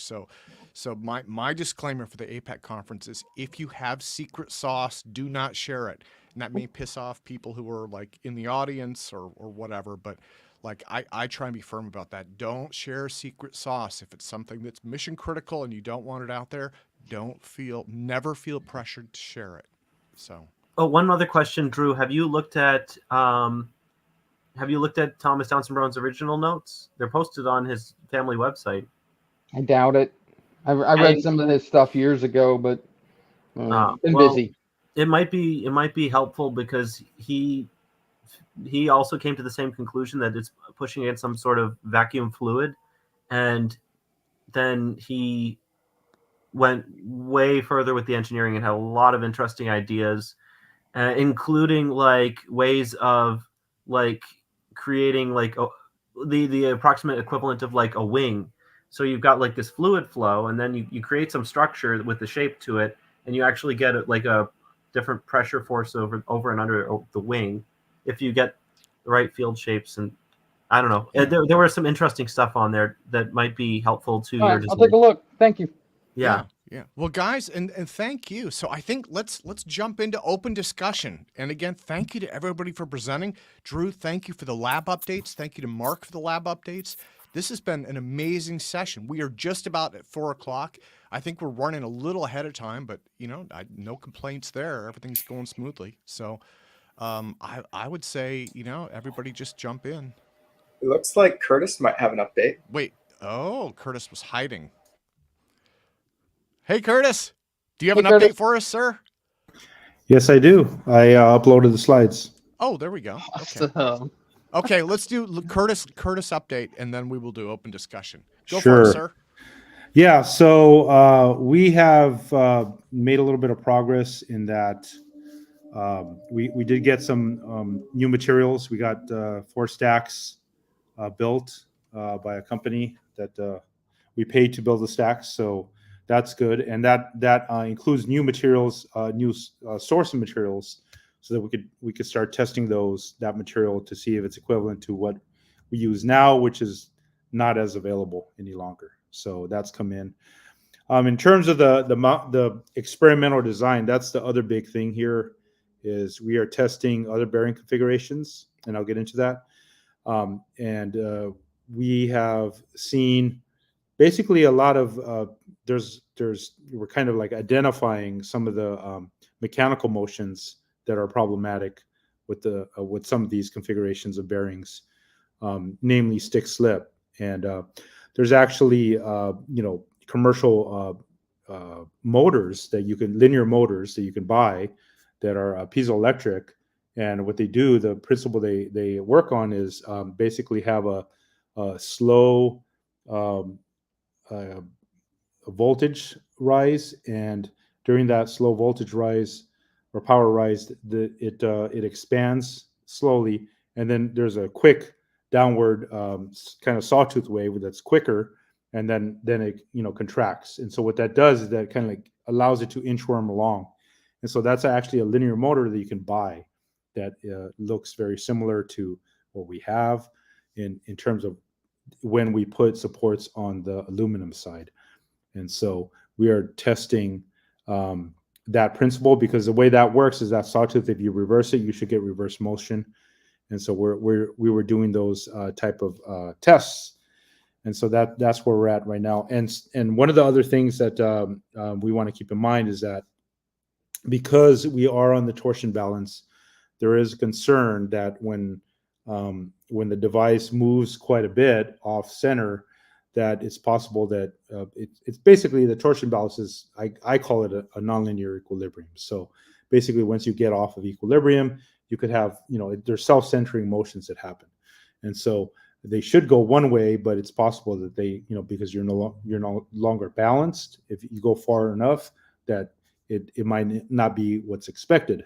So what we're going to do about that is we're going to have actually other experiments. We're working on a linear experiment, and I didn't update this slide to include that, but basically this is a picture of the device that you can see. We did separate bearings further apart to take into account the 2-to-1 rule to see if there was binding issues.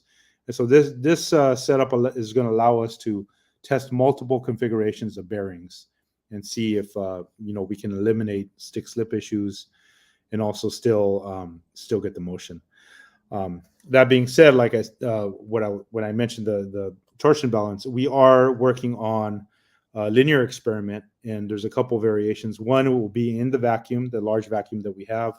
Another one is going to be we're going to work towards is having a air slide, air bearing with the rod, and hang a vacuum chamber, a small little vacuum chamber where we put the device in there, and to allow us to basically take all the vapors out of there, all the gases, all the molecules as much as we can, and see if that thing will move right in a linear fashion. So it's basically we're trying to get away from a nonlinear equilibrium and show that it will still produce thrust in these other configurations. So that's something that we're working on. Now, there has been like chatter and talk about doing a lot of simulation work and all that stuff.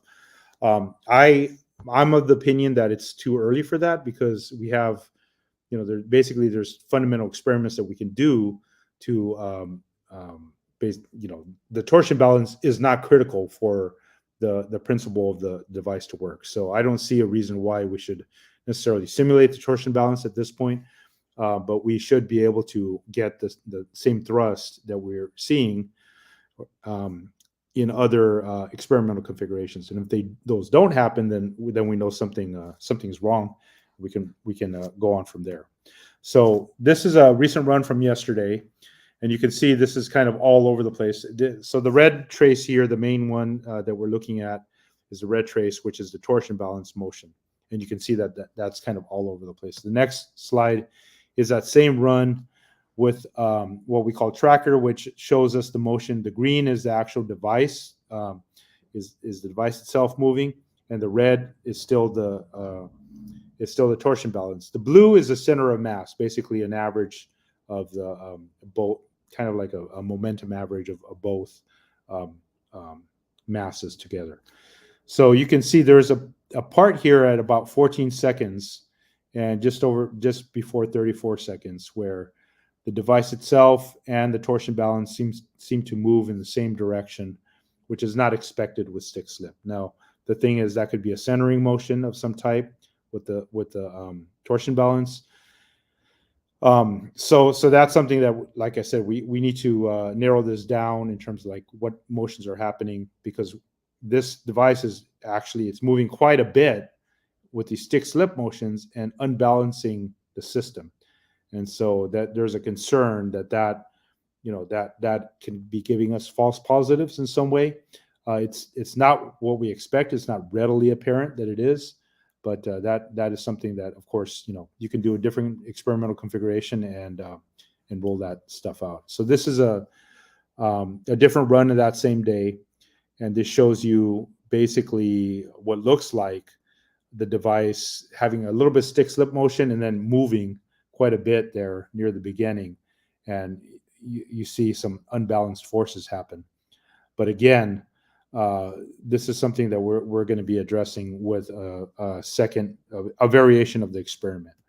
So what I'd like to do now is basically share my screen, and we can entire screen, and I can show you a video of that run that we just looked at. Can you guys see my screen? You should be able to. I'm going to continue. So this is run number 8 from yesterday, which is the one that we had 2 slides. And you could see there, this is where it starts to jiggle around pretty quickly.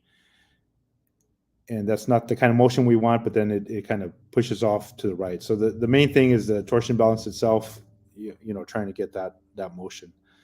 So that's the video. And I'll stop sharing with that, and we can go back to the slide. Let's see here.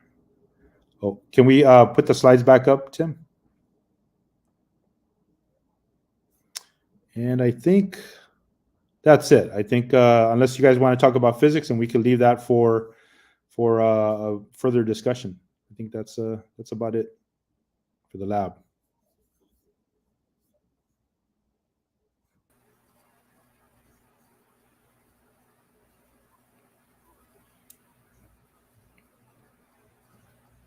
Hey there, Jim. Hi, Looks like you got Curtis. on. Yeah, I just got on about 2 minutes ago. You That's showed great. run 8. Yeah, Run there's 8. run 8. Did you want to further comment on it? Yeah, the bearings are stiff. And as you can see from run 6, which is much worse, to run 8, which is bad, but not as bad, they're softening up. So tomorrow when I go over to the lab, I will run it a bit more and see if I can do better. But as you say, we need to do something more than the torsion balance. We need to do something which produces a linear acceleration, where you can actually see the acceleration. And the first part of that will be for us duplicating more or less an air-bearing slide that Michelle Broyles has brought up and has working. Michelle's seen the sort of accelerations that we're looking for. The thing to keep in mind that is that the forces involved are really quite large. The ones that Michelle sees are on the order of several hundred millinewtons, and the ones that we see are on the order of hundreds of millinewtons to a few newtons. So if this can actually be reduced to practice, we're talking about a really significant improvement in transportation. We're going to keep at it. And we'll be back, Tim, to talk about it more later. When we know more, you'll find out more. Thank you for the opportunity to present it, though.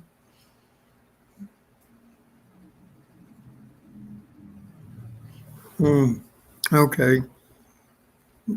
I have my screen angled. There we are. Now you can see me. I'm here. Glad to be here. Is Drew here? He is there. Mm-hmm. Hello. Yes, yes, Drew. We're trying to get organized and get the pump that you have shipped out to us. Oh, yeah. Yeah, Florida's kind of, yeah, they're functioning again. Okay, we'll get that going. Sure. Let me know. Yeah. So Thank you for the pump. James You're and welcome. Curtis, have you looked at other things besides acceleration that could There we go. potentially alter the mass? The reason why you need the acceleration is because it enables an interaction with the inertial field, whatever that is. If you believe Einstein, the inertial field is really just the gravity field of the rest of the matter in the universe. Either way, it acts to amplify a very, very small E over C squared rest mass fluctuation in a bunch of capacitors. But what about using terahertz coherent phonons to induce accelerations in the material itself, so that your much lower frequency ultrasonics or whichever frequency you're working at, you can then externally control that acceleration factor with another means? You're talking about bringing up a completely new technology. Yes, the dependence of this, there's a frequency dependence. Higher frequencies work better. And actually, you can tell what the working frequency is from UAP studies. It's up in the order of a few gigahertz. The reason why that works is because up to a few gigahertz, when you apply an alternating electric field to a material substance, the nuclei have a tendency to be the principal response. The electrons don't get shuffled around that much. But when you get above a few gigahertz, you get above the ability of the nuclei to respond quickly enough, and you just start shuffling electrons around, so it doesn't work very well. That's for this. For other means of doing things using electromagnetic radiation, there may not be that limit, but for the sort of thing that we're doing, there is. Well, it's just if you look at the coherent phonons in a material lattice, you can get individual, like, yeah, if you have coherent phonons, the atoms themselves are accelerating back and forth very rapidly. So that might be, terahertz might be the place to go for that.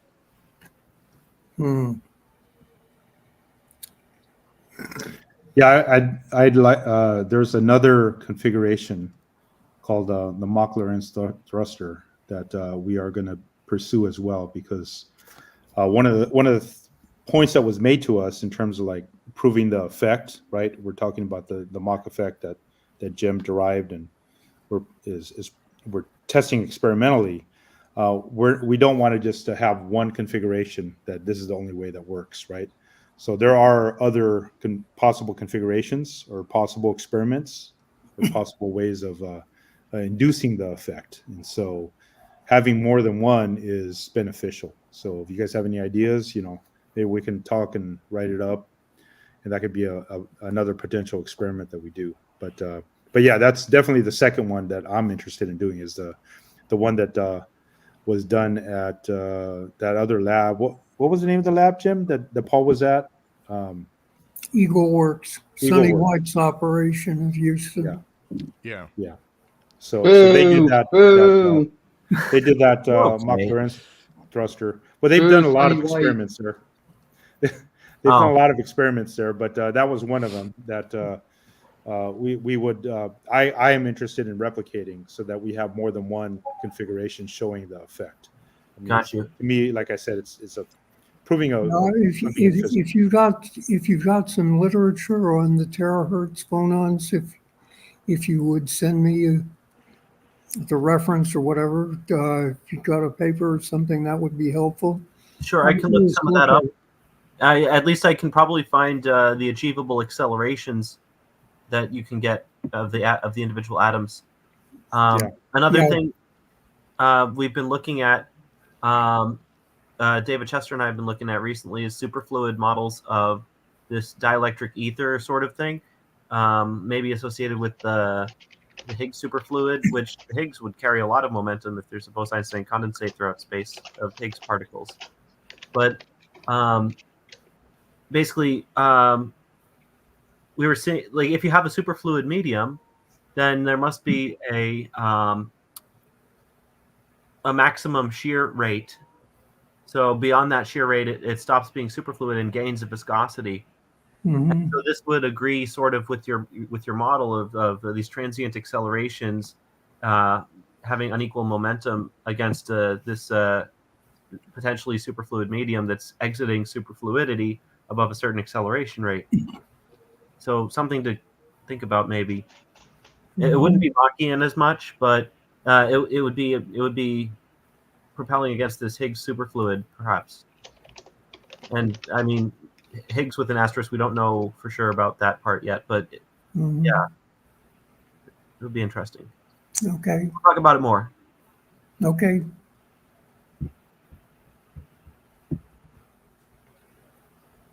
Well, yeah, I don't think it's related to the Higgs personally, but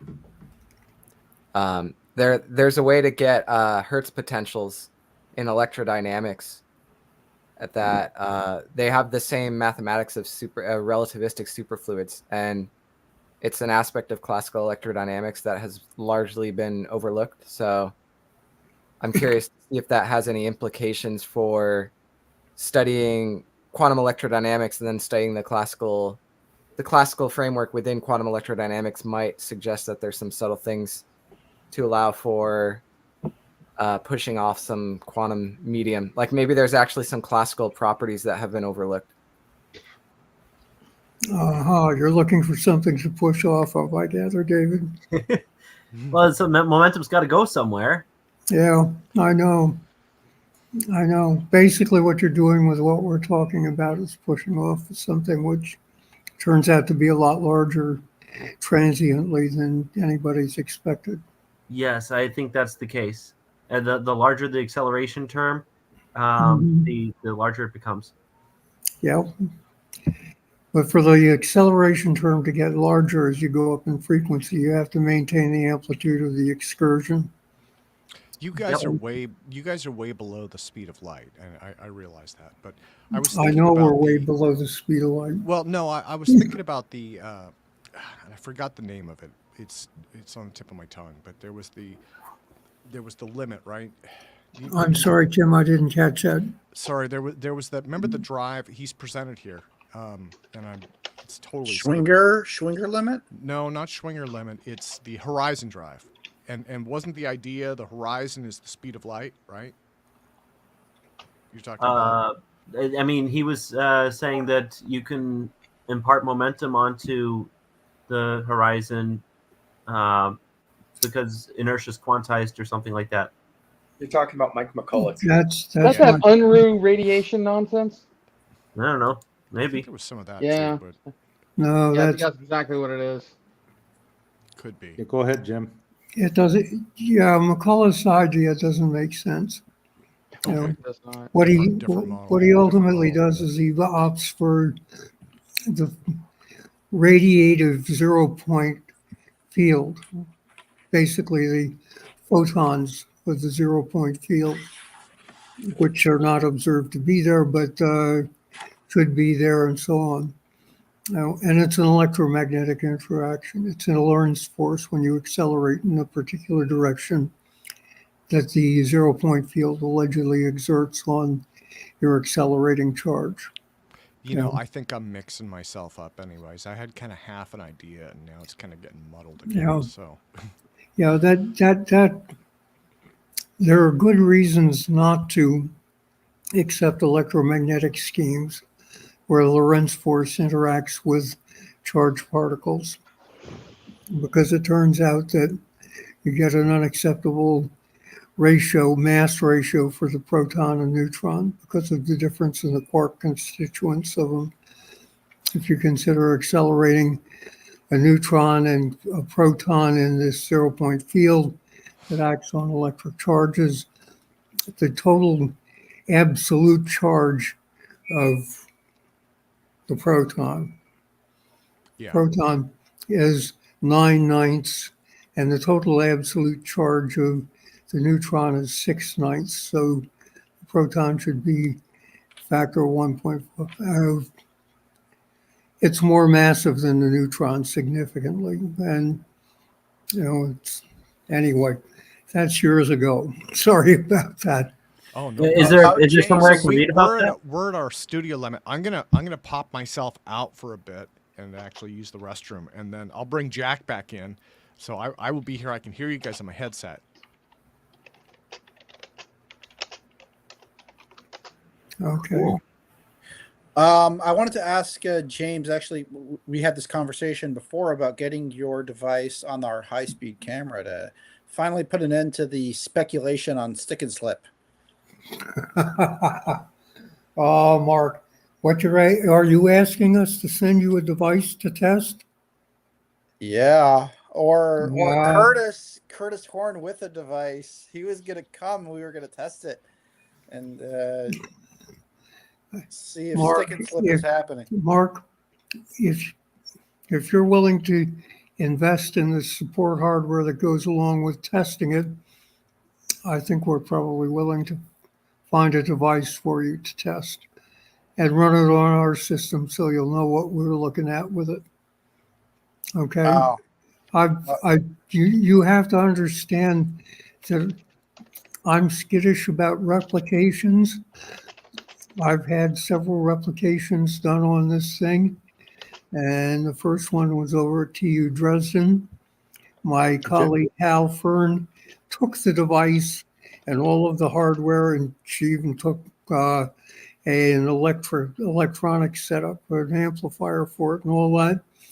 Got over there, set it all up, got it working, worked beautifully, fine, getting results like we were getting. And then Hal left because it was Christmas break and he had to come back. And about 2 days after Hal left, Martin's students took the thing off of the vibration isolation hardware that we had provided them with and bolted it directly onto the balance. And after that, they convinced themselves there was nothing there but simple classical vibrations, that there wasn't any effect. We've had other experiences similar to that. Okay, so understand that if we send you something to test, we're doing it in good faith, that you will not. Or maybe it's better if I just come Jim, there with the high-speed did you- camera then. Jim, did you see the vacuum bell chamber that he has, that Mark has? No, I haven't seen the bell chamber. Okay, so he went over it a little while ago earlier. I could And show that. I was thinking that what we could do is we could provide him with it wouldn't be that hard to provide him with a compound pendulum to test the device on. So it would be a completely independent experiment. That's tall enough where I think it might, once I get the dimensions, that looks like it's big enough and tall enough where a compound pendulum might make a lot of sense. So we'll talk about it, Jim. It's about, entirely possible. Yeah, it's about like 2 feet tall and 14 inches wide. Also, Martin Tashmar's got to stop using like college students instead of grad students for that. They got to know their stuff before they do these sorts of experiments.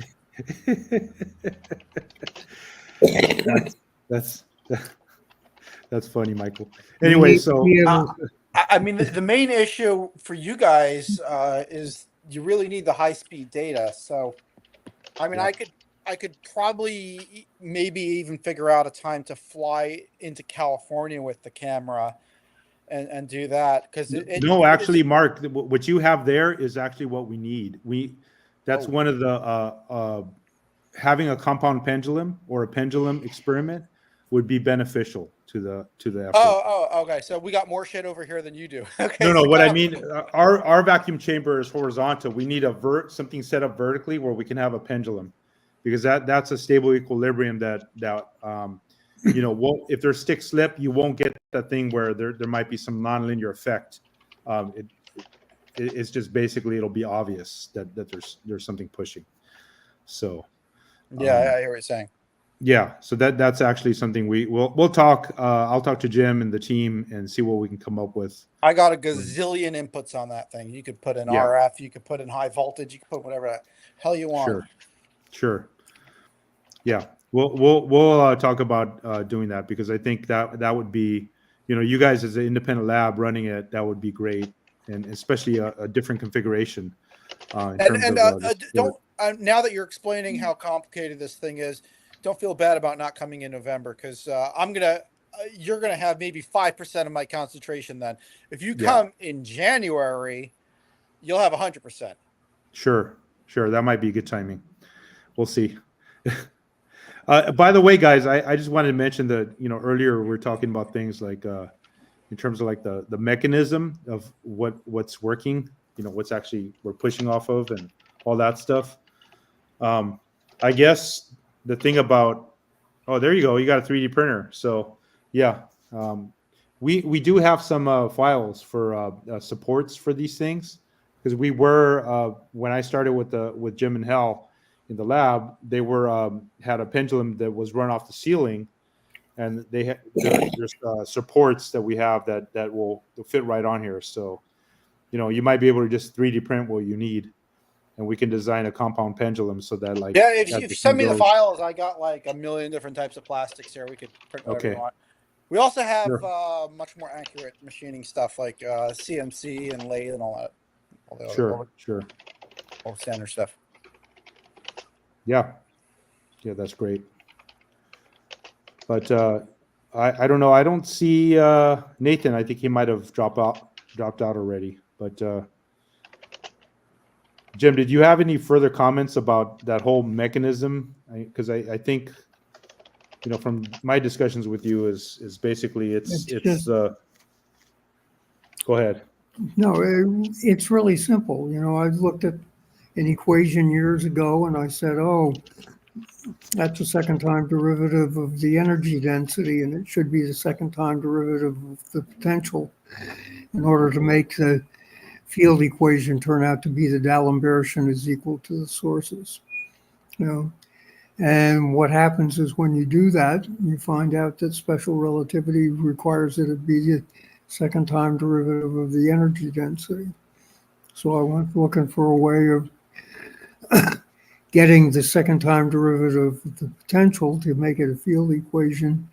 And I suspected correctly, as it turns out, that there would be some leftover time-dependent terms that would get shifted to the source side.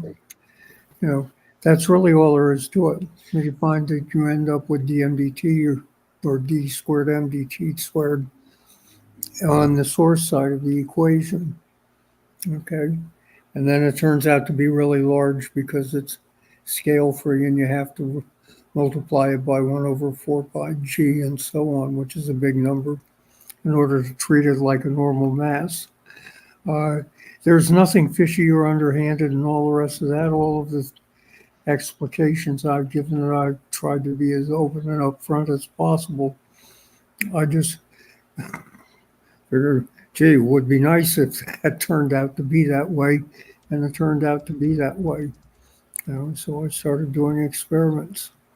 And I think we've got devices now where if Mark's got 100% attention in January, maybe by January we'll have something in Mark's hands and he'll be able to check it and see if it works the way we claim.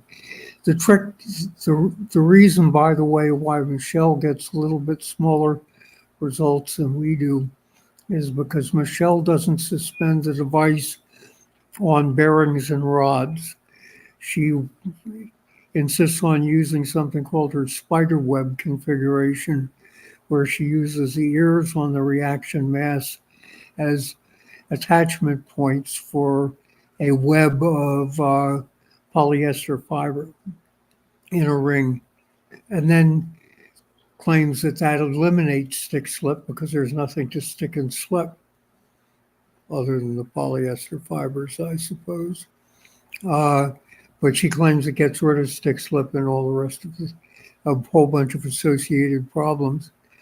And she sees steady accelerations with extremely slow sweep rates in the vicinity of resonances on the order of 250 to 300 millinewtons. You know? And she's convinced that that corresponds to what we're doing, because of course we don't have a firm attachment of the sort that she does on the ears, and consequently it doesn't muck up the vibrations in the device, as ours doesn't muck up the vibrations in the device as much as the attachment method that she's using. So you've got semi-independent laboratory configuration on a laboratory confirmation on a different configuration. She's going to be getting that out hopefully sometime soon. I've seen the stuff that she's got. It looks okay. But we're chugging along trying to get this working. Curtis.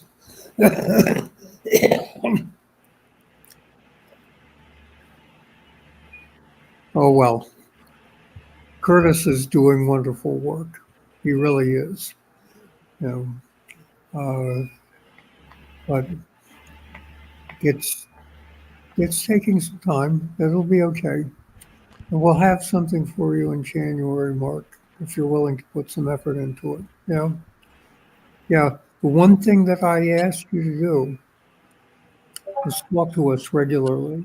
Don't go. Yes, I'll join the Zoom calls too, and maybe we can, if you give me the dimensions, we could even design some sort of teeter-totter or a scale system that would allow it to swing, and then we could figure out the wires and everything. That's actually what I'm doing right now, is a carousel system for the capacitor devices. I think we could make something similar for yours. What does it weigh again? About 170 grams. 150, 160 grams. We could put that on a carousel too, if you like. Yeah. Mm-hmm. Yeah, and what I was suggesting is a compound pendulum that just basically a couple of, instead of like it's only 2 feet, so you want something longer, right, for smaller motion. So a compound pendulum, we could approximate like a longer pendulum with that. There might be some nonlinear dynamics, but that's okay. That's compound pendulums are well characterized systems. Mm-hmm. And I could build all of that before you come, so that that's a variable that I can take care of, and just make sure the mechanism's in there and that minimal thrust movement. Send me an email, Mark, so that I got your email address, and I'll forward. You get my email address every time you get an APEC invite. That's alternative. Yeah, I'll help them out with that. I'll help you out with that, Jim. I can tell you my email address. No, it's okay. J. It's okay, Jim. You don't want me to put that out on public. Okay. No, it's okay. You don't want me Mark to has it as well. Drown in joke mail. I'm pretty sure I have. Yes, I have it. Yeah. You have it? Jay Woodward, right? Send me an email, Mark, and I'll forward some stuff to you that'll prove helpful, hopefully. Okay. Yeah, we have a lot going on. I'm really excited. I mean, right now this community is just pushing forward in overdrive. I mean, Drew and Charlie are leading. You have tons of people who have been inspired by what they're doing. And then Jim, your own team is moving forward, and like people are getting excited and involved, and like everybody is building vacuum chambers now, right? Like it's like a vacuum chamber marathon. So kind of need it for propellantless propulsion, or supposedly propellantless. Maybe it's pushing on a superfluid or a fluid. I had a question for Curtis. All I'm going to use it for is pushing on the gravitational field of the universe. In our case. It's gravitational coupling that makes it possible. So Curtis, I had a question about the interior Schwarzschild solution stuff. I finally read that, had time to. So is the idea basically, if we're falling on the inside of a black hole, we're still accelerating asymptotically close to the speed of light, and stuff far away from us it's in our past, so it hasn't had time to accelerate as much, and so it has Well, because of that.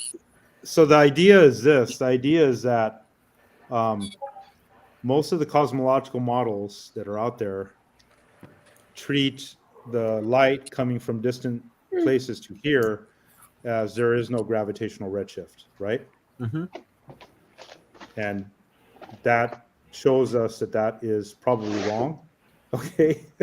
So I'm not saying that that is the answer, but it's basically a fact that, you know, you have a whole lot of people not just ignoring like fundamental basic relativity. Because the problem is it's, you know, like Nathan, you know, you're Nathan's there, he's linearizing stuff so it could be kind of useful and understandable, right? So when you have a nonlinear theory like general relativity, it's really hard to make any conclusions. So the simplifications are just too extreme in terms of, like, in my opinion, for you know, making cosmological conclusions like that. Like there's no there's no gravitational redshift. There's probably gravitational redshift, right?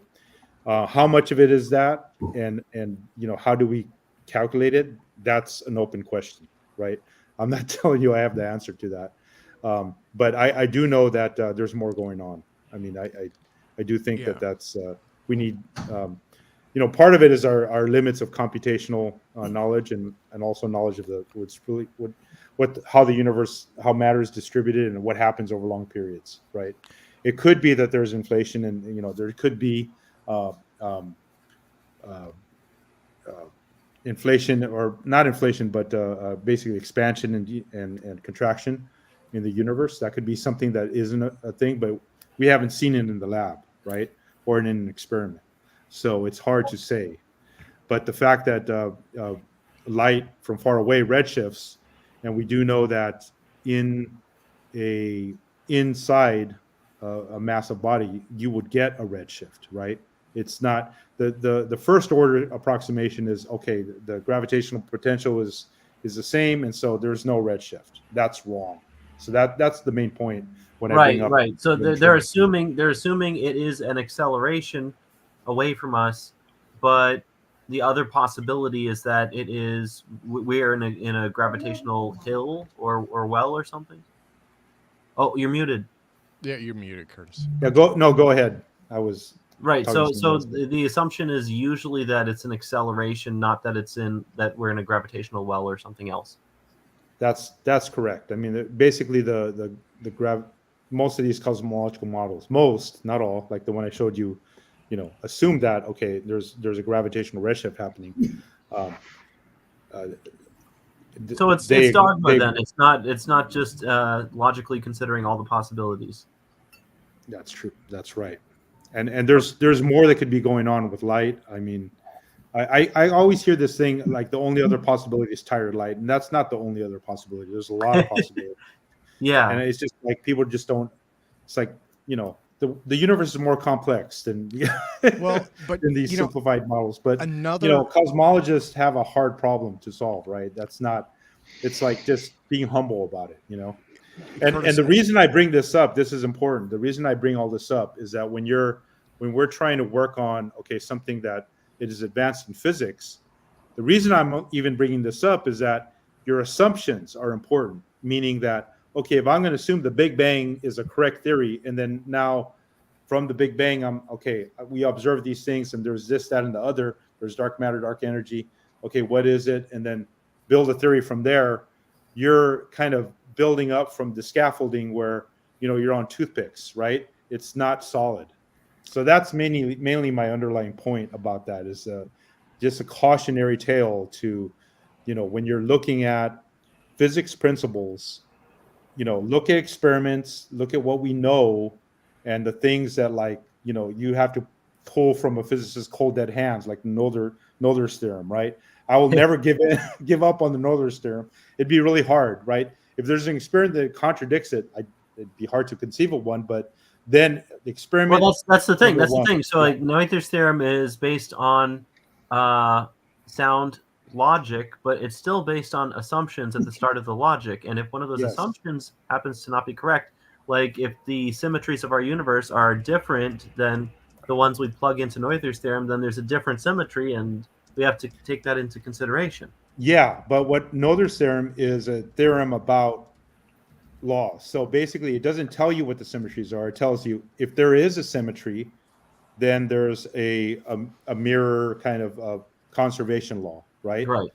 And so, but if we find a symmetry and if we find that conservation law isn't there, then that violates Noether's theorem, right? And so, Well, but then that's not will necessarily. We might have the wrong symmetry then, or symmetry may be broken under that. But if you but if you show an experiment where that's not the case, then Noether's theorem would be broken, right? So basically, what I'm saying is the first thing is, of course, experiment. That Right. rules everything, right? Okay. And then from there, but again, these theories, like, okay, quantum mechanics, that's another one, okay? Quantum mechanics, we're all taught that's fundamental, but it may be that quantum mechanics only works in domains that we're used to being, right? Now, you guys all saw, Roger Penrose saying quantum mechanics is wrong, right? Like loudly, it's like, okay, you get your Nobel Prize, now you can say quantum mechanics is wrong. Really, I think quantum mechanics is maybe not fundamental. Maybe it works in certain domains, and at higher energies, it breaks down. There's something else, right? That's a more subtle, like, I don't know. Maybe it's completely wrong, but we do know quantum effects are, they're there, right? There's a lot of things that the wave nature of matter is there. Didn't Bell himself have a criticism of the no hidden variable theorem associated with some of the assumptions made for that theorem? Yeah. So like same thing there, and then so for the no hidden variable theorem, there might be hidden variable models that don't apply with that specific theorem, and then on top of that, like with second law of thermodynamics, you got you're muted again. That's okay. My daughter was here. I was telling her to go. Okay, yeah. All right. But with like the second law of thermodynamics, we have assumed arbitrarily in the past that you cannot construct a non-ergodic ensemble, but that's known to be false now. There are non-ergodic ensembles that you can build, and so that would suggest you could recycle thermal energy, but like people just don't even want to consider it. But it's the assumption. It's not the rest of the logic is still sound. And where that assumption is violated, there's new physics. Where the assumption is not violated, the same stuff still applies. Yeah, there's a lot of things like that in physics that just are not. It's just not getting anywhere because everybody's focused on the cool thing. So that's the biggest message. The bigger that's collider. the biggest message of this whole APEC thing, I would imagine, is like question get back to the assumptions in the physics. That's where all the new stuff is probably hiding. Yeah, and like I said, I presented last year, and the reason I bring up the kind of like spinor formulation relativity is that it does have mechanisms for the Mach effect. It's basically a potential, and does have quantum mechanics as a lower energy limit. I mean, so many things, but again, that theory is not fully fleshed out in terms of figuring out its interface with modern particle physics experiments. That being said, like I mentioned before, I did mention, I think at a open mic, is that this summer I did another search, and I actually found more work that was promising that I'm working on, where really we get close to the rest energy predictions of the standard model. So for some particles, it's up around 25% off, but for a lot of them, that's like within a few percent. The problem is that for a lot of these particles, when you have something that's unstable, the question in my mind is going to be that the rest energy, there is no really, when you have an unstable particle, you really don't have a rest energy mass. It doesn't exist in that regime. So I'm kind of wondering, I'm looking at the whole thing, and there's a lot of work to do in terms of figuring out, okay, well, at higher energies, we may get the same thing as what's experimentally observed, not necessarily what's calculated with assumptions of the rest energy, the assumptions you make when you do experiment, right? So that's a lot of work that that might take years for me to trudge through. But we need more philosophers in physics, or less. I don't know actually. You need more engineers in that insane field. Yeah, you know what? You're right. We need more engineers. You do. Yes. Hey, before I fall asleep here, man, Jared, did that stupid thing behind you fly yet? Man, just shake your head. Talk about it. I want to hear about it. I've only been working on recovered materials. I haven't been working on Graviflower stuff. All right, we'll talk about that then. I want to hear about that too. Is it spaceship? Is it nuclear waste? What is it? Yeah, so I've been doing not just further analysis on the Roswell sample we got, purported Roswell sample we got, but also been deep diving all the other samples out there that have ever been mentioned at all. I shared in the private chat here a new repo I found that I highly recommend people check out. It's freaking amazing. It's the best repo I have ever found in my life, which is saying something. It is updb.com.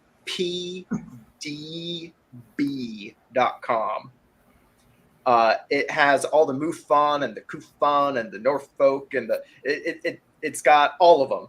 It's got like 300,000 different case reports, 100,000 plus pictures and videos, an AI searchable document thing with 100,000 plus documents. Like it's freaking good. Anyways, so I've been going through that thing, finding a bunch more accounts of different materials that have been recovered and tested in different ways, looking for overlaps or differences. Some important things that have come about. Lou Elizondo has mentioned multiple times that he thinks there's an ablative nature to the skin of the craft, where the skin of the craft is actually peeling away during it. I think what he's hinting at is that angel hair, which is stuff that comes off of some, not all, but some UFO incidents. It's like this stringy, sticky, white stuff that like sublimates and just evaporates within a few hours or less. So people have tested that stuff, and there's elements present in that I haven't really found present in any of these other UFO samples. So it's kind of weird to claim that it's an ablative nature if he's using angel hair as the reason for that. Now, the magnesium separating from the bismuth, like, yeah, it easily separates apart because those two things don't like each other. So I can understand how that could be like peeling and shearing off. But for it somehow to turn into this gooey, sticky stuff that happens to have like boron in it, which we haven't found any boron in any of silicon too.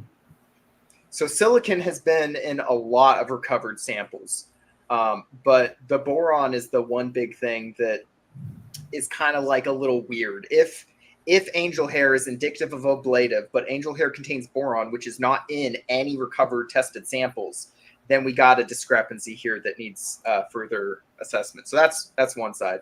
The other main side I've been doing is I've been trying to come up with a working theory on the use of this skin of the craft. Everybody's been thinking that it's propulsion. I want it to be propulsion. I think I found a few ways that it could be propulsion, but that doesn't guarantee that it is. It could also be for sensing. It could also be for cloaking. There's a couple different use cases. It could be for thermal energy harvesting. There's a couple other use cases that it could be. That said, if it's propulsion, here's how it could be. And here's how, Drew, your stuff, I think, has some good overlap with it. And I think taking some notes from the sample might significantly increase the amount of thrust that your thing could produce. So in my presentation, I was talking about these little lead microspheres that are 1 to 20 microns wide, and they have a super thin coating of zinc over the top of them. The jury is still out whether or not those are the smoking gun for the things that are creating the metric changes, but I'm going to go along the lines that they are. So these little microspheres have some kind of geometric arrangement to them. They have been purposely laid out in certain geometric arrangements. And in my presentation at the very end of the slide, I'm like, this is why it's weird. And I show these these like radial lines and straight lines coming out. Well, all those bright spots that are making those are the ruptured microspheres. Now, the only microspheres that are ruptured are the larger ones, the 20 micron plus diameter ones. You don't see any of the tiny ones being ruptured. And that's a really good smoking gun for what's going on. It seems like the surface area to volume ratio that you get with these larger microspheres versus the smaller ones means that these larger ones cannot perform the plasmon confinement that is required to be able to get to metric changes. And so when they turn it up to 11 to try to warp space-time around them more, they're overdriving those larger microspheres and they end up rupturing. And the fact that they end up rupturing in these weird geometric changes, geometric patterns, is probably super stinking important. It makes me think that if you were to have your geometric arrangement that you have going on in your sample, if you had that rather than be what you have it now, instead have it be differing sized circles, holes, arranged in a five-fold symmetric pattern or any kind of quasi-crystalline pattern where you're utilizing the ratios of the golden ratio of phi in that, then what may end up happening is you can get these overlapping fields to constructively interfere and amplify the strength of the overall field. So you get these hot spots. And these hot spots are places where your overall field strength is going to go up like a ton, 10 to 1,000x. So in the sample, I found like 6 different ways that they are amplifying and containing these extremely strong electric fields that are also simultaneously creating magnetic fields. And since these little microspheres are located right in the bismuth layer, they're utilizing that diamagnetic nature of the bismuth. Now, normally you look at the diamagnetic amount of bismuth and it's super small. It's like 10 to the minus 4. It's useless. But, and this is where it gets really freaking cool, at low terahertz frequencies, the left-handedness, the negative susceptibility, the negative refractive index of bismuth goes from like nothing, from peanuts, way up non-linearly. It gets crazy. You get like negative refractive indexes of like -2. For reference, a superconductor is like -1. Split ring resonators can go really high. And it's possible that the bismuth could end up going way more than -2. It could go up like in the realm of split ring resonators. But the gist is that when you take your permittivity, permeability, and normally in space-time those are both positive, and you flip one of those, so now it's negative, like in bismuth, and then you apply a magnetic field in that negative area, it's like you've taken normal space-time and you flipped it over, right? I don't know. I'm starting to fade here. I apologize. Poor sleep. Just is wrapping it all up. If you have these extraordinarily strong fields that are operating at the exact frequencies that we have been told they operate at, we were told in the book Imminent that it is like 3.2 to 5.6 terahertz is where this sample ended up doing cool stuff, like maybe a little bit of metric changes at space-time around it where a laser passes by it at a slower rate when it's going by it. Like it's actually like warping space-time around itself, right? When it's stimulated with that particular frequency. And it just so happens that bismuth at that frequency, at that same exact frequency, does some crazy stuff with its negative refractive index. There's a good smoking gun. Like I've gone past steaming barrel into smoking gun territory. So, Drew, it looks like the field structure, you've got your negative index material and your positive, or your negative susceptibility material and your positive susceptibility material. So you've got like the AC case of the DC thing that you were trying to make with the electrostatic field. Does electrophoresis work with magnetic fields though as well, or is it just with electric fields? No. One other thing I should add. So this bismuth layer is located directly between magnesium 98%, zinc 2% layers, right? So those layers have a positive refractive index, and they help to contain these plasmons in between there. And by confining them and containing them even more, you're further amplifying the field. That's another one of those 6 ways that it's amplifying this field, is because it's putting this really strong field on this microsphere, right? And then you have these microspheres laid out in a way where their overlapping fields create certain hot spots, and those hot spots are super amplified even more. And then you have this waveguide-like structure of the magnesium on either side, which is further confining it.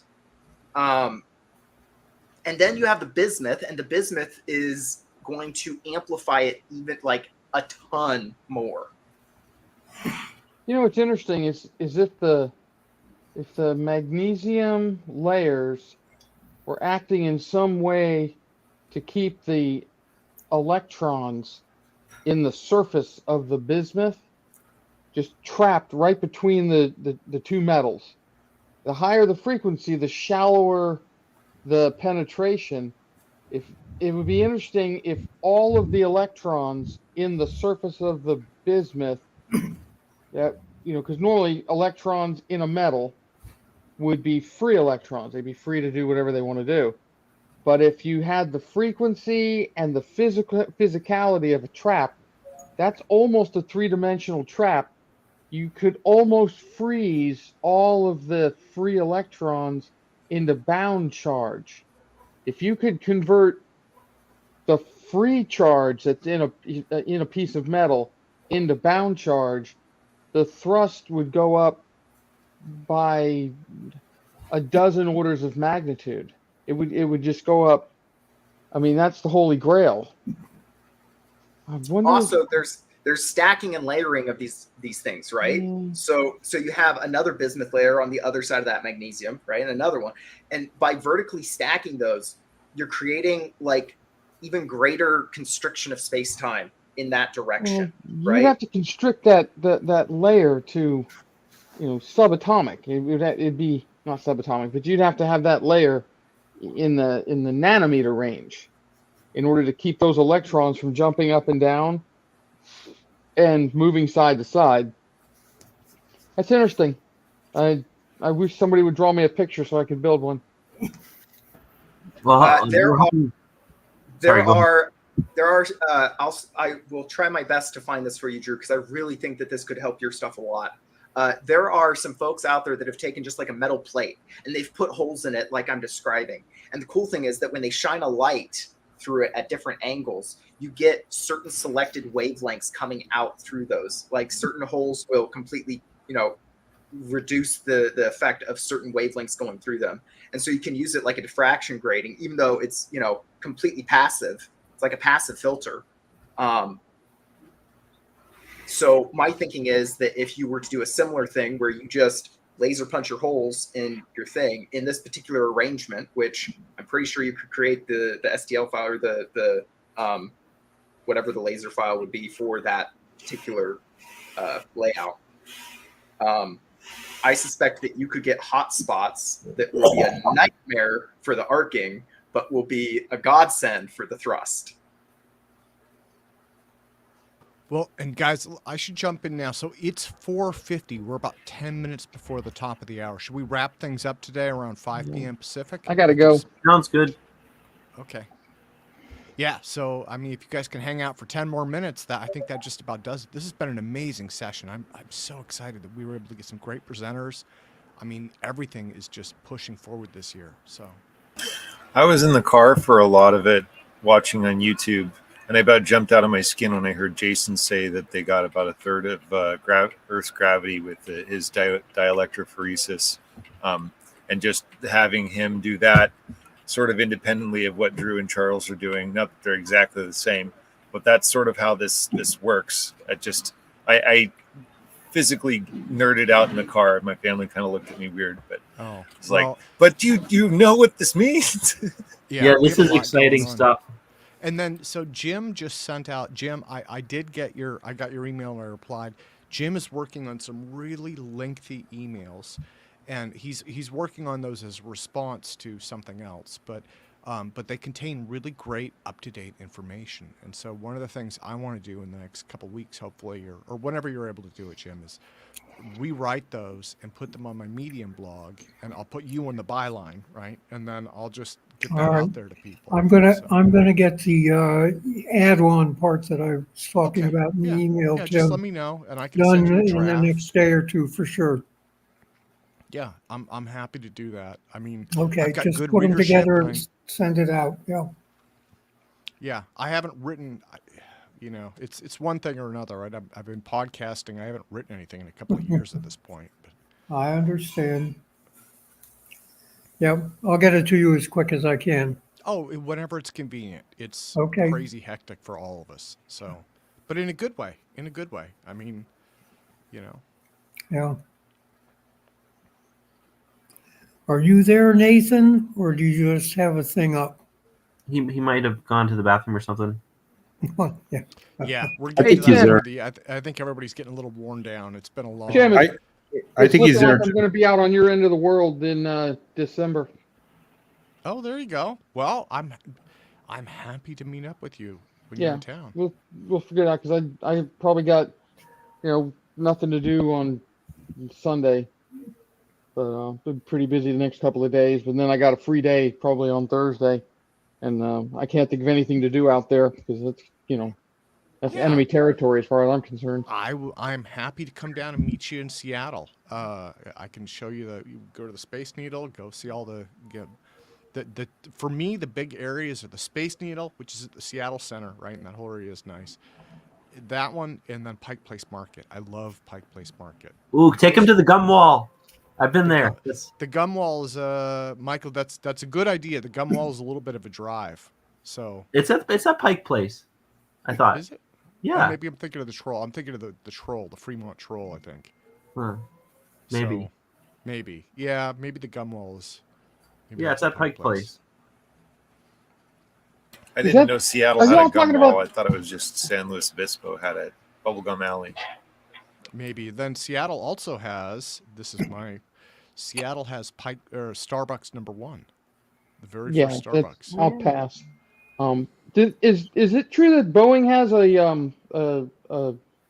flight thing out there? A flight history building? Yeah, there's the a Boeing museum Museum of out Flight. there. Yeah, my parents just went to it Interested in actually. seeing that. Really, I'd be interested in seeing that maybe. All right. Well, anyhow, I'll be out there early December. I think that's the plan. Anyhow. Yeah, the Museum of Flight is that's really nice. Although I haven't been there in years, where Jared's at down in Portland, they have 2 museums that are really amazing.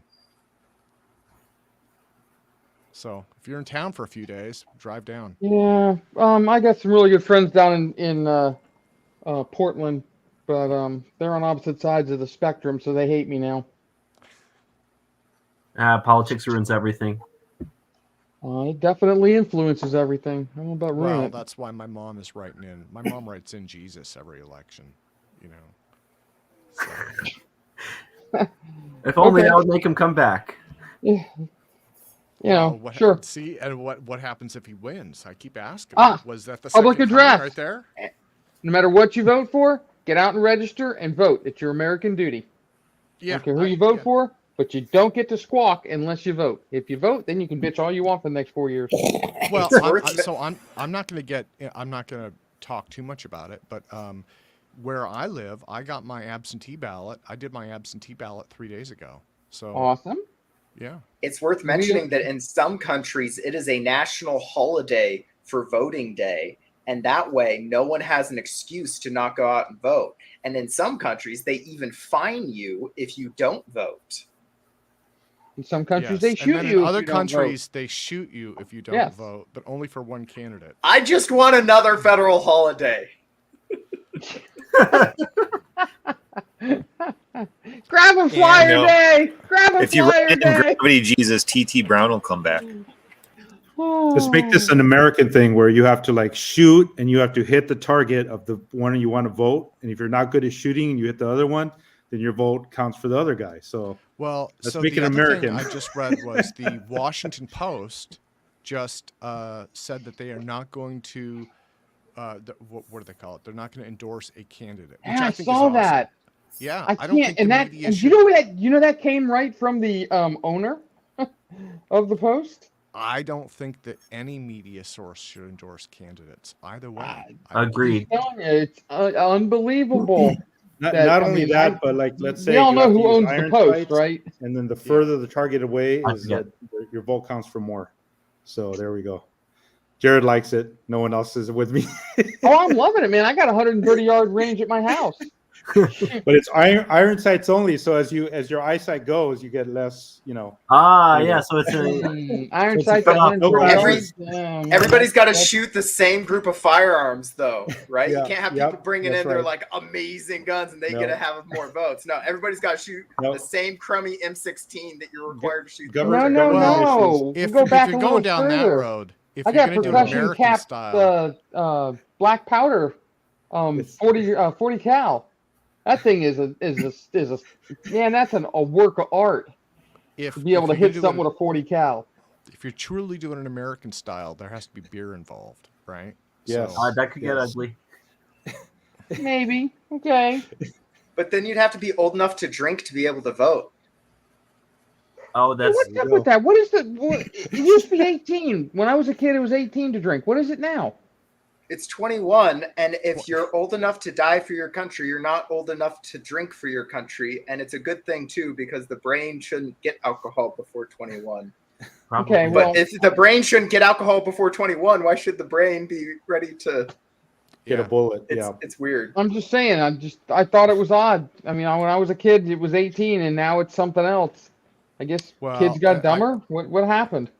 I don't want to be a stick in the mud, but I just read another study saying that alcohol in any amount isn't good for anyone ever. Yeah, So, so I read that. It was a couple of days ago. Sort of Yeah. a neurotoxin. I don't know. yeah, It yeah, gets it's like converted really bad for into you. what's it? Shrinks the brain. Acetaldehyde or something, and that's Yeah. an aldehyde, which is I- carcinogenic. One I would step just away have- from formaldehyde. It actually would- does pickle your brain. I would caveat this though. I'm pretty sure the human population is larger because of alcohol. Yeah, well, Maybe. that's a different story. It seems That's like a- there is a correlation there. yeah. But is that a Anyway, good thing I or a think bad we're thing? getting a little off topic here. We're getting a little weird. So I gotta tell you, man. So guys, we have 1 minute left. We have 1 minute left. Why don't we close things down for today? We've managed to go off the rails in the last 5 minutes completely. Yep. So, That's because Jared won't tell us how the gravel flyer is working. well, Well, we'll come I- back. We'll come back and do the grab on, and fly Jared. another if time. this Did fluid, David grab a? this David fluid had a dynamic grab a ether flyer. thing- Did I see that? Yeah. This fluid dynamic Play ether around thing is with it. correct. It might be a propeller for the fluid dynamic ether. Yeah. That's what we need. That That's thing what needs I a thought. propeller. A propeller. Or the fluid That's a good dynamic Hey, ether. Nathan. Again, Oh man, my Well, wife guys, just came home. That's let it, me, guys. I gotta go. Yeah. my fun is This over is- for the weekend.